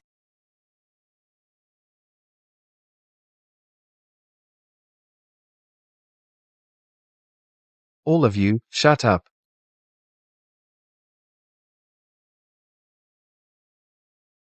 Empress Dowager, Imperial Uncle. What do you two think? How should I deal with these three? They deserve to die. Behead them in public, hang their heads in the market, expose them in the sun for 7 days. What do you think, Prince Yu? I agree with the public beheading. It will serve as a warning to the people, to prevent this from ever happening again. Then let them be beheaded. Tomorrow at noon. Execute them at the market in the capital. The Empress Dowager, Prince Yu, and I will personally oversee the execution. I don't want to die. Spare me, Your Majesty. Zhao Zhao, think of something. I haven't even married yet. I can't die. Gag them. Throw them into the imperial prison. Tomorrow, take them straight to the market.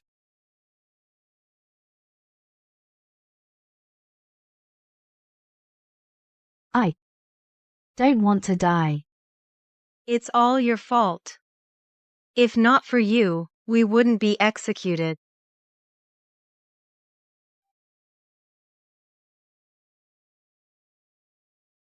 Bitch. It's all your fault. What are you doing? Stop it.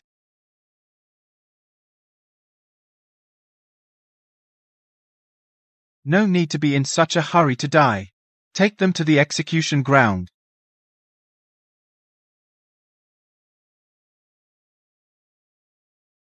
These 3 witches ruined the country. They're finally going to be killed. I heard they also embezzled silver. People like them deserve 1,000 cuts. Stop throwing stuff. Stop it. Stop it. That stinks. The Emperor has arrived. The Empress Dowager has arrived. Long live the Emperor. May he live 10,000 years. Rise. Execute the... I don't want to die. Someone save us. No. I really don't want to die. Mercy, please.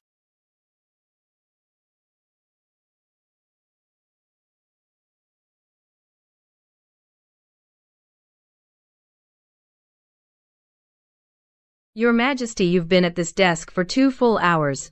You just came from court and you still won't rest. With this spring rain, the palace becomes damp and cold. Have some hot tea to warm yourself up. Amin, you're so thoughtful.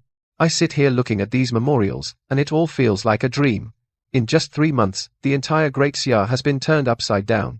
I still can't believe it. Such an absurd farce has gone on this long. It's all over now. Your Majesty, the traitors have been brought to justice. The lost borderlands are being reclaimed step by step.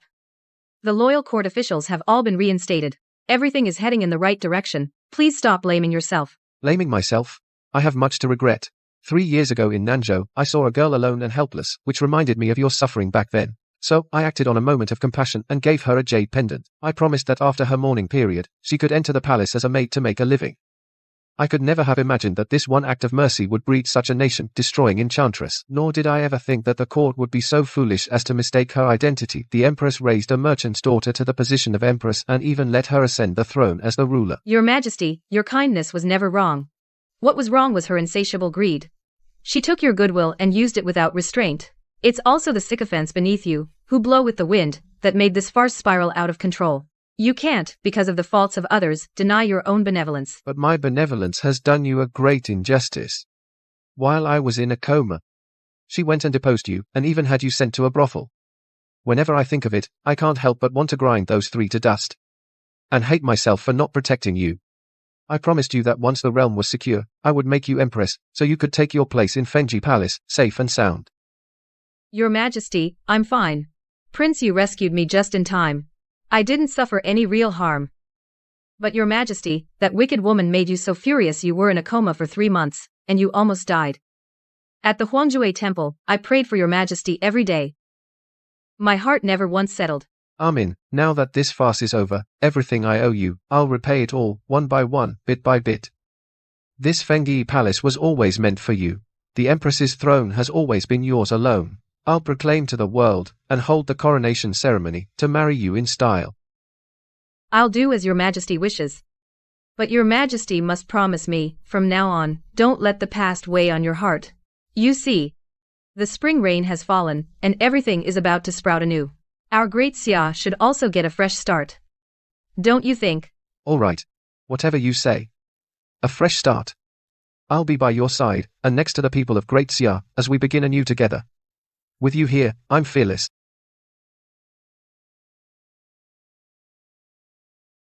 Your Majesty is troubled again over the court's appointments. You've been reading this roster for 3 days now. Your tea has gone cold twice already. Just look at all these court officials. That witch Su Qingqing killed some, exiled some, and had others' homes confiscated.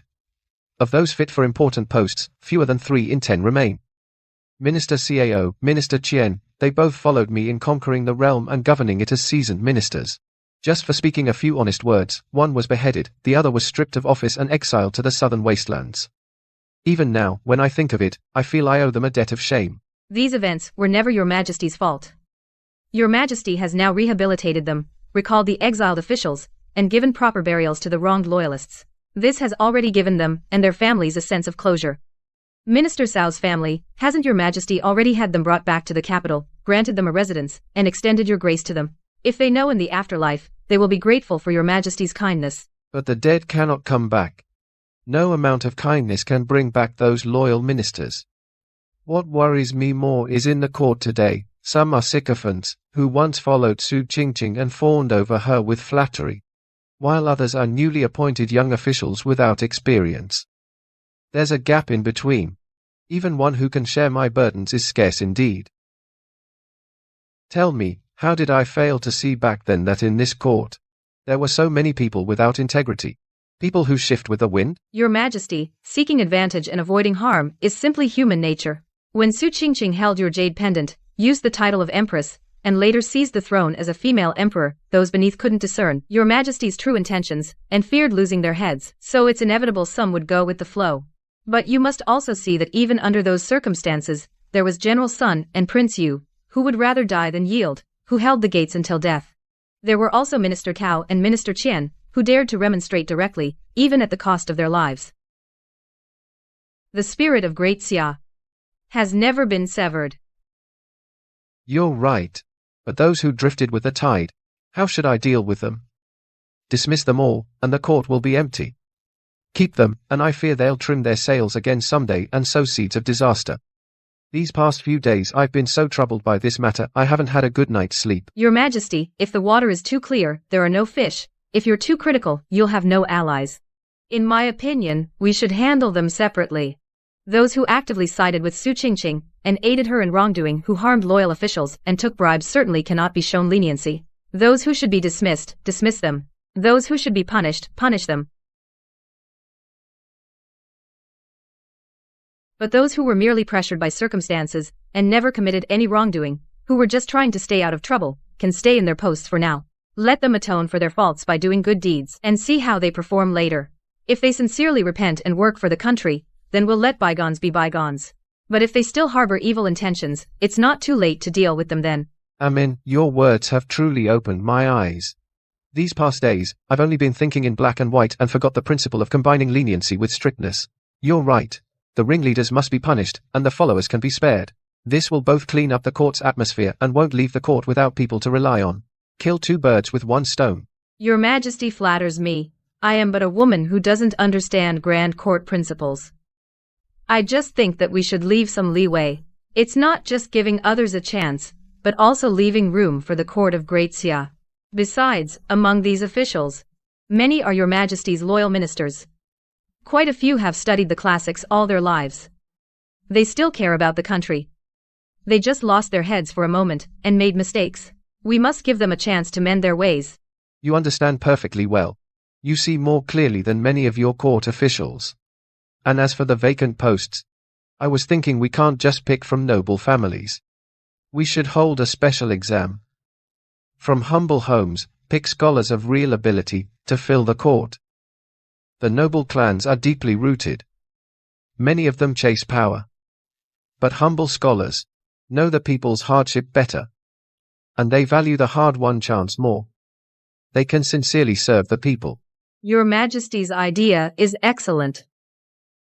Back in Nanzhou, weren't you seeing that gifted poor scholars had no way in, that you decided to hold the exam?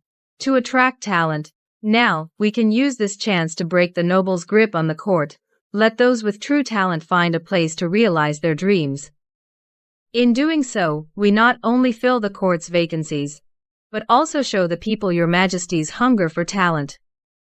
And the people will rally behind you. Having you by my side, I am truly blessed. I always thought the harem should stay out of politics, and I didn't want to trouble you with these court affairs. But now I see that your way of looking at things is far more farsighted than many of my counselors. From now on, Whenever I'm torn on a decision, I will make sure to hear your thoughts. Your Majesty, please don't say such things. I was just casually saying a few idle words. The final decision still rests with Your Majesty. I only wish Your Majesty would have fewer worries and more peace. May the court be upright, may the people live contentedly, and that is enough. It will be. With you by my side, and with these loyal ministers aiding me, I will surely bring the great Xia court back to peace and harmony.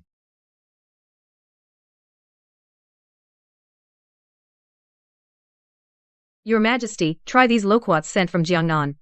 They're really sweet. Good for your throat. You've spent the whole morning reading border military reports. Your brow hasn't relaxed once. Is something happening with Liang?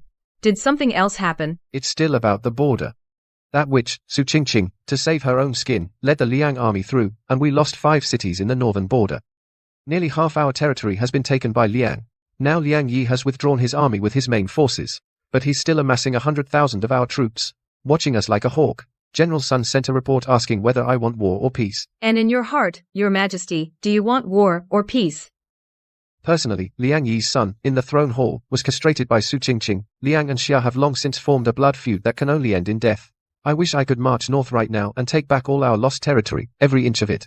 Make Liang Yi pay. But for the public good, after this whole fiasco, Xia the treasury is empty, and we lost 100,000 elite troops. The people's livelihoods are in ruin. The common folk have just started recovering from the war. They simply can't withstand another large-scale war. If I insist on war, the ones who suffer will be the people of Xia. Your Majesty, thinking of the people is a blessing for Xia. When I was at Huangjue Temple, I saw many refugees fleeing the border. They came with their families in rags, saying their homes were burned down, their fields taken, and their loved ones killed in the chaos. They only begged for a full meal and a safe place to live. At that moment, I thought, in this world, the most bitter are always the common people. Win or lose a battle, they are the ones who suffer. You're right. I am the Emperor of Daxia. The empire is mine. And the people are mine too. I cannot, for a moment of pride, push the people back into the flames of war. But if we don't fight, Daliang holds our cities and won't give them back. They keep pressing on. If I back down, they'll only want more. What we lose then won't be just a few cities. These days, I've been swinging between war and peace, back and forth. I can't make up my mind. Your Majesty, is there no way that neither burdens the people nor drains the treasury, and yet recovers our cities, is there? It's hard. Liang Yi would rather die than yield. He's ambitious and resourceful. This time, using the Su Qingqing incident, he took nearly half of Daxia's land. He's at the height of his confidence. How could he easily spit out the meat already in his mouth? But now Daxia is in ruins and needs rebuilding. I truly have nothing to negotiate with him. Your Majesty, I actually think we may not need gold and silver, or land and cities to bargain with. What does Liang Yi want most? It's the long-term peace of Daliang. It's the ambition to rule the world. But he should also know after this war, though Daliang gained ground, it also consumed many troops, right? He went to war with Daxia. The other kingdoms, wouldn't they profit from the conflict? Go on. Your Majesty, you think, Liang has allied with 4 states to attack Xia. But of these 4 states, every one has their own agenda. They joined Liang in the campaign, just to get a slice of the pie. If Liang truly annexed Xia, the next to be annexed would be them. In their hearts, they must also be wary of Liang. Also, Liang Yi has led a massive army deep into Xia's territory. The front line is so extended, and supplies are already strained. The cities he occupies are all Xia's territory. The people in the cities are also on Xia's side. Even if he takes the cities, he'll have a hard time winning them over. Over time, there will be resistance everywhere. He simply can't hold them. Armin, you've really opened my eyes. I only saw Liang Yi's military strength, taking the cities, but I forgot he was going it alone deep in enemy land. Outside, other states are circling him. Inside, the people in the occupied areas are resentful. He may seem to have gained an advantage, but actually, he's in a tight spot. Exactly. So, Your Majesty, why not send someone to talk to Liang Yi first? Not to beg him to return the cities, but to make the risks clear to him. Tell him that even though Xia has gone through a civil war, it still has its strength. If it truly throws its entire national power into a fight to the death with Liang, even if Liang ultimately wins, it'll be a costly win. By then, the other states will take the chance to attack. Liang will be utterly destroyed. Better to call a truce between the 2 nations. Liang returns all the Xia territories it has occupied, and Xia will also not pursue the grievances from this war. The 2 nations will forge a new treaty. Mutual non-aggression. And each will recover in peace. But Liang Yi and Xia have the enmity of a broken pact, plus the grudge over his son's humiliation. How could he possibly accept a truce and return the cities? Your Majesty, Liang Yi is first and foremost the ruler of Liang, and only then a father. No matter how much hatred he harbors, he won't risk Liang's destiny on a gamble. His retreat this time, isn't it just because he's afraid that staying locked with Da Xia would let the other kingdoms stab him in the back? As long as the terms Your Majesty offers can save his face, and let Da Liang gain real benefits, he might very well agree. For example, we could open border markets. Da Liang's horses, furs could be sold to Da Xia, and Da Xia's tea, silk, and grain could also be sold to Da Liang. Both sides trading, supplying each other's needs, would benefit the people and treasuries on both sides. Isn't this better than fighting and grabbing? Amin. You truly have extraordinary talent. All the officials at court only think of either fighting or surrendering. There isn't a single person who can, like you, see the pros and cons so clearly and come up with such a perfect solution. Open the border markets and let the nation recover. Not only could we, without using a single soldier, recover the lost territory, but the people would live in peace and both treasuries would be filled. Now that is true long-term thinking. I am but a woman and know nothing of military strategy. I just think, if we can avoid war, we should. What the people want has never been Your Majesty's feats of conquest, but 3 meals and a warm life and peace year after year. If we can, through a treaty, bring peace to both nations, that would be the greatest merit. You are absolutely right. As emperor, ruling over this realm, what I should protect most is never the size of the territory, but the well-being of the people. As for this matter, I know what to do. In a few days, I will send envoys to Da Liang to negotiate with Liang Yi about a truce and trade matters. If this succeeds, it will not only be a blessing for Da Xia, but also for the people of both nations. All of this, I owe to you, Amin. Your Majesty, no need to thank me. The one who can make this decision has always been Your Majesty, who cares for the people. I only hope that from now on there will be no more war at the borders, that the people can live and work in peace, that Your Majesty will suffer fewer campaigns, and enjoy more peaceful days. Your Majesty, look at this memorial from Lingnan Prefecture. It says there's been a 3-year drought. Last year, we finally got a few rains. The That fields harvest, produced though. a harvest, was followed by Su Qingqing's order to exempt the local taxes. All the collected grain was moved into her private treasury. Now the treasury is completely empty. The people still have nothing to eat. Many have turned to banditry. And then there's Jiangbei Prefecture. There was a flood. The levees were destroyed. Vast stretches of prime farmland were flooded. The local officials were exiled by Su Qingqing. The new officials haven't arrived yet. There's no one to oversee disaster relief, no one at all. Your Majesty, please calm down. You'll ruin your health. It's not worth it. What's done is done. What matters most now is to find a solution quickly, to solve the people's livelihood problems. The people are innocent. They've suffered so much. They're just waiting for Your Majesty to bring them justice. Your Majesty, there's always a way. The treasury has no grain. Then it's dairy. Then we'll gather it bit by bit, a little at a time. In the end, we'll have enough grain for relief. First, the palace's expenses. Can we cut back on those first? Your Majesty's meals, the harem's expenses, and the allowances for each palace can all be saved. The resources of my Fenji palace, along with everything I've saved over the years, can be converted into grain and sent to the disaster areas. No. Absolutely not. I already owe you so much. How could I let you use your own personal savings for disaster relief? And cut your allowance too? You are to be my empress. How can you live so frugally? As for the palace's expenses, even if we cut back, we can't touch your allowance. Your Majesty, what times are these? And still you care about such material things? I'm not someone who craves wealth and glory. Back in Nanzhou, I lived on plain tea and simple meals. Now it's just a matter of cutting back a bit. What does that matter? Compared to the people in the disaster zone, who have no food and are homeless, I have a roof over my head and enough to eat. That's already a great blessing. Besides, Your Majesty is the Emperor of Da Xia. And I'm the one you'll make empress. Your people are suffering.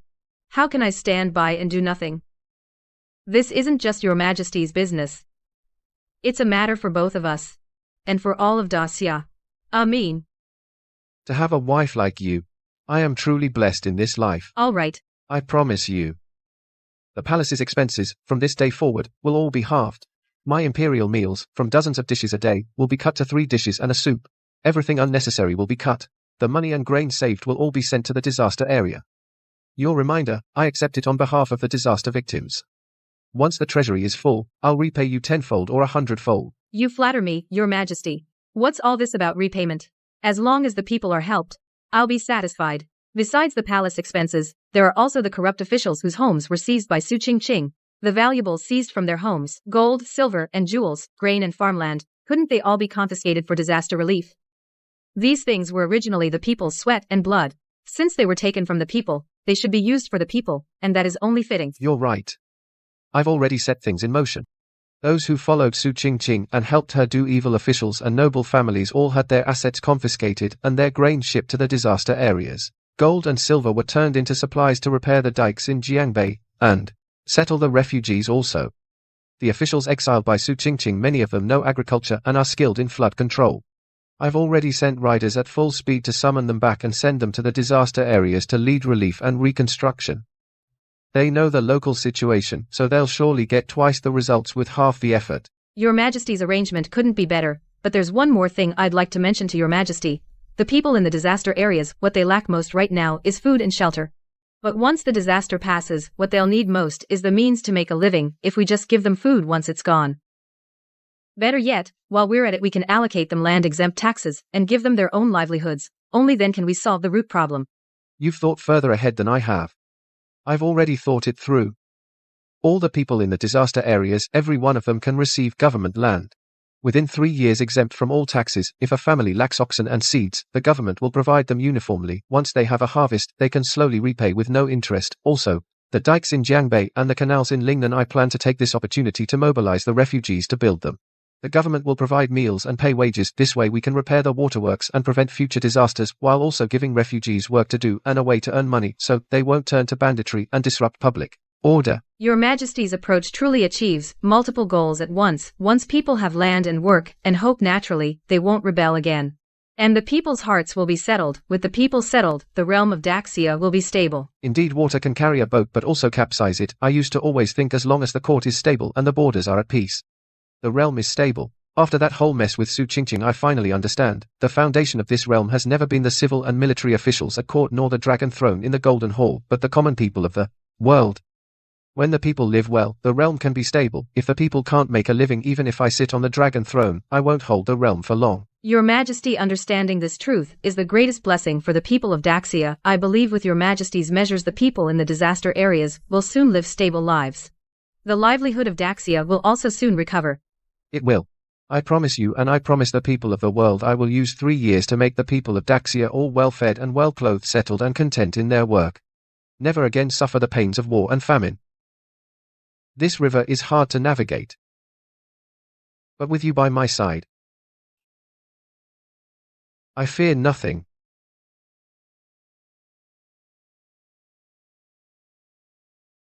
It's rare for your Majesty to be this free today.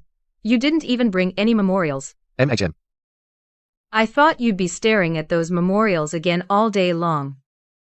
Today, I deliberately gave myself a day off. Court affairs, people's matters, can all wait. I just want to be with you. Ever since I woke up, it's been either dealing with Su Qingqing's leftover mess, or busy straightening out the court and soothing the people. I haven't even talked to you properly, let alone spent time with you properly. I've been neglectful. Your Majesty is the ruler of the realm, so of course, state affairs come first. How could I blame you? Being able to, like this, quietly sit with you and talk. I'm already content. Speaking of which, the first time I saw you was also in Nanzhou, the place where I met Su Qingqing, exactly the same. At that time, you were also being bullied by some thugs, hiding in the alley in ragged clothes, crying like a little kitten. Back then, I thought, how could there be a girl so heartbreakingly adorable? You've got some nerve saying that, Your Majesty. Back then, I thought you were some spoiled rich kid from who knows where. You just stepped in and drove those bullies away. I was afraid you were just another villain. So I hid from you, too scared to come out. Ha ha ha. That's right. I saved you out of kindness, but you didn't even say thank you, and just ran off. You had me searching all over Nanzhou for half a month, before I ran into you again by the river. You were just handing out food to those street kids. At that moment, I thought, this girl, though she looked so delicate, had a kinder heart than anyone. Back then, I had lost both my parents. I couldn't even feed myself, but I couldn't bear to see those children suffer as I did. It was also then that Your Majesty told me, from now on, with me around, I'll never again let you and these children be wronged. That promise, I've remembered it to this day. But I went back on my word. I promised to keep you safe. But in the end, I let you suffer so much. After I took the throne, I was busy securing the realm, putting down revolts, thinking that once the land was stable, I would marry you in grand style and make you empress. But it dragged on for 3 years. You suffered Su Qingqing's great humiliation for nothing. Every time I think about it, Your Majesty, I have never blamed you.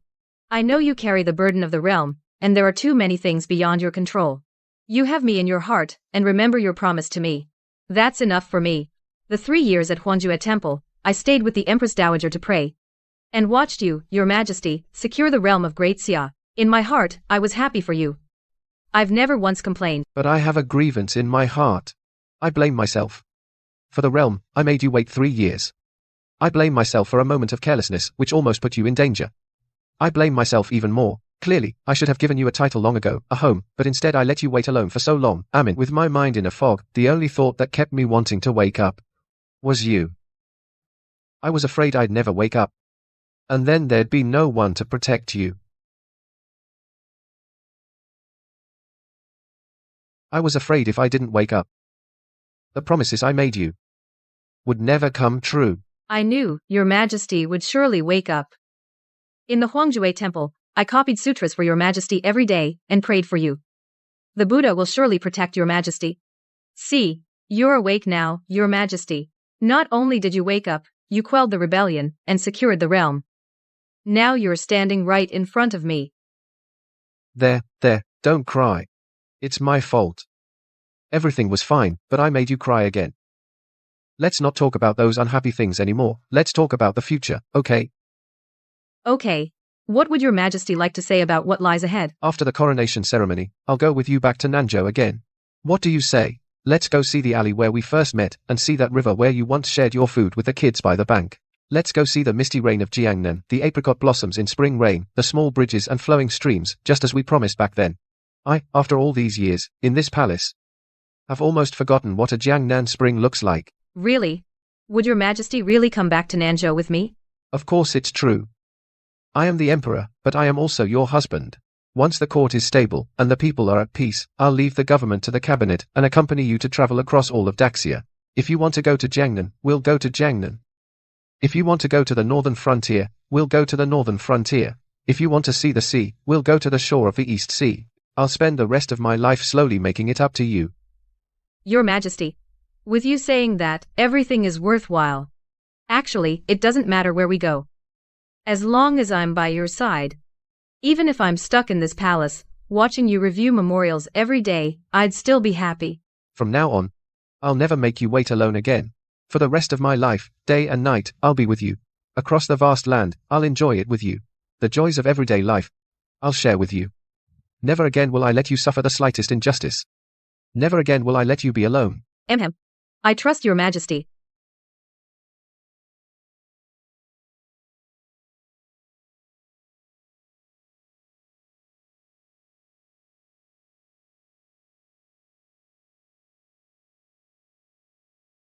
Your Majesty, the ceremony's protocol is far too extravagant. Just the phoenix crown alone uses 300 eastern pearls and 50 taels of pure gold. And this phoenix robe needs fine cloud brocade. It takes embroiderers 3 months to finish. And the procession, the banquets, and rewards. All told. The people in the disaster zones are still waiting for food and silver for relief. Spending so much on this ceremony truly troubles my conscience. Amin. You needn't worry about that. The coronation is a matter of state. It must not be taken lightly. Besides, this is me marrying you. It's the most important day of your life. How could I let you suffer the slightest grievance by holding it simply? As for the silver, I've already arranged it. The ceremony's cost will all come from my privy purse. Not a penny from the state treasury. It won't delay the disaster relief. So rest assured. Your Majesty's privy purse isn't that still the money of the Great Xia? The silver from the privy purse was originally reserved for emergencies.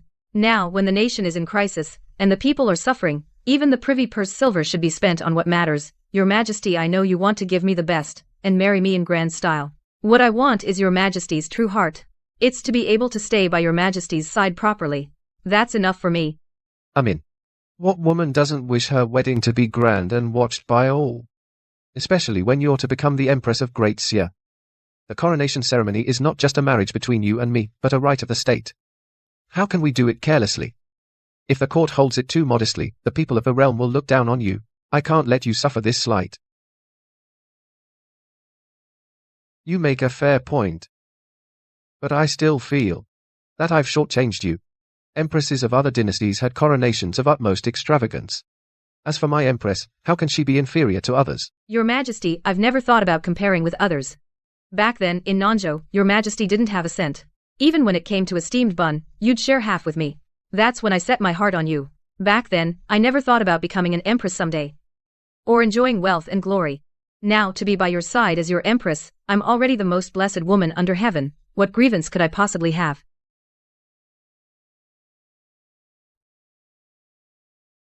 All right. Then tell me, this ceremony.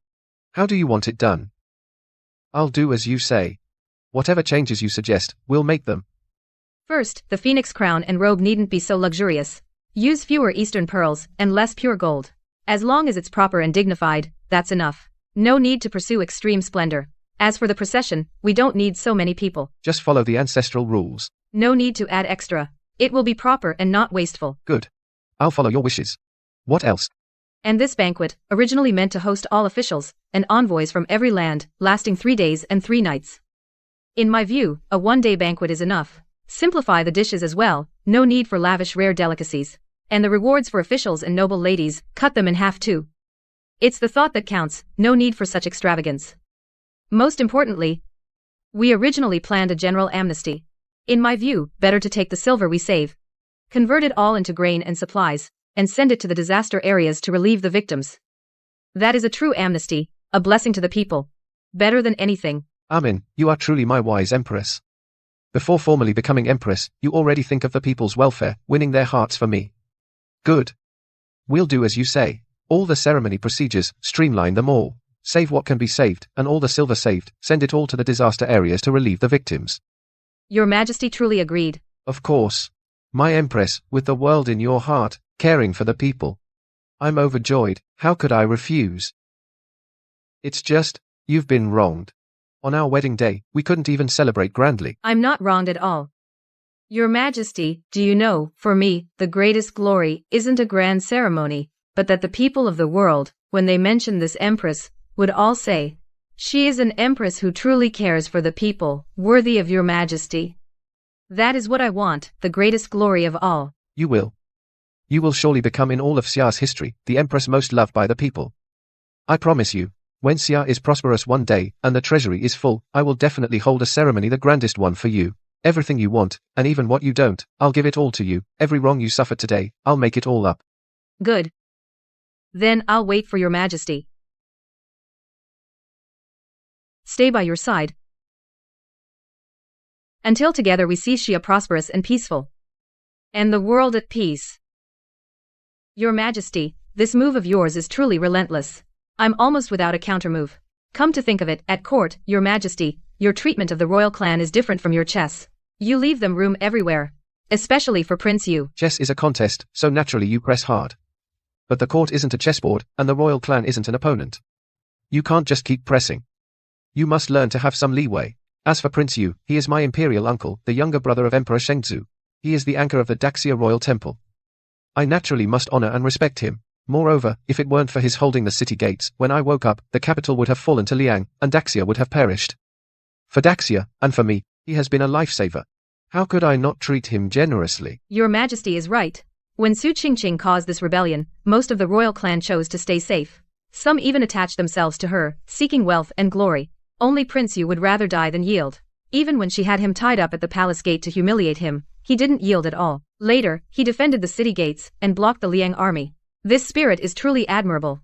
And when Su Qingqing ordered me to be sent to a brothel, it was Prince Yu who sent people to rescue me. This kindness, I've always kept in my heart. It's good that you remember.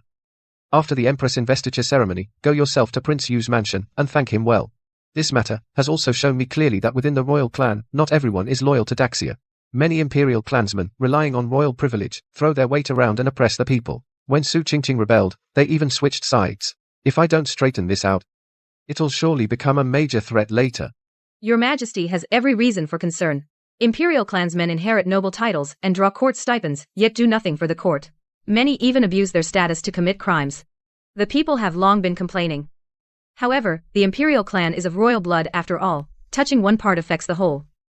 If we punish too harshly, the whole clan will feel at risk and become disheartened. It might even force them to band together and revolt, which would make things even harder.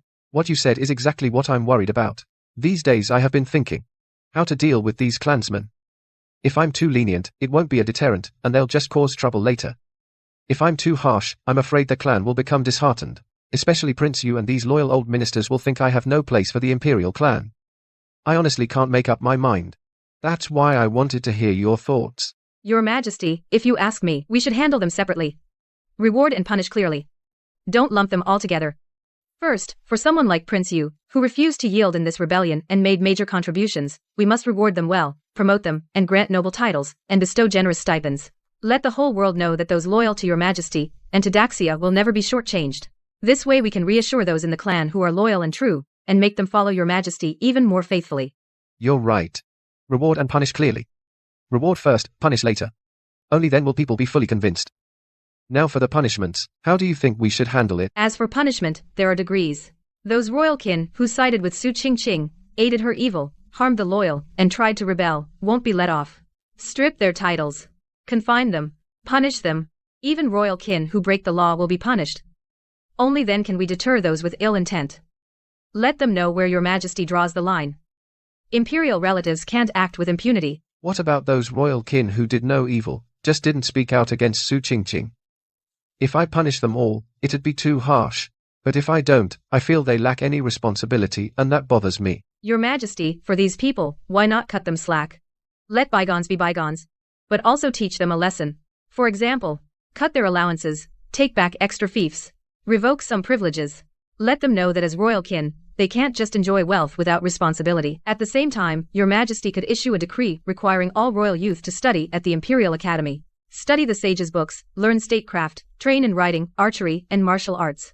If they succeed in their studies and show real talent, they can enter the court and serve.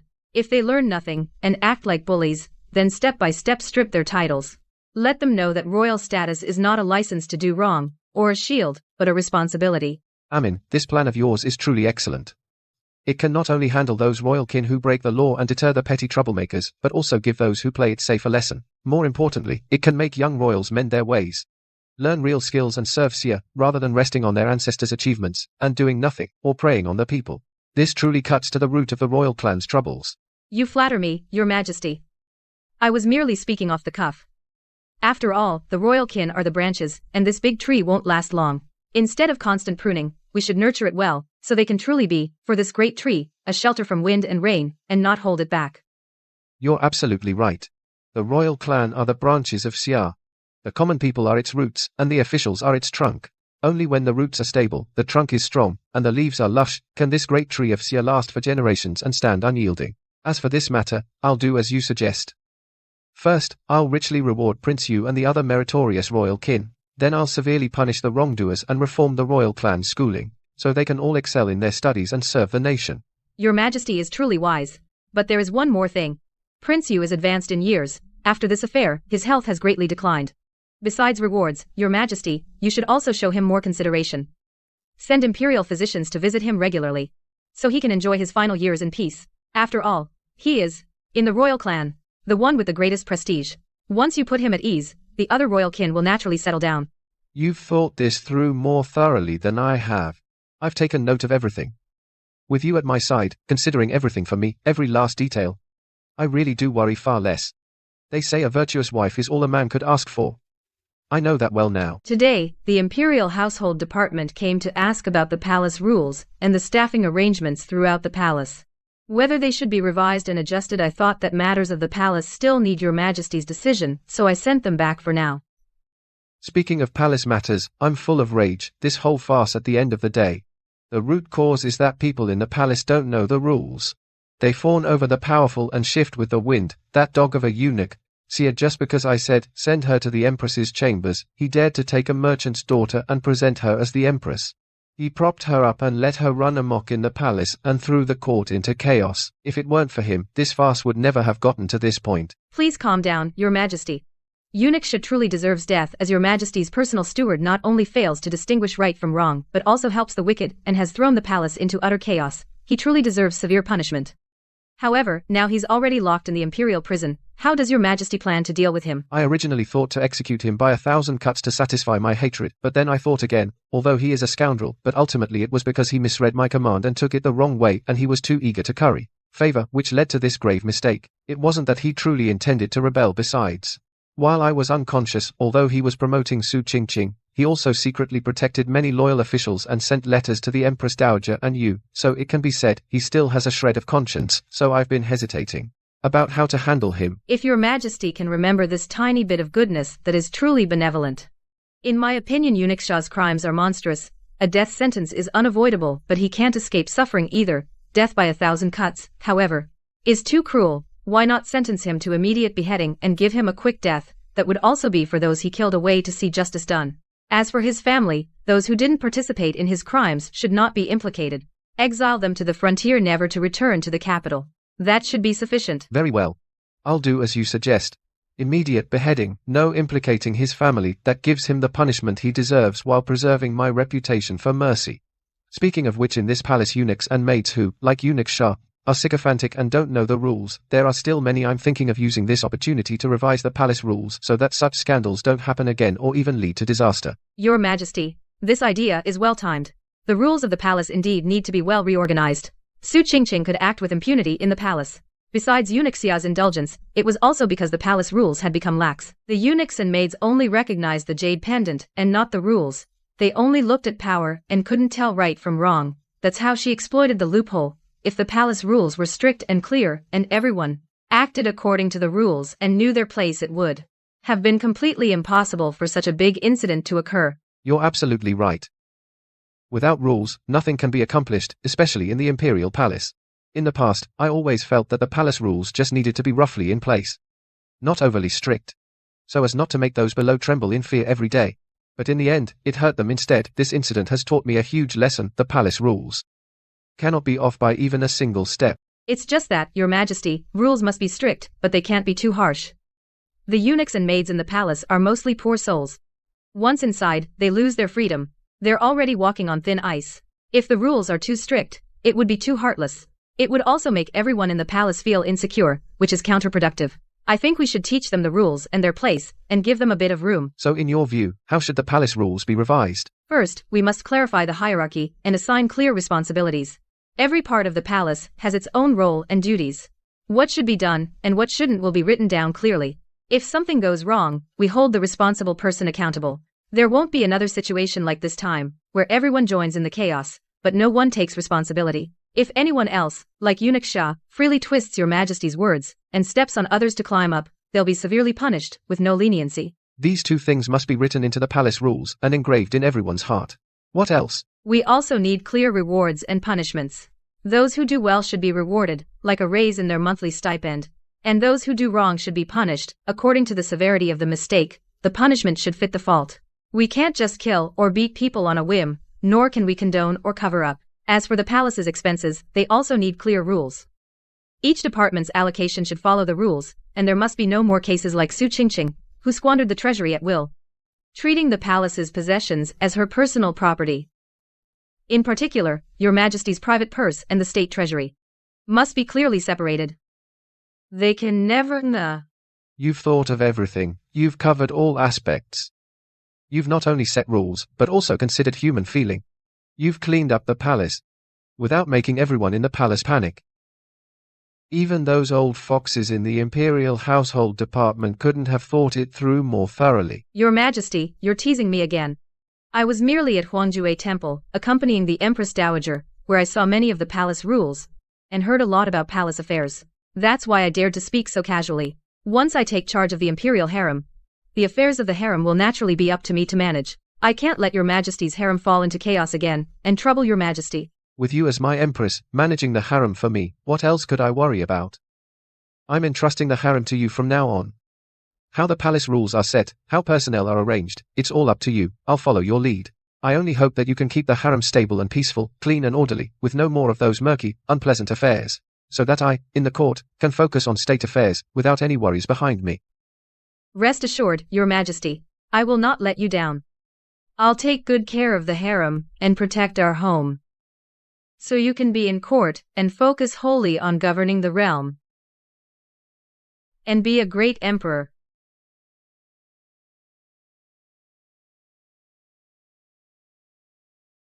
Amin, look, this is a memorial just sent from the Ministry of War. That which Su Qingqing personally led the army. 100,000 elite troops, and lost them in the mountains. She also left the border defenses in complete disarray. Now the border garrisons are 9/10 empty. The soldiers lack clothing and food, and can't even gather enough weapons. Reading these memorials, my heart feels like it's being cut by a knife. Those 100,000 men were brothers who followed me through thick and thin. Because of her stupidity and arrogance, they died in vain. Your Majesty, I know how much this pains you. Those soldiers all gave their lives for Great Xia. Your Majesty should issue an edict to posthumously honor the fallen and treat their families generously. Give their parents, wives, and children pensions and compensation. Exempt their households from taxes and forced labor, so the elderly are cared for and the young have support. In doing so, you can also comfort the spirits of the fallen soldiers. It will also let the living soldiers know that Your Majesty remembers their sacrifice. You're right. On this matter, I've already tasked the Ministry of War with it. All the soldiers who fell this time will be posthumously honored. Their wives, children, and elders will be provided for by the court. They'll be exempt from taxes for life and from forced labor. But even so, it won't bring back the lives of those 100,000 brothers, nor can it fill the gap in Great Xia's military.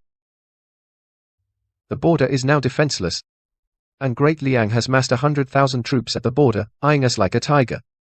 If they strike again, we don't even have an army to hold them off. How could I not worry? Your Majesty, what's done is done. Worrying won't help. Let's take it one step at a time. We'll rebuild the army and reinforce the border defenses.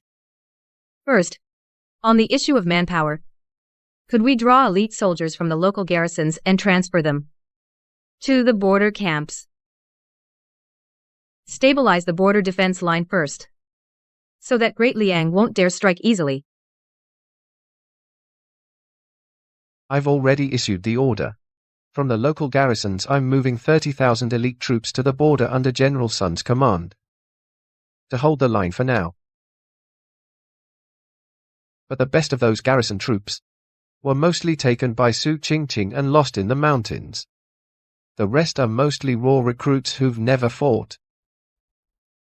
Well, their fighting strength is limited. They can barely hold the line. To stop the Great Liang army, that's far from enough. Besides, conscription is no easy task. After Su Qingqing's misrule and the border wars, people have grown wary of enlisting. Those willing to serve are few and far between. Your Majesty, the people aren't unwilling to enlist, they're just afraid. They're afraid that like those 100,000 troops, they die in vain. They fear that even if they die, their families will be neglected. Now that Your Majesty has decreed to care for the families of fallen soldiers, if this decree is proclaimed to the entire realm, and everyone knows that serving the country in battle won't go unrewarded by Your Majesty. Even if they die in battle, their families will be well cared for by the court. Naturally, they'll be willing to enlist. Moreover, if a family has a man join the army, their family's taxes and labor service will be exempted. Those who render distinguished service will not only receive rewards but also be granted official positions and noble titles, bringing glory to their families. In this way, the people will naturally be willing to send their sons to enlist. You're absolutely right. What people fear is not dying in battle, wrapped in horsehide, but dying for nothing. And after dying, their families would have no one to rely on. I just need to give them a guarantee they can trust. Let them know that those who serve the country will never be shortchanged by the court. Then naturally they'll be willing to enlist. As for this matter, Tomorrow I will have the Ministries of Rights and War jointly issue a public notice and spread it across the land. You will be the one to ensure all the people know. Beyond troop numbers, the soldiers' grain and weaponry must be provided as well. The military reports say the border troops lack even winter cotton coats. Amin. You say that in this world, how could there be someone like Su Qingqing? I merely gave her a jade pendant and granted her a position as a palace maid. How dare she get so bold as to impersonate the Empress and even ascend the throne as Empress, throwing the entire kingdom of Daxia into complete chaos and finally betraying the country for glory, opening the path for the enemy army, nearly bringing ruin to all of Daxia. To this day, I still can't figure out where she got such nerve and such ambition. Your Majesty, if you ask me, her nerve wasn't there from the start. It was fed step by step. Her ambition wasn't there at first either. It was coaxed out by others' flattery and the power in her hands, bit by bit. At first she was just a merchant's daughter forced into marriage. Your Majesty saved her and gave her a jade pendant. At that time, the most she did was harbor fantasies. Thinking your Majesty fancied her. Wanting to become a consort in the palace. She didn't have such nerve yet. You're right. At first she was just a pitiful soul who lost both parents, forced by her uncle to be a wealthy merchant's concubine. I too saw how pitiful she was, so I took pity and saved her. But who could have guessed that the pitiful often have something detestable about them? She entered the palace. Eunuchia mistook her for the Empress. The maids and eunuchs were exceedingly respectful to her. The ministers, cowed by her authority, dared not resist. She genuinely began to regard herself as the Empress, and even believed she could be Empress. Indeed, power is something that most easily corrupts the heart. A lowly merchant's daughter suddenly, holding the power of life and death, with a single word could decide the fate of others, dismiss court officials, and make the entire court kneel and kowtow before her. How could she not lose herself? Like someone who has starved for ages, suddenly faced with a lavish feast, she would just wolf it down, never thinking whether the food was rightfully hers, or whether eating too much would kill her. But she should have had the sense to know her place. Everything she possessed was all stolen, borrowed through the power of my name. How dare she truly believe that she was destined by heaven to rule Daxia as its Empress, and even dare to wage war against Daliang, personally lead the troops into battle, and finally betray the country to save her own skin, opening the way for the enemy? Did she never consider what such actions would bring upon her? Your Majesty, it's not that she didn't think about it, it's that she simply couldn't imagine it. She's too stupid and too greedy. Power and flattery went to her head. She can't see herself at all, or see the situation clearly. The ones around her, Zhao Jiao Jiao and Fang Yuan Yuan, each one dumber than the last. Every day they whispered in her ear, urging her on and flattering her. They made her actually believe she could do anything, that she was the greatest emperor of all time. Step by step they walked toward the cliff, thinking they were walking on a smooth, wide road. Those two, following Su Qingqing into the palace, went from having nothing to being made princesses and holding great power. They joined in every misdeed, aiding and abetting the tyrant. In the end, when things fell apart, they started blaming each other. They shoved all the blame onto others. Truly stupid and wicked, their deaths would be no loss. Those three are birds of a feather. Su Qingqing is stupid and greedy. Zhao Jiao Jiao is full of schemes, stupid and vicious. Fang Yuan Yuan is brainless, using borrowed authority to bully, and fishing in troubled waters. The three of them together, not one clear-headed, not one kind-hearted. In the end, they got beheaded in public, which they fully deserved. See, even for a white tiger pelt, they would make 100,000 troops change their march route, walk into an ambush, and get countless soldiers killed. How could they be so cruel, so cold-blooded? Your Majesty, because they never once gave a thought to other people's lives. With a little authority, they're blind to the duty behind it, and blind to what their actions will bring about. You're right. They only see the emperor's power, but not the emperor's duty. They only see the wealth and glory, but not the responsibility behind it. I sit on this dragon throne, racking my brain day and night, thinking of the people's hunger and warmth, thinking of the stability of the realm, fearful that one wrong step might harm the people of the realm. But those three, with the power they stole, did whatever they pleased. So, when virtue is not enough for the position, calamity is sure to follow. They lack the virtue, lack the ability, yet they sit in seats they shouldn't hold, and grasp power they shouldn't hold. In the end, they'll be devoured by power, ending in disgrace and ruin, and a grisly death. This farce, when it comes down to it, is a tragedy of misplaced virtue. You said it.